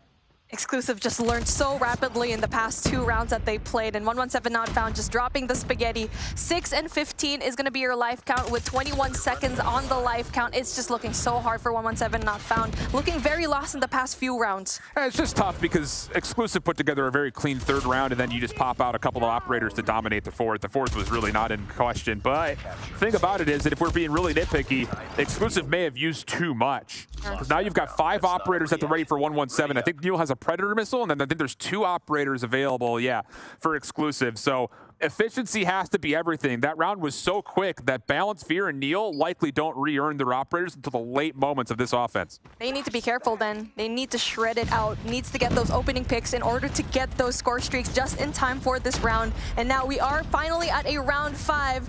And we'll decide who will win this series. Is it going to be a clean sweep, or can Exclusive go in for the reverse sweep? Caesar gets an essential gunfight, but unfortunately goes down, is met by 2 players from Exclusive. Saturns does get shut down to hold on. That late Purifier pop gets mitigated. So honestly speaking, this is not terrible at all for Exclusive. They're down 3 lives for now. And Says has actually gotten around the back to make life a little bit more difficult, but still, that said, Exclusive are not fully trapped up, and they may have a chance here to still work their way and control mid to get onto A. It's a fight for Catwalk, and so far Saturn's just left that gunfight. Wanted to go in more for the trades over here in Alpha, but that also leaves Catwalk super duper open. You have to stack this if you're Exclusive. Big gunfight from Neil, shut down. Saturn still playing through Catwalk side. Clock will stop at 48 seconds. First tick of progress is locked. Balance is watching the fire door. Champy, low. He actually does get 1 connection with the War Machine late into its charge. Not found, looking for a chance to recontest this. Couple of kills come out. Now would be the time to go. Caesar, Says, Saturn's all fighting from the same side, but the second tick of progress is already locked. The 3rd is on the way. Neil Creed still holding on. Saturn's gets dropped. Extra 60 seconds. Lucky trying to play with the claw. He will find a couple of kills into spawn, and that does build a 5-life lead for 117. And Says doubles up in front of fire. Huge advantage for the defense. Says goes big. Not just that, it also allows the pinch from 117 not found here in through Cat Room, and they win on the majority of the gunfights here, but does get shut down by Creed via the boxing gloves. But then it's going to be play number 5, and Caesar just slips past the defense and goes in there, tries to go in for that spawn trap. You've operators at the ready for Exclusive. Purifier, Sparrow, Annihilator all being spent. Says just playing in a corner inside a container. Caesar doing what he can to create problems, but not really able to do too much. Neil, Annihilator in the defensive spawn. He's playing over towards campsite. No one's giving him a peek, though. He's running out of charge, but he's still finding a couple of kills. Neil gets a huge double. 6v6. Says still hiding in a corner, has not allowed anybody on. That's going to be a 2v4 as the last player spawns up in balance. Creed on the corner. First gunfight won. Over towards Says' direction. He's been here for a minute and a half, and he may finally get the contact to win the game right here. But Creed is going to come help balance out in the backside of this play. Say's still holding. He's got the other two members watching over his top. First kill good for Creed. Say's, here comes the pop. He finds the first. Now down to the 1v2. Creed has 20 seconds to play. No utility, no nades. War Machine from Say's is predicting windows. Sees him, doesn't quite connect. 12 seconds on the clock. Creed has to go. He's looking for the contact with Caesar. Does he have time to make this play? He can't find Caesar. The spam's out. Time is an issue. Boxing glove shut down, and 117 take the series. Oh my goodness. A clean 3-0 sweep, but not so clean in that control. And 117 not found, that was clutch. And the fact that you saw the War Machine being brought out at that time, that is going to be good situational awareness.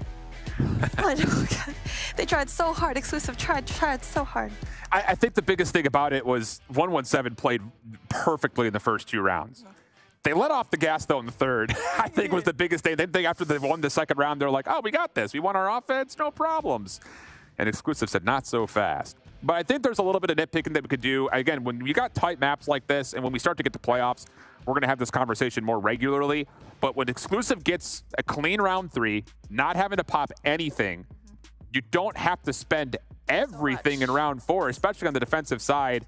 So maybe a small bit of nitpicking there, but again, it came down to literally the final couple of kills, a tight crossroads control. At this point, I don't think it's nitpicking. I think it's a valid response because we saw it firsthand already that in that round number 5, Exclusive was just dry when it comes to the utility, the operators, and the score streaks as well. So again, it is the matter of that timing and knowing very well when to use your score streaks and your operators. What's the biggest difference here in this control game? I think the thing about it is that's going to be a huge conversation point as we see top teams play each other more regularly, because those are where the differences come through.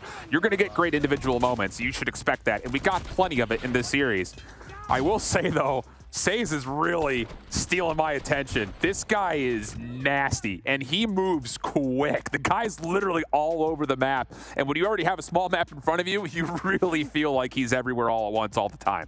I mean, that was an intense ending to that series there, Bobby. We were both watching it together, kind of exclaiming at the exact same moments. Yeah, it was straight chaos. And obviously, talking about the fact everybody in round, like at the beginning of round 4, invest their operators, knowing that you're going to get it back, and then they all get them back at the exact same time in round 5. And at that point, it was just a coin flip. Who's going to end up getting more kills out of it? And 117 just had enough smart plays, and one player just lurking in spawn to play spoiler. But wow, I won't say a convincing 3-0 because that was a phenomenal control game, but definitely to get a 3-0 against a team like Exclusive is convincing in and of itself. Yeah, I was going to ask that too after you guys just kind of watched the whole thing played out. Are you surprised that we ended up with a 3-0 when everything was said and done? When it comes to Exclusive, it really is a matter of consistency. Because they definitely have the potential to be top 3, but as what you see right now, they are just having a difficult time when it comes to those individual gunfights. Neil went big. He had 40 in that control, but everyone else just kind of struggled when it comes to catching up. I think on top of that, there is a level of stubbornness that really bit them in the rear when it came to the Search and Destroy, just not allowing themselves to sit there and say, we're losing these opening gunfights by way of playing these sniper versus sniper battles. Give it up. Play it differently. Like, make the patterns change even a little bit. But I think the thing about it was 117 were winning every single essential 1v1 sniper v sniper, and that's I think the biggest indication of the series. I think there were a couple of moments in the summit that you could point to and say, okay, we made a mistake there, but not the end of the world. But the bullheadedness, I think, in the Search and Destroy was kind of the biggest thing that stood out for me where it comes to Exclusive needing to be able to make adjustments and trusting someone to make those calls in the future. Well, we're going to have an opportunity to chat with 117 a little bit about that victory, as I believe we do have Lucky standing by to chat with us. Lucky, how are you? Hey, I'm good. How are you doing? I am fantastic. Welcome back. How does it feel with the 3-0 on match number 3 for today? Feels good. It feels good. That's what we work for. We work for that, so it feels good. All right, well, with you guys getting the win today, you now guarantee that you will be one of only 2 remaining undefeated teams.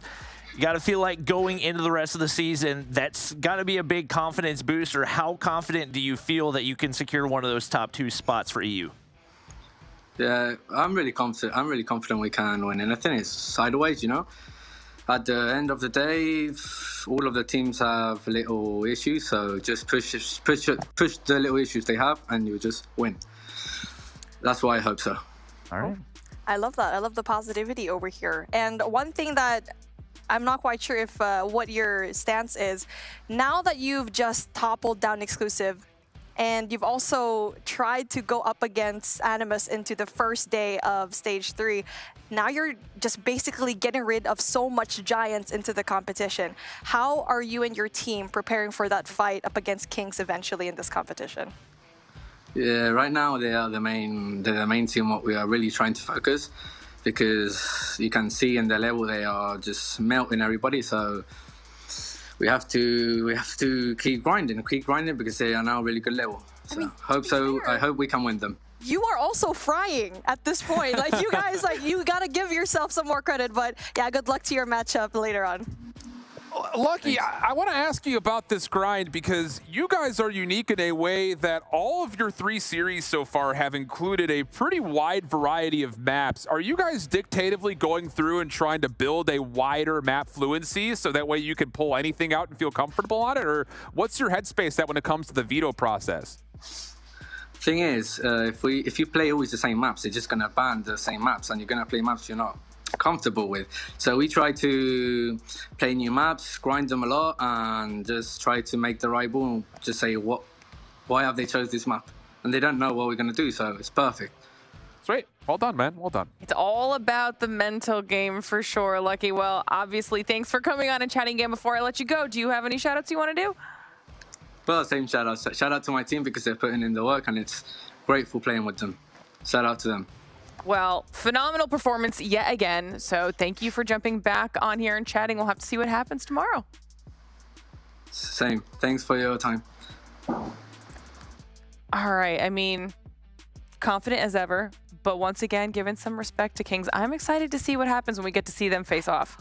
That is going to be, I think it's going to be a bloodbath. I could very well be wrong, and it could just be a 3-0 for Kings, but I would love to see some teams take some maps off them. I mean, they've already had a map taken off of them in a manner that we didn't really expect to see. So obviously, there will be 2 remaining undefeated teams at the end of the night. The fact that we got Kings versus Animus for the final match is absolutely a treat. Oh, yeah. It's going to be a fantastic way to close out the day as we see 117 now at the top of our leaderboard, 3-0. Like Bobby just said, only one of these 2 teams up here on the screen can then match that undefeated record after match number 4. But before we get into it, one more short break, and we'll be right back. Don't go anywhere.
The Snapdragon Pro Series powered by Samsung Galaxy is brought to you by Snapdragon Elite Gaming, Samsung Galaxy S23 Ultra, and Monster Energy.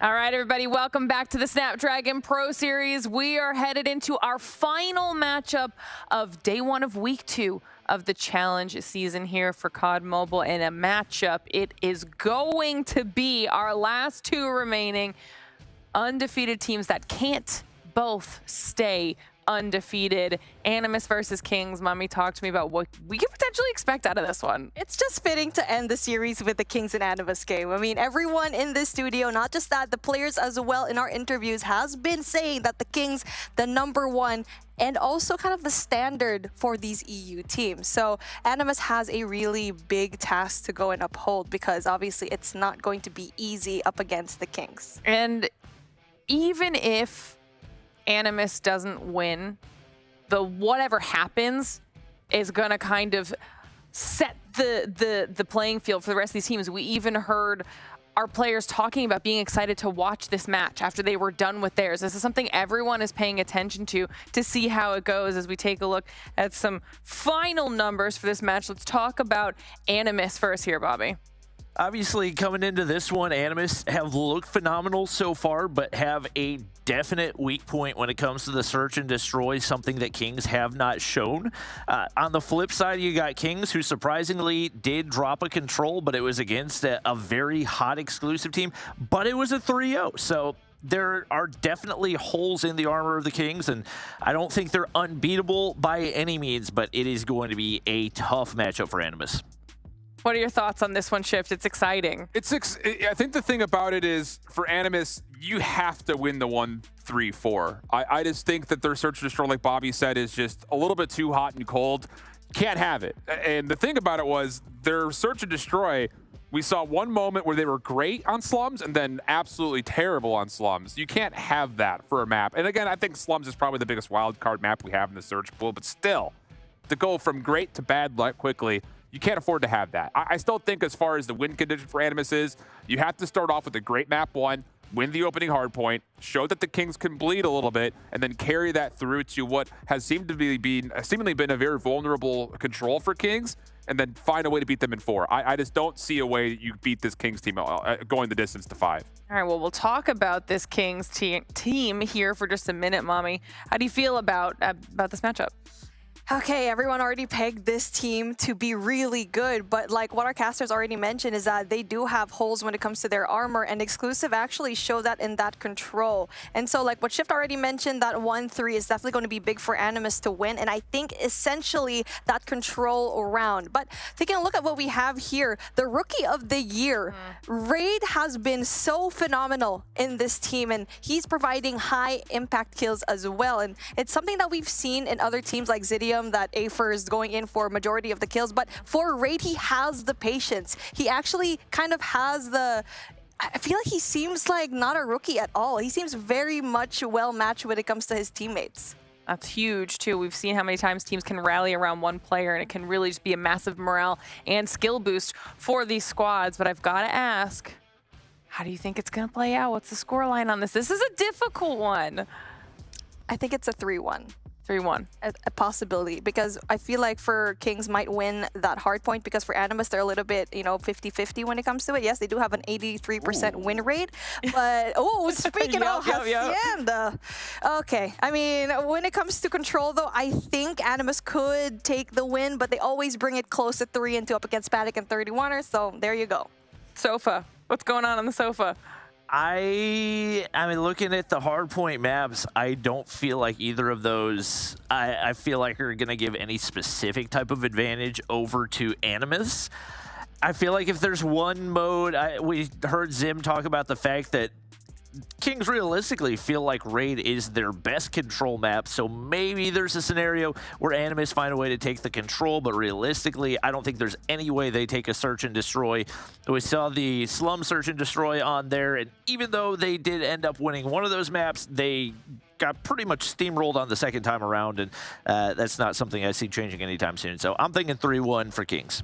I'm surprised that Crossroads is the control. I thought that just based off of what we've seen so far, Animus has hard vetoed out Crossroads to this point, whereas Kings has hard vetoed out Standoff. So I thought for sure we were going to get a raid, which based on Animus winning last time through and Kings losing 0-3, that would have created, again, the same kind of story building narrative of that's how you win this series. But like Bobby mentioned, you've got a lot of real tight hardpoint maps coming up here where I just don't feel great about Animus's chances, even though they are looking like the better respawn team. I just don't love this map pool for them. I'm going 3-1 Kings. I thought you were going to say 3-0. I thought you were going to change it up on me. All right, well, everyone's agreeing across the board for this one. That means I'm going to send you two over to the other half of the studio to get us into the last match of the day.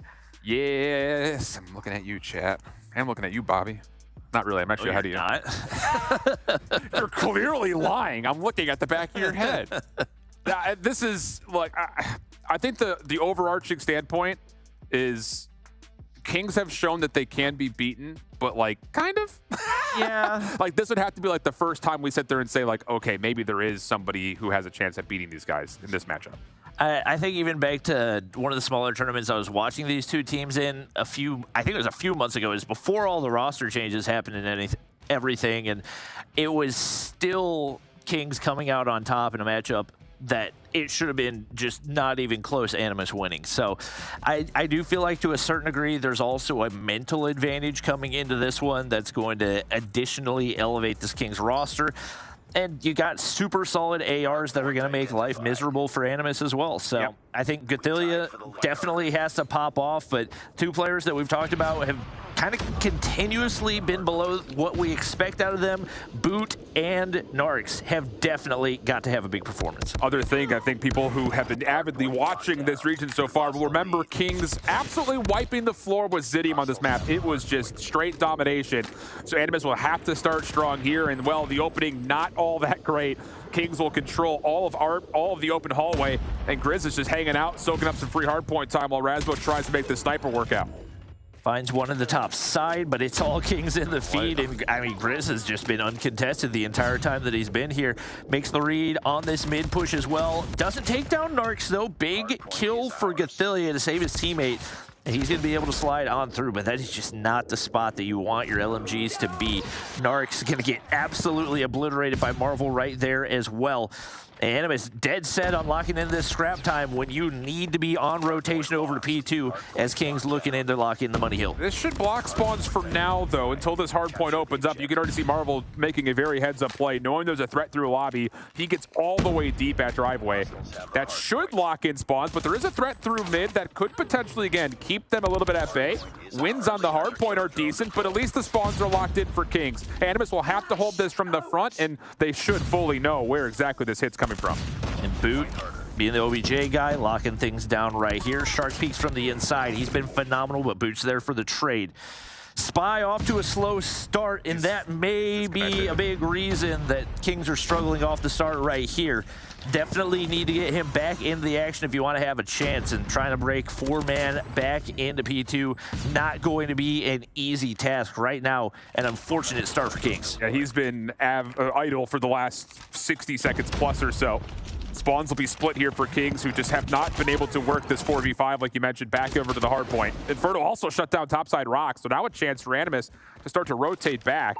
And Spy needs to figure out what's going on real quick here. He needs to get back into the action in some form. Hopefully it's something serious, but he has been outside of this entire map essentially since the opening get-go. And Animus are off to the races because of it. And Animus should fully expect to get full 60s until he gets back into the action. If you're Kings, all you can really hope for is to mitigate the damage that happens as a result of this. You get Raid hopping on down, and at the bare minimum, lock in a few seconds here wherever you can. Looks like Spy still out of the action, and 3 in the feed, exactly what Animus need to apply pressure back toward P3. Sparrow out for Shark. Well won, even gets there before the trophy system can deny any further bolts. Raid up top, just try to hold his life through patio. This should lead to a full flood, but again, it's just Animus know exactly where Kings are coming from. And well, I don't really know what you say here, because you still just have, oh, finally, looks like Spy is back into the action. So now we can start playing the map as intended, but Animus have already built a huge lead because of that little small disconnect. And honestly, even this last second break for Kings could be big to make sure that lead doesn't build to what it could possibly be, but 3 players already set up early. Nice little hop up at a Shark. That's 2 for him, and Spy is the only one left to defend. Flashbangs go through, and that is now 5 straight in the feed for Animus. So even with all 5 players on the opposition, all guns blazing, Gothilia popping off with the Annihilator as well. He's got 11. Rasmo gonna pop the claw, and if he gets that top side angle, could be huge, but he gets shut down, and that is a crucial hard point saving kill for Kings. Purifier also gets shut down from Narcs, who pulled it out and then immediately had it completely taken away. Boot doing what he can with the War Machine, but honestly speaking, here is now the shift. Kings are starting to come out on top of the gunfights. They've shut down a number of operators with a couple of their own now in the midst. You also have the Predator missile being called in by Inferno, and all of a sudden, Kings, who didn't play the first 2.5 hard points, have a chance to tie this game up off this hill. That's just how good this team is. Narcs able to break back in. Definitely starting to step things up. Needs to go big right here. Inferno looking to make the push on through. Players already setting up the top side for Kings. Marvel, he's sitting on 15. AR is going to play a crucial role. Same for Inferno. Right now, heading back to P1, Gothilia is here for the contest time in a big gunfight. It's going to be Inferno coming out on top, and that's going to be early high ground control for Kings. They've got every bit of this hallway ready to go. Grizz will go prone, just stay on top of the fountain, put the phone down for a little bit, let his teammates just get to work, which they are. Spy on 4 in a row since that little disconnect to start off his map. But Animus off the respawn, control, open hall, now towards Art. No, Raid shuts down any further steps. Kings try to recover some sort of control around the high ground, but Animus, nicely done. Continue to push forward. Now they'll flip the spawns while never really letting go of the hard point. Shark still uncontested on the high ground. Nobody on the hard point for either team. Inferno waiting for somebody to make a move. He's trying to find the kill. Looks like he's not going to be able to find it, but Raid finds 2, and just like that, Kings back in the hard point, smokes for cover. And they're looking to pick up the scrap time here. Big play out of Grizz. Needs max value out of this Purifier. Shark lurking out. Going to be able to find one. Looking for the second as the flashbang connects. And as clean as can be, he fights through right there. But Grizz taken down with Purifier in hand. And a couple solid feeds that should set Animus up nicely. Yeah, something shark in the water joke here. Something along those lines as Animus have a chance to build this lead. Kings still hold on to the favorable spawns. Pinch opportunity, though, also in the mix with Spy, who honestly could pull the War Machine here and really make life difficult, but he's having a little bit of a runaround with the Hunter-Killer drone, so he's out of the play for a little while longer. But how about Inferno? Able to open the door with the double. Not enough, though, and Animus actually with those kills will spawn in. 50-50 spawns around the back. Kings try to find a way back into the hard point. Ray, no, not going to be able to find the kills, and Animus will hold. They win so many of those 50-50 gunfights, and that opens up another opportunity for them to get a big chunk right here, and they're continuing to win them. Shark has been phenomenal so far, sitting on 20. Animus continue to move upward, and right now Marvel just trying to be pesky, see if he can get anybody cleared off the hard point. Kings looking like they are fully content to give up the rest of this time. Spy looking to cut off rotations, but it's only Rasmo who's going to be heading that way, if anybody. And right now, solid early move out of Animus once again. Inferno with an operator. Raid is really close to a Sparrow. You have to feel like those are going to be called upon here at Fences. Try to get this back to a level game. Marvel able to get the Annihilator out initially, but it's Withilla who get early control here on Fences. Shark follows up with his own Sparrow, and Kings get bounced out of the hard point just as soon as it opens. Animus finding the eliminations around this front fence area on Winery as well, and there's just no room for Kings to work with at all. Stuns and nades start to land. Kings starting to find a couple of kills, and there will be a break for the hard point, but Animus are still spawning close. A lot of investment required just for Kings to find a way in right here. Marvel hoping to lock down the barn area. Oh, clean shots through the smoke, but the Hunter-Killer right to the noggin. It's going to be Kings finding a big chunk of the kills right here, but it's been so back and forth here on P3. Looks like Inferno going to have the long angles locked down. And if anybody tries to make a move on in, he should have the info as he takes down Rasmo. All players rotated out already for Animus, so even with Kings picking up the scrap time right here, Gothilia in a nice spot to cause some issues for those players on rotation. Yep. And for Animus, you have to know that playing 30-30 hard points right now will still win you this map. Kings have to change the tide. Marvel, couple of openers. Smoke will embellish the majority of Rock, but Marvel turns that into a three-piece. Rasmo's got the claw out. Shark trying to jump the wall, but only gets one. And this claw up top really isn't getting the value that you need if you're Animus, so Kings will set up control. 50-50 battle on the way. Boot's gonna pop the War Machine through mid-stairs. Spy trying to hold his life a little while longer to spam it down the doorway, but Animus, they knock it straight down. Right on in. Raid trying to contest for as long as humanly possible, but he's not able to stay alive in the face of the War Machine. Animus will get their break. Solid initial hold out of Kings to close the gap, but still plenty of opportunity for Animus to get it right back to where it was. Spy gonna hop right here. Finds one kill. It looks like that'll be the break for now, and nobody in position to contest right here. Animus looking to take early topside control toward P1. One player looking to apply pressure on this backside, but Rasmo gonna be able to get the kill, not going to be able to find the scrap time. Marvel, oh wait, he gets shut down over towards Fire Hall, so now all of a sudden, you've got Animus in control of the hallways. A couple of exit kills go either way, but Animus get a chance to jump onto the fountain initially. Shark shuts down the play through open stairs. Marvel Annihilator out, trying to get to work with it, but again, this is such a tough angle to pop this. Smokes will keep him contested through open. Gets the first, follows up towards the hard point. Nice flash on the way in, but good follow-up as well. King still battling. 220 plays 189.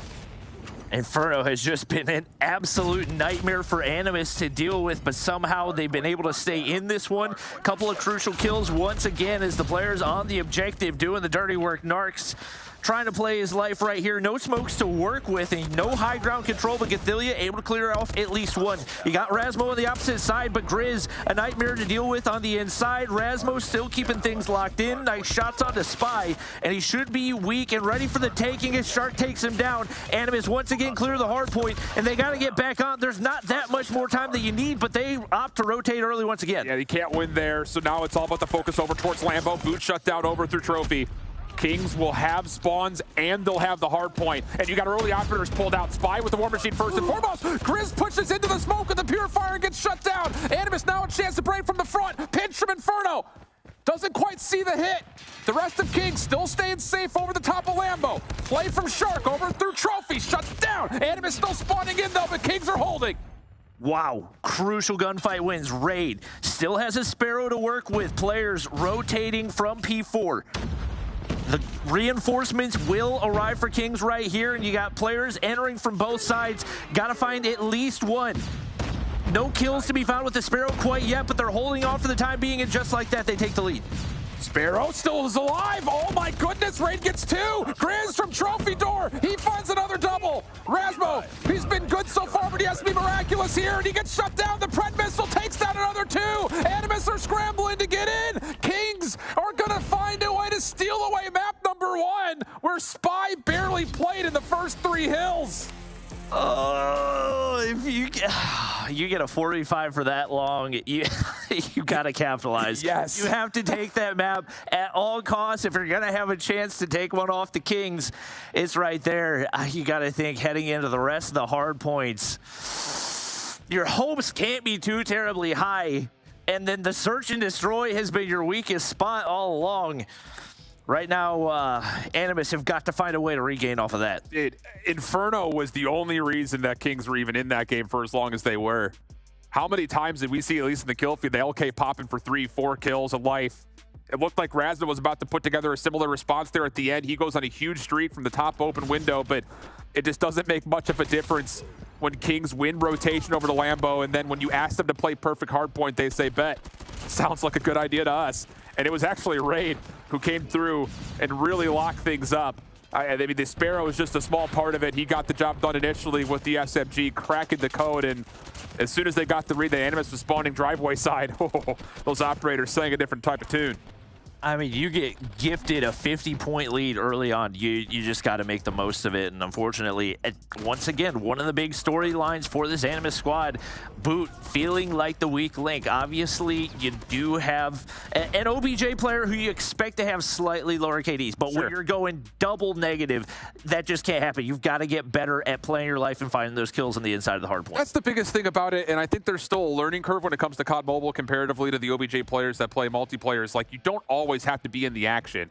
Like we saw Grizz as a perfect example of it. Prone, behind smoke, behind fountain, come get me. Like you have to be a pest. You have to be a nuisance. And it feels like more often than not when Boot feels like he's about to be contested, he's putting himself voluntarily out of angles where you should just be able to go 1-for-1 at worst. Yep. And he's ended up just kind of sacrificing his life. So it's a good point out by you. And now all of a sudden you've got Kings in a super convincing point of control heading over to the search and destroy. We expect them to be the better search team overall. Just comes down to which Animus are we going to see today. Yeah, and they have these random times where they flip a switch and all of a sudden they have the ability to take over a search and destroy map, but so much of it feels predicated on their ability to just go full-on aggression, send everything that they can and see what sticks, and that's just not going to work against a team like Kings that's going to make those round-by-round adjustments to make you pay off the things that you think will give you the advantage. So it is going to be Animus on the offense off the start right here. Cathilia picks up the bomb, and we are going to be heading heavily, a little bit of a split push right here. Boot actually gets free access on over to B. Yeah. This is the third time we've seen Animus play this map. They opened it up versus Panic and made them look silly on it, but then the same was done to them by 31er, and a lot of it came with Animus just not being able to control mid-map, especially from the defensive side, so keep your eye on that as we go. Nice counter flashes for Kings. Oh my goodness. That retake is a thing of beauty. Perfectly executed utility. Everyone floods from different angles, and Animus just get completely caught. I think every single piece of utility landed on. I think so too. Like they knew exactly where Animus was going to be, what they needed to do. And now on to Rasmo for a chance at a 1v5. Let's be honest, it's not much of a chance. No. Got one chance for Inferno off the heady, and he picks him off once again. You got a Mount Everest to climb in about 58 seconds, so it's not looking great right now for Animus. Nope. And Spy is doing the exact right thing, just making sure he can play contact deep through laundry. And Grizz will eventually sniff him out over towards Graveyard. Okay, that is, I mean, I'm telling you, go back and rewatch that retake in half speed, and you'll see how beautiful those nades were. That was flawless from Kings. All right. Well, Animus, what type of adjustments can you make, if I had to guess? Maybe not quite as quick on over to the B side. Still players looking to hit. Trophies do go down in the bomb. Still in position, but Shark slips on through. I like this. And this is a nice spot for him to be. Kings get some information on a flashbang, and Cathilia does get taken down. Crazy angle for Inferno to be able to take him out, but shots fire back. Snipes are landing for Rasmo right here, and an opportunity for Animus. Yeah, really good setup here for Animus. You don't want to get stunned playing your post plant through garage. Put players all over the map in mid. That's a good way of doing it. And then Rasmo's ego chow towards backside B stairs works out perfectly for a trade. And I think the biggest key about that is the fact that Quathilla actually gets the bomb planted. That doesn't get planted right there. Totally different story. Well, Shark doing a phenomenal job of getting into a nice spot to not only get information, but be able to find an opening kill right there. Rasmo sitting back, hoping to find one on the cross, and it looks like Shark gonna opt to make the exact same play. Yep. Curious at what point will Kings realize, but Marvel with a nade over top. Big one to open, but Animus fire back once again. Down to a 3v4 situation. Kings checking every angle. Marvel hoping he can maybe find a way to isolate onto Shark, but surely Shark doesn't give him a chance at this. I'm not planted yet. Narcs will commit. No chance for Raid to contest this. Bomb has been planted. Flash will go through. Is that enough for Raid to make his play? Yeah, it connects. So Raid moves forward. He takes down Rasmo. I'm telling you, these guys are playing off each other absolutely perfectly, but the problem is the number is just too much to deal with. Animus take their second straight round. Not over yet. All right. I mean, is that more rounds than they won last time around on this map? No, it was a 7-3, I It was think. 7-3? Okay. All right. Well, I mean, it's a fantastic start. 7-2. Obviously, at 7-2. All right. So as many as they won last time. The question is, can you continue to execute? And I've got a feeling King's going to throw a different look. That's exactly what they do. Shark looking to get hopped over right here. But the utility to deal with, they get the kills anyway. 3-piece out of Shark. King's getting picked apart one by one. No ammo for Spy to work with, and Narc shuts him down.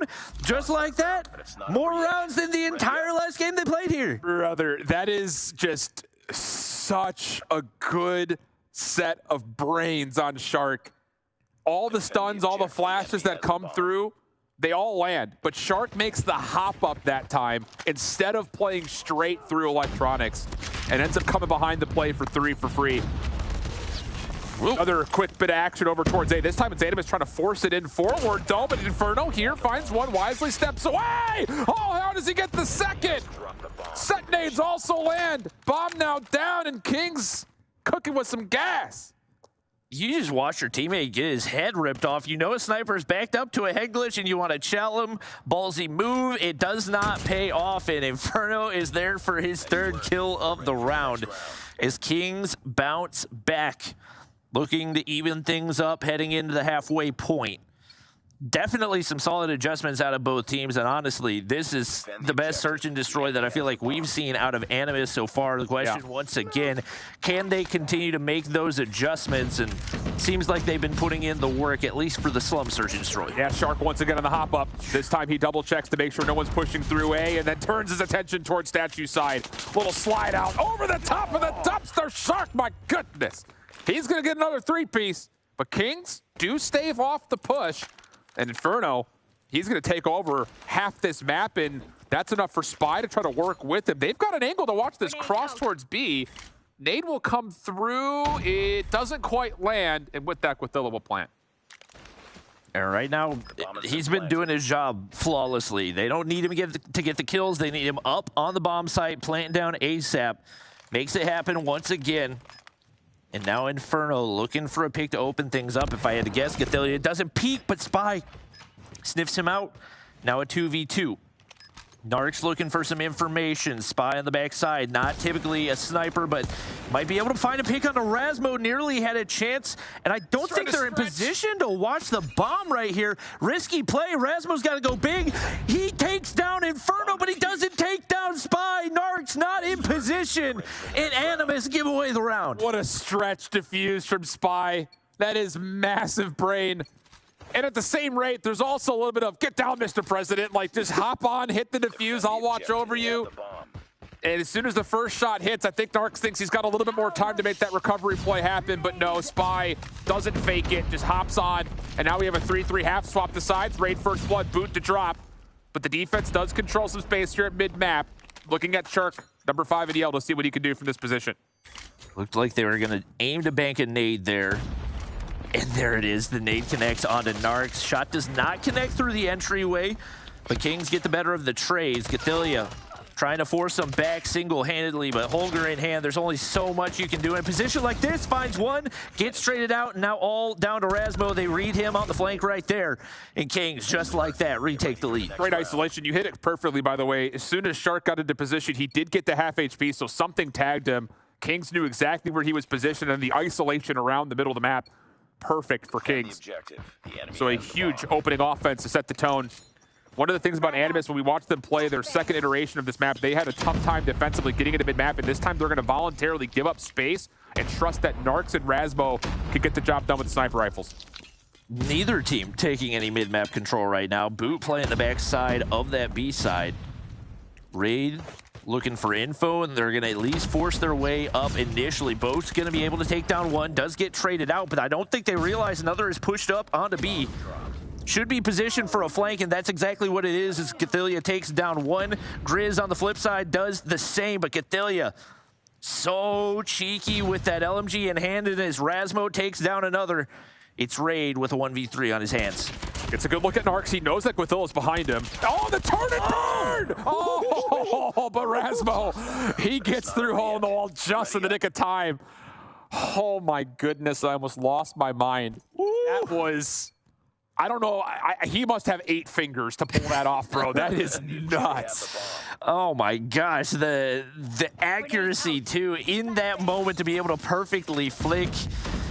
Disaster averted by Rasmo. Is Shark now going to opt to push up? We see some of that early mid-map control, and for the most part, Kings have not had an answer for it. They haven't really looked to do so, and he's typically been able to make them pay.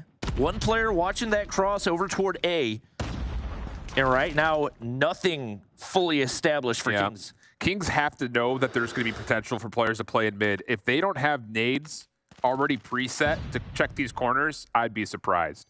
Shark gets stunned, so they know he's playing close. Just down to, can you get him out of position, though? A couple of shots from Boot go over towards the direction of one player on B, but ultimately speaking, it's all about trying to flush out Shark first and foremost. And Kings are just going to try to wait him out, see if he makes a mistake. Animus heavily stacked over on the B side. Inferno might be in position to make him pay. Sees shots over top, can't connect. No kills yet for either team. We're down to 53 seconds remain, and Boot finds the opener. Bouncing back from a slow hard point. He has had some big-time kills for his squad, and right now, Kings, looks like they're starting to second-guess their move. They've got to commit sooner than later. You got 3 SMGs and a sniper rifle from Marvel. Okay, they know exactly where Rasmo is. I wouldn't be surprised if they just try to flood over Chalum, force him to hit a shot here. Spy's got the bomb on the close corner. Rasmo looking for it. Does he catch a shoulder or an ankle? Oh, he's seen one. He's going to take the challenge? Oh, the flash! Why would you chow that? Just call for help. Oh. And now Animus are in trouble. Bomb's going to be planted. Grizzle makes sure Spy can get this down. The kills come through. Wait a second, the bomb didn't get planted. It may not make a difference, though. It's just down to Boot. They have to chase him down, and no! Wow. Boot single-handedly wins the round. He doesn't need the kills. He just had to kill the planter. And that's the damage done. Once again, maybe not the kills that show up to put him on top, but he has had some big-time plays here in the search and destroy. That gives Animus the lead back. We'll see what Kings can do to respond. A lot of utility, a lot of aggression over here on B. Shark looking to do some damage. Spots out 1, make it 2 right there. And he is so sneaky with the plays, but Grizz fires back, gets traded out. It's Animus still with the advantage as now it's all down to Marvel. And he was stuck outside this play. He's going to have to hit some quick scopes. Nothing else left for him besides the scope and whatever's in the back pocket. Chance to pick up a weapon here, but wants to try to find Wadilla. Hits the first cleanly, mind you, as well. But where is Shark gone? That has to be thought number 1 here for Marvel. And Shark is lurking at mid, right in front of where the bomb was dropped. Rasmo sniping to make sure there's no push through. This is all about who sees who first here at mid. And he's not leaving his belly. Oh, I take it back. I don't think Marvel saw him sneak through, and this should be enough to clutch the round. I don't know. Oh, they're playing ring around the rosy. Spots him around the corner, and now Marvel, an opportunity at the 1v3 right here. I think he picked up the bomb, and just like that, makes his way on over toward the bomb site, and I think he's going to opt to play here. Just give me Marvel's POV. This would be a 1v3. Rasmo's going to give up the plant, play for the exit, crosses scene, shot misses, second chance, no! What a slideshow! Oh my goodness, Marvel, that was so unbelievable. And now Animus, who have looked so good all game, have to mentally bounce back from a 1v3. That could be spirit-breaking if you're Animus, and if you're Kings, that gives you all the momentum in the world. But there's Shark once again to find that opening kill. He has been their guy all game long, and another to take down Marvel. Dude, Shark is a problem. Gives his team the numbers advantage as he has just about every single round, but Spy will get the bomb planted. Rasmo off the exit. Oh, catches an ankle. Spy gets away with his life, but look how quick Animus is on this retake. There's no one who can contest this defuse. Spy gets one, but hopping on is a defuse. Can anyone actually tell this in time? Spy gets taken down. Inferno only finds one, and they will not have a chance to stop the defuse. Animus still get the map point. Animus, that could have been the game. You needed to take a search and destroy. You dropped the hard point. You have an opportunity to close it out here, but man, oh man, has Shark just been an absolute monster on the map. We'll keep an eye on him as this time a little bit of a different look. Not that aggressive mid-map push. He's going to sit back, play for information, and definitely an unusual angle. We'll see if Kings get caught off guard. Is Boot going to be able to get pushed up here as well? This is Kings. I think they're trying to outweight Shark, and this time he says, nope. I'm going to use the clock as my ally this round. Narc's watching through mid. Shark still lurking in a corner to make sure no one challenges over towards A. Now, if he gets antsy, though, Grizz is waiting to watch this over towards the A side of the map, but They will not see one another. It looks like Kings are going to get a read saying, okay, Shark's not playing forward this time. We have to actually execute. I don't anticipate we're going to see anybody make their way up to that bomb heady either. Shark finally off his belly, but still not opting to push up at all. And Grizz just waiting, hoping, but there's the first blood. Inferno takes down Rasmo. An opening in the defense. Boot still pushed way up in the mid-map, and it looks like they're going to wrap back toward this A side and try to apply pressure. The jump shot out of Marvel. Huge, but Inferno's going to drop to the hands of Gothilla here.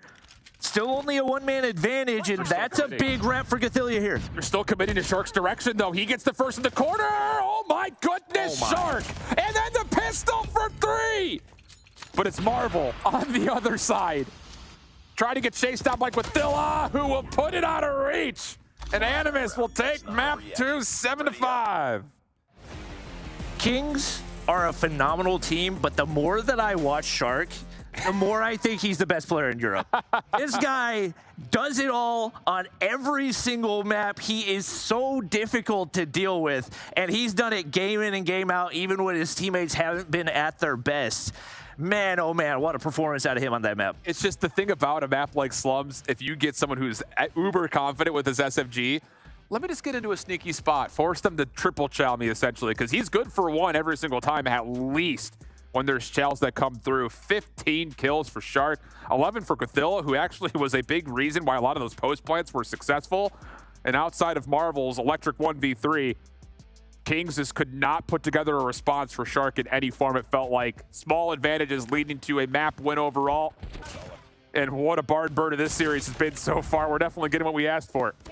I can't wait for the, well, I don't know that we'll get an interview, because if Animus loses, then we don't get an interview with them. But I gotta know what type of changes they've been making, because for them to drop a Slums 7-2 against a team that they should have easily picked apart, for them to be able to bounce back like that and take down Kings on that same map, bro, that's a different level of regain.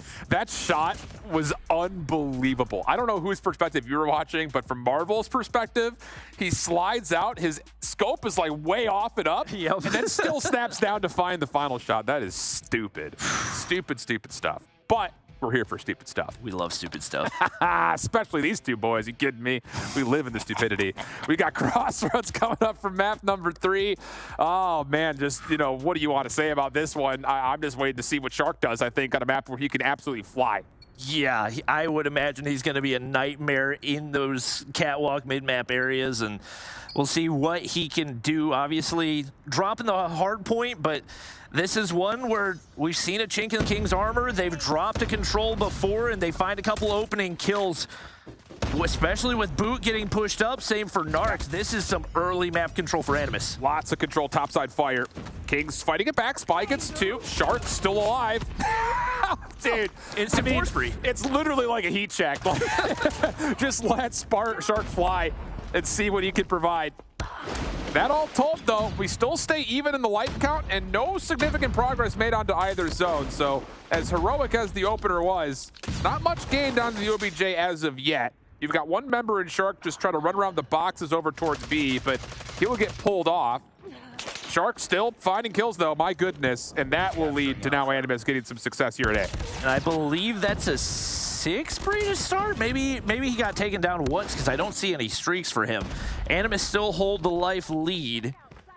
And right now they're getting some progress onto that A side. Looks like they should be able to lock it in. Gothilla going to be tough to deal with in that backside position. And Shark continues to be a nightmare. Grizz finally there for the trade, but Gothilla has his teammates back, and now Animus sit up 4 lives, but a tougher task for them to get that B zone captured. The thing is, there's so much clock to play with here, and it looks like it's just the same mental focus for Animus. Win out this snow lane, get in towards fire, and make life difficult for Kings to set up their defense. Full push around the old zone through A. Shark just spamming everybody down. Pistol out, Grizz stuck in the corner, but keeps his life nicely. Trade eventually there, and Animus will now put themselves up 14 playing 8. No surprise, Shark leading the way, 9 kills on board, still 7 kills yet to be found, but Boot plays for the info right there. Another easy kill to lock in. It's Oh my Shark. God. He doesn't even care anymore. He's going all the way through to the spawn, takes down 2 with him, and all down to Inferno, 1v11, not gonna be feasible. Animus, a convincing round 1. He gets 11 kills in the first round from the offensive side as a sub. Excuse me? What? Narcs also, by the way, I don't think he died all that much. He's got himself on double streaks, and he's got to be close to his first operator as well on 8 kills. And yep, Shark pulls out Sparrow right off the rip. With Illa stunned, good help from Narcs to keep him alive a little while longer. Narcs doubles up. But honestly, Shark doesn't find that much with the Sparrow, and Kings are dealing with some damage here outside barrels. Narcs in trouble, does keep his life by backing away, but Kings are on the approach. Raid reads it anyway, finds the kill. Boot hoping for a reshell. He's going to opt to take down Spy anyway, and I don't think anybody in position to trade, so 3 straight go through for Animus. Marvel's there to take down 1. Rasmo opts to use an early claw right here, and Animus are trying to win this as quickly as possible, but Spy there fires back. War Machine does connect. They find the life lead. And it looks like all the operators wiped off the table for Animus. Oh, Shark has found his way through. Oh boy, he's gonna blow this play up. Number 5 in yellow, just keep an eye on him. Inferno actually gets the shot off. Okay, never mind. Thought he was in a really good spot for it, but Gothilla kind of hits the same angle, this time with the AR out. And yeah, Kings just cannot stay alive on the zone. 18 plays 18, but the clock's becoming a major issue here for Kings. Yep, and Narc's gonna be able to clear out Raid. If he can get pushed up on that bottom side as well, could be huge. Does get traded out. Gothilla is there. Trades once again. Marvel fires back. He's found some crucial kills so far as the claw pops. Inferno has got to go big. He's 1 HP. Looking to play his life. It's not going to happen. He drops to a flash right there. And once again, the time going to be a major issue as Gothilla looking to info check. And if they can clear out Spy, that might be the round. But Marvel, he gets a little bit of help through mid-map here. Clock still stops at 8 seconds. 11 plays 11. Marvel trying to clear out bottom. Fire! What a shot! Still, the stack on. Seconds of good progress on the way. And wait a second, Animus are getting a little careless here. Shark maybe just wins the game on his own, though. Inferno has to slide forward to Chow. Rasmo doesn't get the pick off on him. Raid holding the close corner, finds 1 over to the side, but you have to keep your focus on the objective. There's only 3 seconds left. Oh, Marvel! Raid trying to play it through, but it's Shark in the way, and he clears things off. Look at Raid. He doesn't get his pinky toe on. He's in the corner on fence. He just doesn't stay on to contest. Such a tiny mistake that hurts in such a huge way. And now Animus 1 round away from taking the lead in the series. Shark with a little bit of a slow start to the round, but a couple big time plays there at the end. And now Kings look like they're starting to lock in as they find 4 kills to open this up. Good mitigation though from Animus. That was a Sparrow that was popped immediately by Raid. He gets eventually charged down, so no more of that. Animus only dropped 6 lives off the start. Shark once again pushing through, creating space. Raid stuck in a corner, but fighting back. Goodness. Resilience out of the young gun, keeping things alive, but Rasmo shuts him down, and now Animus can start to make their move. And Animus, even with the way this has gone, have been able to keep the lives even. Clean kill out of Grizz right there, but like he's second guessing what his next move's gonna be. Shark doesn't read that properly, taken down by Raid. And once again, Kings extend the life lead, and the bigger issue now, time on the clock, no objectives captured. Raid gonna be able to sneak through right there. Nobody wants to peek the doorway, but with all the kills coming through, this should be an opportunity at a spawn trap for Kings. They're looking to make their way up the stairs, but Inferno is farming. And now the momentum starting to swing as Kings. Bunch of big kills come through right here and looking like a guaranteed round. Yeah, Raid just popped off in this round and doesn't quite earn streaks, but he should have earned a lot of charge towards getting that Sparrow back that he popped at the beginning of the round. Grizz following up, 17-3, the last couple of lives here. Animus will not be able to jump on to stop the clock. Not that it would have made much of a difference. Kings dominate the round 3 defense. Now it's just down to can they crack the Shark code here on their offensive approach. No real amount of utility for either team. We do see 1 more operator ready to go as Rasmo and Shark have theirs at their disposal. Big opening gunfights right here as the utility does go out, and it looks like the Sparrow gonna pop for Shark. Hasn't found much with it so far in this game. And Spy not going to move into a position where he can get any type of value. Hops up on the windowsill, and he's going to be able to take it down. That's a huge first kill. In all the meantime, Grizz made his opening play to get on towards B. He hasn't fallen yet. Finally, he gets traded out, but he already locked in a tick and a half worth of progress. Trying to follow up on that was Spy, but as he's shut down, Animus' defense starts to grow some legs to run with. Purifier out for Dart. Shark also playing forward, and look at this 4-man hit. I mean, Animus are all over King's spawn. One member does sneak through, but you have to force this defense off your high ground if you're Kings first and foremost. Oh, and it's operators for days. Claws, Annihilators, Purifiers, they're picking them apart. Now down 8 kills already. Kings have got to find a way to break out of this, and they just can't. Razmo continues to cook, and now the streaks will make it even worse. Double kill with the Pred on their heads, and only 11 lives for Kings right here as Razmo finds 2 more. Another for Narcs, now up 13. Animus look like they're going to be able to take the control right here and take a lead as Boot needs one more shot. He connects, making a 3-piece. Why not? Oh my goodness, Boot waking up all of a sudden now 5 in a row. Not gonna get 6, but as mentioned, the damage already dealt. Nowhere to go if you're Kings. Grizz gonna try to give it the good old college heave-ho try, but not gonna work out. Animus take a pretty dominant Crossroads control. Now they're up in the series 2-1. And maybe the hole in King's armor looking a little more glaring when it comes to the control. First dropping it to, who was it, 31er? Dropping no. Yeah. Animus dropped a control. No, it was S&D. No, it was S&D. It was S&D, I was about to say. I was saying Kings. Yeah. Kings dropped the control up against Exclusive and now here against Animus as well. And on 2 different maps, not a great sign for them. They need to bounce back here in the hard point. Have to. Flat out. Otherwise, we've got a new best team in Europe. Period. Which is shocking after every single one of the interviews today said that Kings was the best team in Europe. Yeah, but look at, I mean, Razmo goes 27-13, Shark 22-22 only. I mean, he had 11 kills in the first round, so the 22 feels a bit strange after 3 more rounds come out, but still, the damage just too much to overcome. And I will say, small thing, if Kings are going back and rewatching this, Raid got through that defensive spawn trap. He needed to get onto his own. You had to pull the defense back or pinch faster. One of the two. He just never really got a lot of assistance from his teammates finding kills. I think he was trying to set up a little bit of a spawn problem of their own, but you have to make a play for an objective and force the defense off that high ground.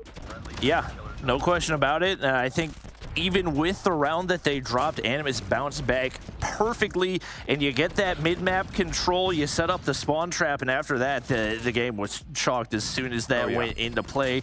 Razmo was cooking with the claw as well. I think max value on every single time that he got that, and Animus could not have played that one much better than they did. Agreed. Okay, so now we go into map number 4. It's going to be Summit for the hardpoint, which we've seen Animus play before. They played Panic here, and they ended up kind of outlasting them. It was one of those maps that it felt like the teams were going back and forth here and there until there was eventually a pattern breaker, and it just became Animus kind of snowballing a couple of hills back together, stringing them together, I guess more appropriately to be said, and Panic just couldn't work their way back in. So that's the only real sample size we have on this map overall.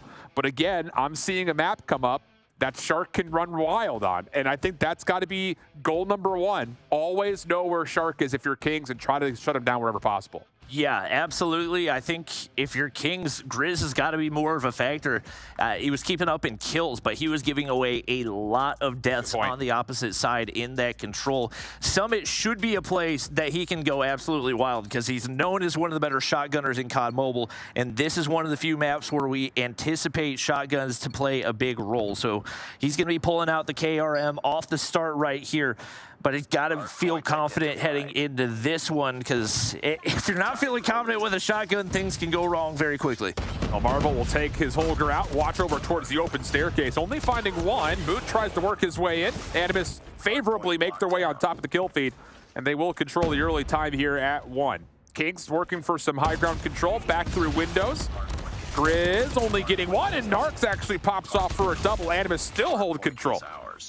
Solid start to this one for Animus. Raid slides on through, takes down one. Grizz gonna be there to reinforce, as is Spy, but Gathilia gonna be able to spot out one, make it two. Can he make it three? Spinning in circles. The last one's not there. That's 3 in the feed for Kings to set them up nicely to pick up some more time here on P1. Right now, Inferno gonna be dropping right there as Animus gonna give away that lead as we head over toward P2. Yep, a little bit of a spawn flip. Kings are gonna find themselves favorably on the left side of the mini-map. Animus working on it though. You've got Rasmo watching the cross in the corner on barrels. And as the last couple of battles echo through mid-server, it will be Animus in a position of control as they head right over towards Catwalk side, but Inferno and the rest of Kings continue to put the pressure on from the outside of the map. Just now to get Animus get a read on where this hit's coming from, because it is a bit of a split spawn situation for Kings. Still is actually, goodness gracious. Narcs will spawn behind the play. No one really in dictative control of not just the hard point, but also what side of the map they're spawning on right now. And right now, Narc sitting back to hope for that those spawns flip toward them, but they just don't want to do it, and that's going to be Raid sneaking through the backside, even though he hasn't been able to find the kills. Big play through there, but who else but Shark to come and deal with it? He's going to get shut down by Spy, making a 2-piece right there as Narc slips onto the point. And still 26 seconds to be gained, even if you don't get spawns right here. An opportunity for Animus to get some decent time on P2. It has to be Marvel right here. This scrap time is pretty much a moot point for both of these two teams as Animus is trying to play for the new side of the map. Grizz finessing on Old. KRM will work out for one. Help from his teammates will clean up the other. So about a tie game, but our fight over towards the backside and spawns for the third hard point. Once again, a bit 50-50. Rasmo playing top side over towards Forklift, and Raid, no, can't quite pick things up. So Animus will lock in spawns, and with that also the initial time here at 3. And they've already got the lead, looking to build on it. Spy, hoping he can find a way to break on through, but now the operator's gonna start to pop. Narcs, 3 in the feed with the Purifier. He goes untraded. One player gonna be able to slip through. It's Marvel making his way back toward the silo. Inferno spotted out on the bottom side as Gathilia continues to lock in the hard point time, but you gotta clear out the backside. Oh my God. That should be enough to flip the spawns right here, and Kings able to take control of the hard point. Remember that moment right there. If you're Animus, you get 3 kills from the front with Narcs' Purifier, and no one's watching the back push to silo.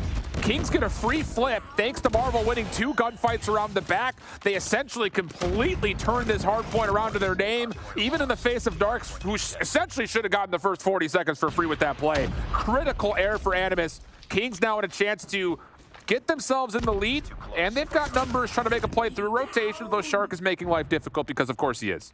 That's what he does. He's going to reposition here as well. Raid doesn't read it properly, and he wins that one too. Here's one player around the corner. Marvel finally finds a way to take him down, but Narc should be there to at least get the information. Backs up. They want to make sure they can keep these spawns locked in. Big gunfight wins as the Animus players continue to spawn on the backside. Got to get inside the objective, though. They do that, and a big gunfight win in the back. Not going to go the way of Kings. I thought Marvel was about to do it again. Just flat out single-handedly flip the spawns. Annihilator gets some damage done, but Animus will stave off the play around the back. Now the focus all comes down to making sure this last hit for Kings never gets into the hard point. Couple of operators were spent to try to set up this control. 28 seconds to fight for. Here comes the approach for Kings. Split focus all across the map. Shark cutting off a little bit of it from the front, just making sure nobody could hit this through mid-container side, and Kings will give it up. Animus will win this first rotation to Hills. Narcs looking to sniff out a couple more kills on the way back to P1. Doesn't see the player. It's going to be Grizz. Sneaking into bottom control right here, and he's there to cut off any rotations. Raid has not had a great game, but a Sparrow looking to find some kills. He's able to take down Shark right there. Grizz finds one onto boot as well, and solid early setup for Kings. Yeah. How long will it hold? Yeah, really good stuff here from Kings. A little bit of an X factor, though. Animus will have a couple of members spawn behind the hard point, so a split hit on the way. Narcs finding the opener. Rasmo shut down by Marvel up top, who's going to stay very safe in that position, mind you. Boot having a little bit of trouble with him, but does eventually take him down, getting 2 in the process. Trying to get the regen off. Grizz will not allow him to. And the fight rages on. Numbers, though, for Kings as they make their way over towards mid-control, but Narcs, big double for him. Shark following up, and the SMGs for Animus crack the code and get the break. Doesn't make the read on that player chasing him, but teammates there for the trades once again. That's a big feed for Gathilia. Cuts off 2 on the entryway. Boot finds one from the bottom side of stairs as well, and Animus have looked incredibly solid given how convincing that hold early on was for Kings. Shark, no surprise, on a 4 spree once again. Inferno does find a way to take him down. Some scrap time to be found for Kings. But right now, it's all about the setup on P2. Yeah, 50-50 spawns all across the map right now. This is just about who can win their ones, and Animus provide the answer. They get the first 3. One player will sneak through. That's Raid, try to flip the hard point, or probably flip the spawns around as the new hard point will open up. Grizz, Purifier out. He needs to clear things up, and he absolutely will. Last one to find is Boot up top, and he really can't do too much. He tries to jump into the hard point, but he runs right into the waiting arms of Grizz. Pred missile called, but Kings get the spawn flip that they want. And Inferno going to be there to clear out the last Animus player. So Kings continue to lock in the time. Operator's going to pop. Boot looking for that last kill. Goodillia going to go with the Annihilator as well. They're looking to push all the way through to see if they can flip these spawns. You still got to clear out Inferno, and he should be in a good spot, but Goodillia reads it, turns on to Grizz as well, and just like that, Animus have the lead, and they have the spawns toward P3 as well. Kings in a little bit of trouble here. You cannot allow this hard point and the rotation to be won by Animus. You have to make a decision right here, and they will eventually flush out Quithilla, or will they? Hello? How has nobody traded out Quithilla yet? Finally they will, but it takes a lot of time. So Animus will have rotation. 160 plays 117. Now it's down to who can win these opening gunfights. You have a couple of operators at the ready. Marvel going to pop it first by trying to play around the back.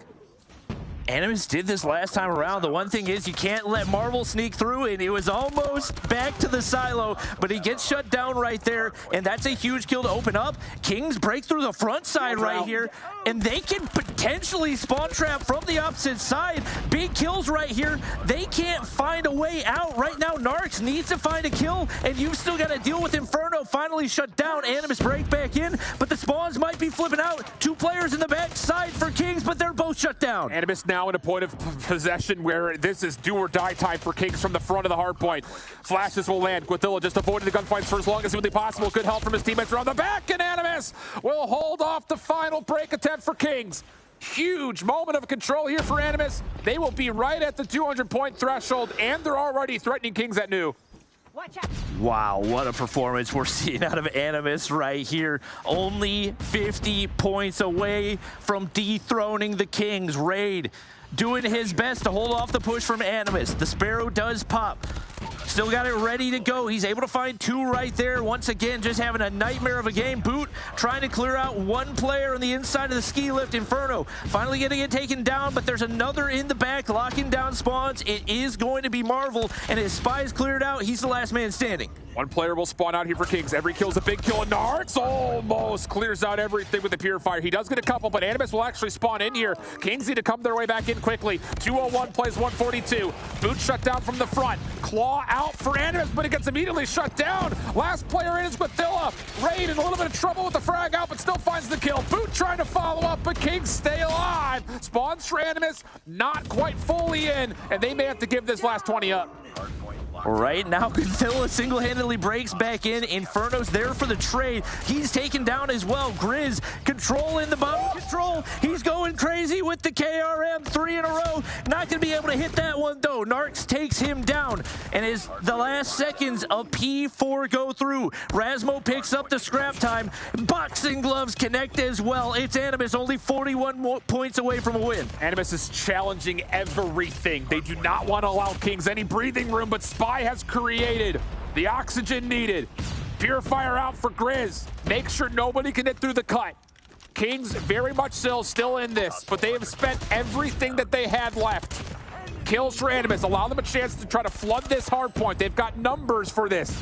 Last player left to find is Spy, but still, Kings, a chance to get back into the hard point with numbers, pending they can find kills. Spy is still running around, but no, Animus get the break. Huge kills right here. Rasmo doesn't see the 1 player on the bottom side, but teammates there once again. And the teamwork for Animus has been so clean, but Grizz trying to do it all by himself, gets shut down. Spy's there for a trade, but it's not enough to clear off the hard point. Boot looking to contest right here, just trying to make sure they can't get any big chunks here on P1. Not going to be able to take down Grizz. He's been a nightmare when he's on the OBJ, but Raid there. More kills go through for Kings, and their hopes are still alive for the time being. Animus are completely bunkered up and around this new hard point. They can, of course, absolutely win it here. Shark holding on to the second floor control. Grizz chased by Shark. Oh, gets turned on. Raid follows up. Another bow earned for him. Kings are in the hard point. They've got a claw out as well. Both operators are cleaning up either side of this hard point. Inferno gets 3. Give him number 4. Not going to get the full 5th. But Kings right back in, a chance to take the lead. 5 more seconds and the lead is theirs. Raid pulling out another Sparrow right there. He was slow to start, but he has absolutely come alive in this one. Grizz continues to dominate the hard point. Kings not going to be able to win it on this one, but you've got to deal with Grizz at some point or another. Nart's on the backside trying to break on in. He'll take the contest time for the time being. You still got to clear out Grizz around the corner. Another kill goes through. Gathilia pre-fire connects and they keep it contested for the time being. Animus break back in. They can take back the lead right here, but early spawn set up for Kings. But the hard point isn't open yet. Every kill's a big kill from here on out. Play around the backside of Silo. Can we get something to watch? Boot trying to play around the back. Gathilia in a tough spot. Was the first gunfight, but Marvel responds. Trades in. Animus will get control of the hard point, and they've got spawns. Operators to finish it off. The 3 players on the hard point are going to try to win it here. They get the spawns as well. Kings have to break from the front side. There's no time for a flank. They have 1 player wrapping around the backside. Couple kills come through. Kings players onto the point. They find control for the time being, but they don't find the spawns. And that 1 player on the inside of the hard point has to do it all. He gets shut down. Gathilia may have found the final kill to lock in the win, and Animus dethrone the Kings. Unbelievable. Flat out. That is some gut and grit and determination and some miracles from Animus. But my goodness, you talk about the ability to just survive in the midst of the chaos, because I think we all felt it. As soon as we got away from P1, back over to Catwalk again, it was like, uh-oh, here come Kings again. They're playing their cool, collected hard point. But Animus do exactly what's required. And I think the biggest thing about it is they make the correct call, they fight through old, and then as soon as you win those gunfights at Catwalk, make your play through Generator towards Silo. As soon as that P3 gets open, that's when spawns get moved. So while that second hard point's still active, every single kill's a big kill, because if you die, you're spawning on the other side of the map. Man, oh man, they went big at every moment that they possibly could have. And who else but Shark to lead the way? Most OBJ time, 37 and 35. Those Animus boys know how to step it up when it counts, and I think we both counted them out in this matchup. They also make sure that you don't go to a map 5. Correct. That was the win condition. They found a way to win one of the search and destroys, and they avoid the second. And that had to have been it, first and foremost. I mean, there's this, as much as we sat there and said, like, Animus have to win all the respawns, that's where I think we were looking at it saying, there's no way you beat Kings at every single respawn. So you had to find something in the search, and boy, did they ever. That is next level impressive. This is going to be a marquee match that I promise you guys all at home we will see more than once. Oh, no question. We'll probably see it multiple times in playoffs as well, if I had to guess. But man, it seems like the top 3 in Europe right now on any given day is anyone's to claim. Agree. I gotta give you time to talk here, Mommy. We did say it was a 3-in-1, folks, but it was the other way around. Everything is topsy-turvy here in EU, but we love to see it. Like what Bobby already mentioned, the Kings are dethroned. Animus had a very shaky start in this competition, but it seems like hard work, determination, and a lot of homework seems to really pay off. And that Summit game, it was a back and forth. I was holding my breath. We were just looking at each other, clutching the couch. Every few seconds. Because first Animus is up, then Kings matches, then Kings go up, then Animus matches. It was just back and forth until the very end. I mean, I'm not gonna lie, that was a great way to close out the day. Fair. I'm really hoping that we get an opportunity to talk with Gathilia again, because if we can get him back on here to do a little chit chat about what just went down, I think so many teams are going to be taking lots of notes on what just happened when it comes to the squads that have yet to go up against Kings. I'm going to finish that thought. But we've got Githilla ready to go to come back and chat with us. Interview time. I am excited. Okay, first of all, how does that feel right now? Oh, you know, it's okay. It's okay. It's it's a win, like another winner, you know. So it's good. It's good. It's cool, calm, and collected. Yeah, No, it's just like, it's not a big deal. You just took down the #1 team in EU at the moment, and that just put you in a position to be the apex predator right now. All eyes are on you. Let me ask you something. In the span of a week, in week #1, how did you guys pull it through? Because you look like more of a solid team right now. Yeah, I think like I said the last time, we just have to be serious. We have to work, and we worked.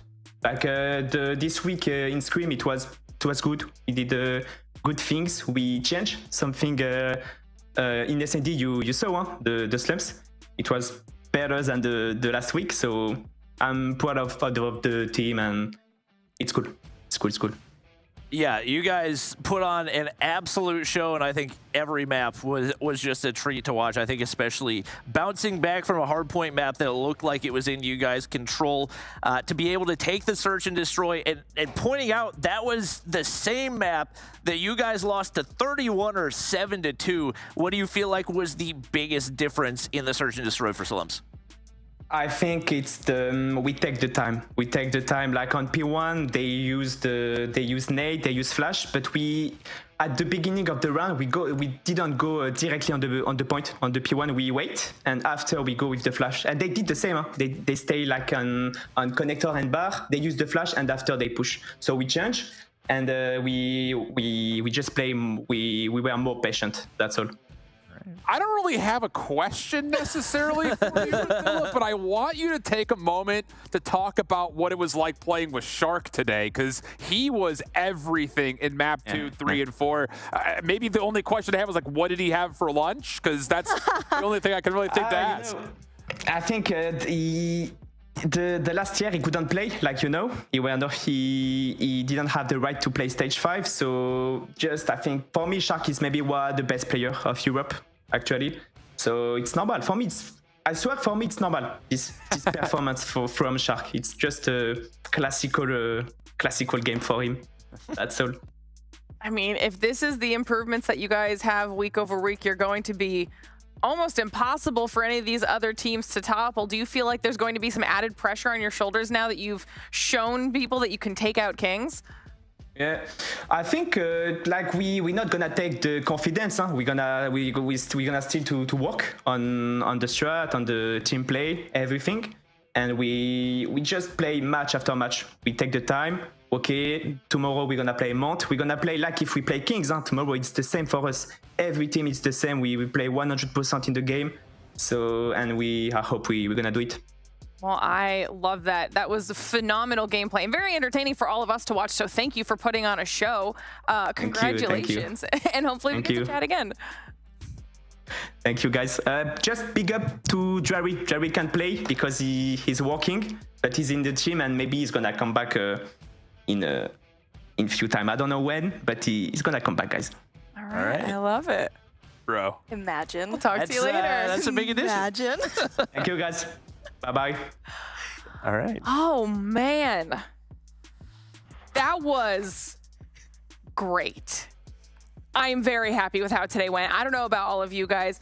We'll take one final look back at our standings so you can see what has now happened there, because like we mentioned, after this match, only 2 teams could remain undefeated, and that's now 117 and Animus hanging out at the top of our leaderboards. Kings now 2-1, followed by exclusive Zidium. Going down from there, where you see that middle of the pack is all very similar. Tomorrow, things will continue to get shaken up as maybe we get a little bit of a wider spread, and those top 2 teams continue to really solidify that spot there, Mommy. I feel like tomorrow might be a fast one, but the speed and the momentum shift that we saw from today, not just in the top teams, but also in the bottom teams that needed to pull through. We saw that in Mont, and now we saw that in Animus on the opposite sides of the spectrum. I'm excited for tomorrow. EU is turning it up. I was gonna say, it's, you brought those two teams up for a reason. We'll talk about the schedule because, like Mommy just mentioned, we're kicking the day off with Mont versus Animus. We heard Gathilla talking about it as well, saying they're gonna treat it the same way they treated their Kings match. I mean, this is gonna be a fun day, Bobby. No question about it. I feel like the one that maybe has an opportunity to surprise is Zidium versus Exclusive. I feel like Exclusive looked a little bit shaky today. Obviously, they had a very tough opponent in 117, but I think Zidium has shown some improvement, and despite their loss to Mont, they looked strong all the way through. I feel like all these teams, I mean, I'll be honest, all these teams with the exception of Panic are improving. Panic just look a little bit lost. I'm really hoping they can bounce back against 117, but it's going to be a tough one. All right, looking for a little bit more out of Panic. I mean, that's pretty much final thoughts from the two of you. So, Shift, I want to hear how you're feeling after today as well. Yeah, I'm excited to see what happens with the Mont and Animus game. It should be an Animus win, but depending on how competitive Mont can be, they're going to come off of what will likely be a loss and have to win out. But that was the last major opponent that they would have in their schedule. Everybody else is right around their same position in the standings. So I'm hoping that they come out, continue to really impress, playing good COD, because they will have to essentially either surprise Animus or win out the rest of the way, kind of like the same thing that Panic finds himself in right now. TLDR, you need to be here tomorrow to watch and keep up with all of the action. And if you can't be here tomorrow, then at least make sure you're following us on social media so that you don't miss a single second of anything that's going on, because that was an insane match, and that was 1 of 4 today, 1 of 8 on the week. That's why you need to make sure you're up to date on absolutely everything. And then on top of it, you can always join our Discord at discord.gg/Snapdragon Pro Series to hang out with us in the community, talk all things COD Mobile, and just, I mean, talk about these matches, because there's probably so much more that we could say that could fill a whole separate show after a match like that. But we can't keep you here forever, because we have a whole other match day tomorrow to continue on into. So for now, we have to say goodbye, as we've whittled it down to 2 teams at the top of our leaderboard remaining undefeated, and tomorrow is going to be just as exciting. As always, thanks to Snapdragon Elite Gaming, Samsung Galaxy, and Monster Energy for helping us make this entire thing possible. Thanks to all of you at home for hanging out and watching with us. We'll see you tomorrow.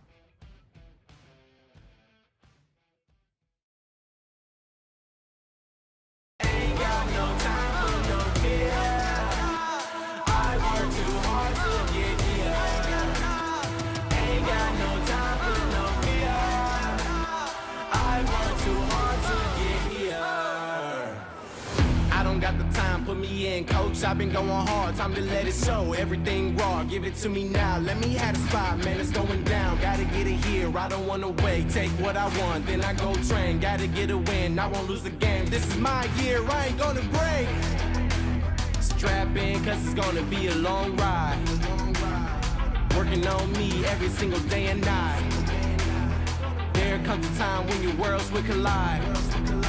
If it's holding you back, push it right to the side. On another level, I will never settle. Mind over matter, get the gold medal. On another level, I will never settle. Mind over matter, get the gold medal. Ain't got no time for no fear. I work too hard to get here.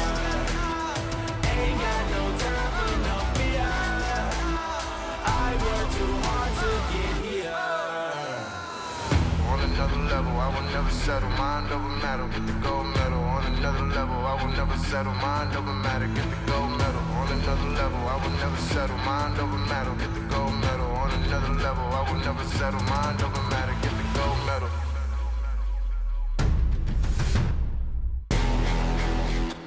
Ain't got no time for no fear.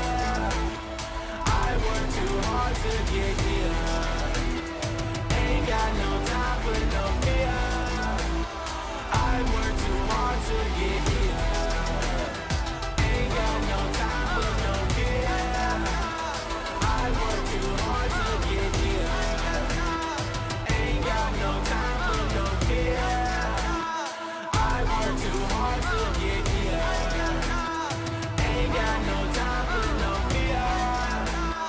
I work too hard to get here.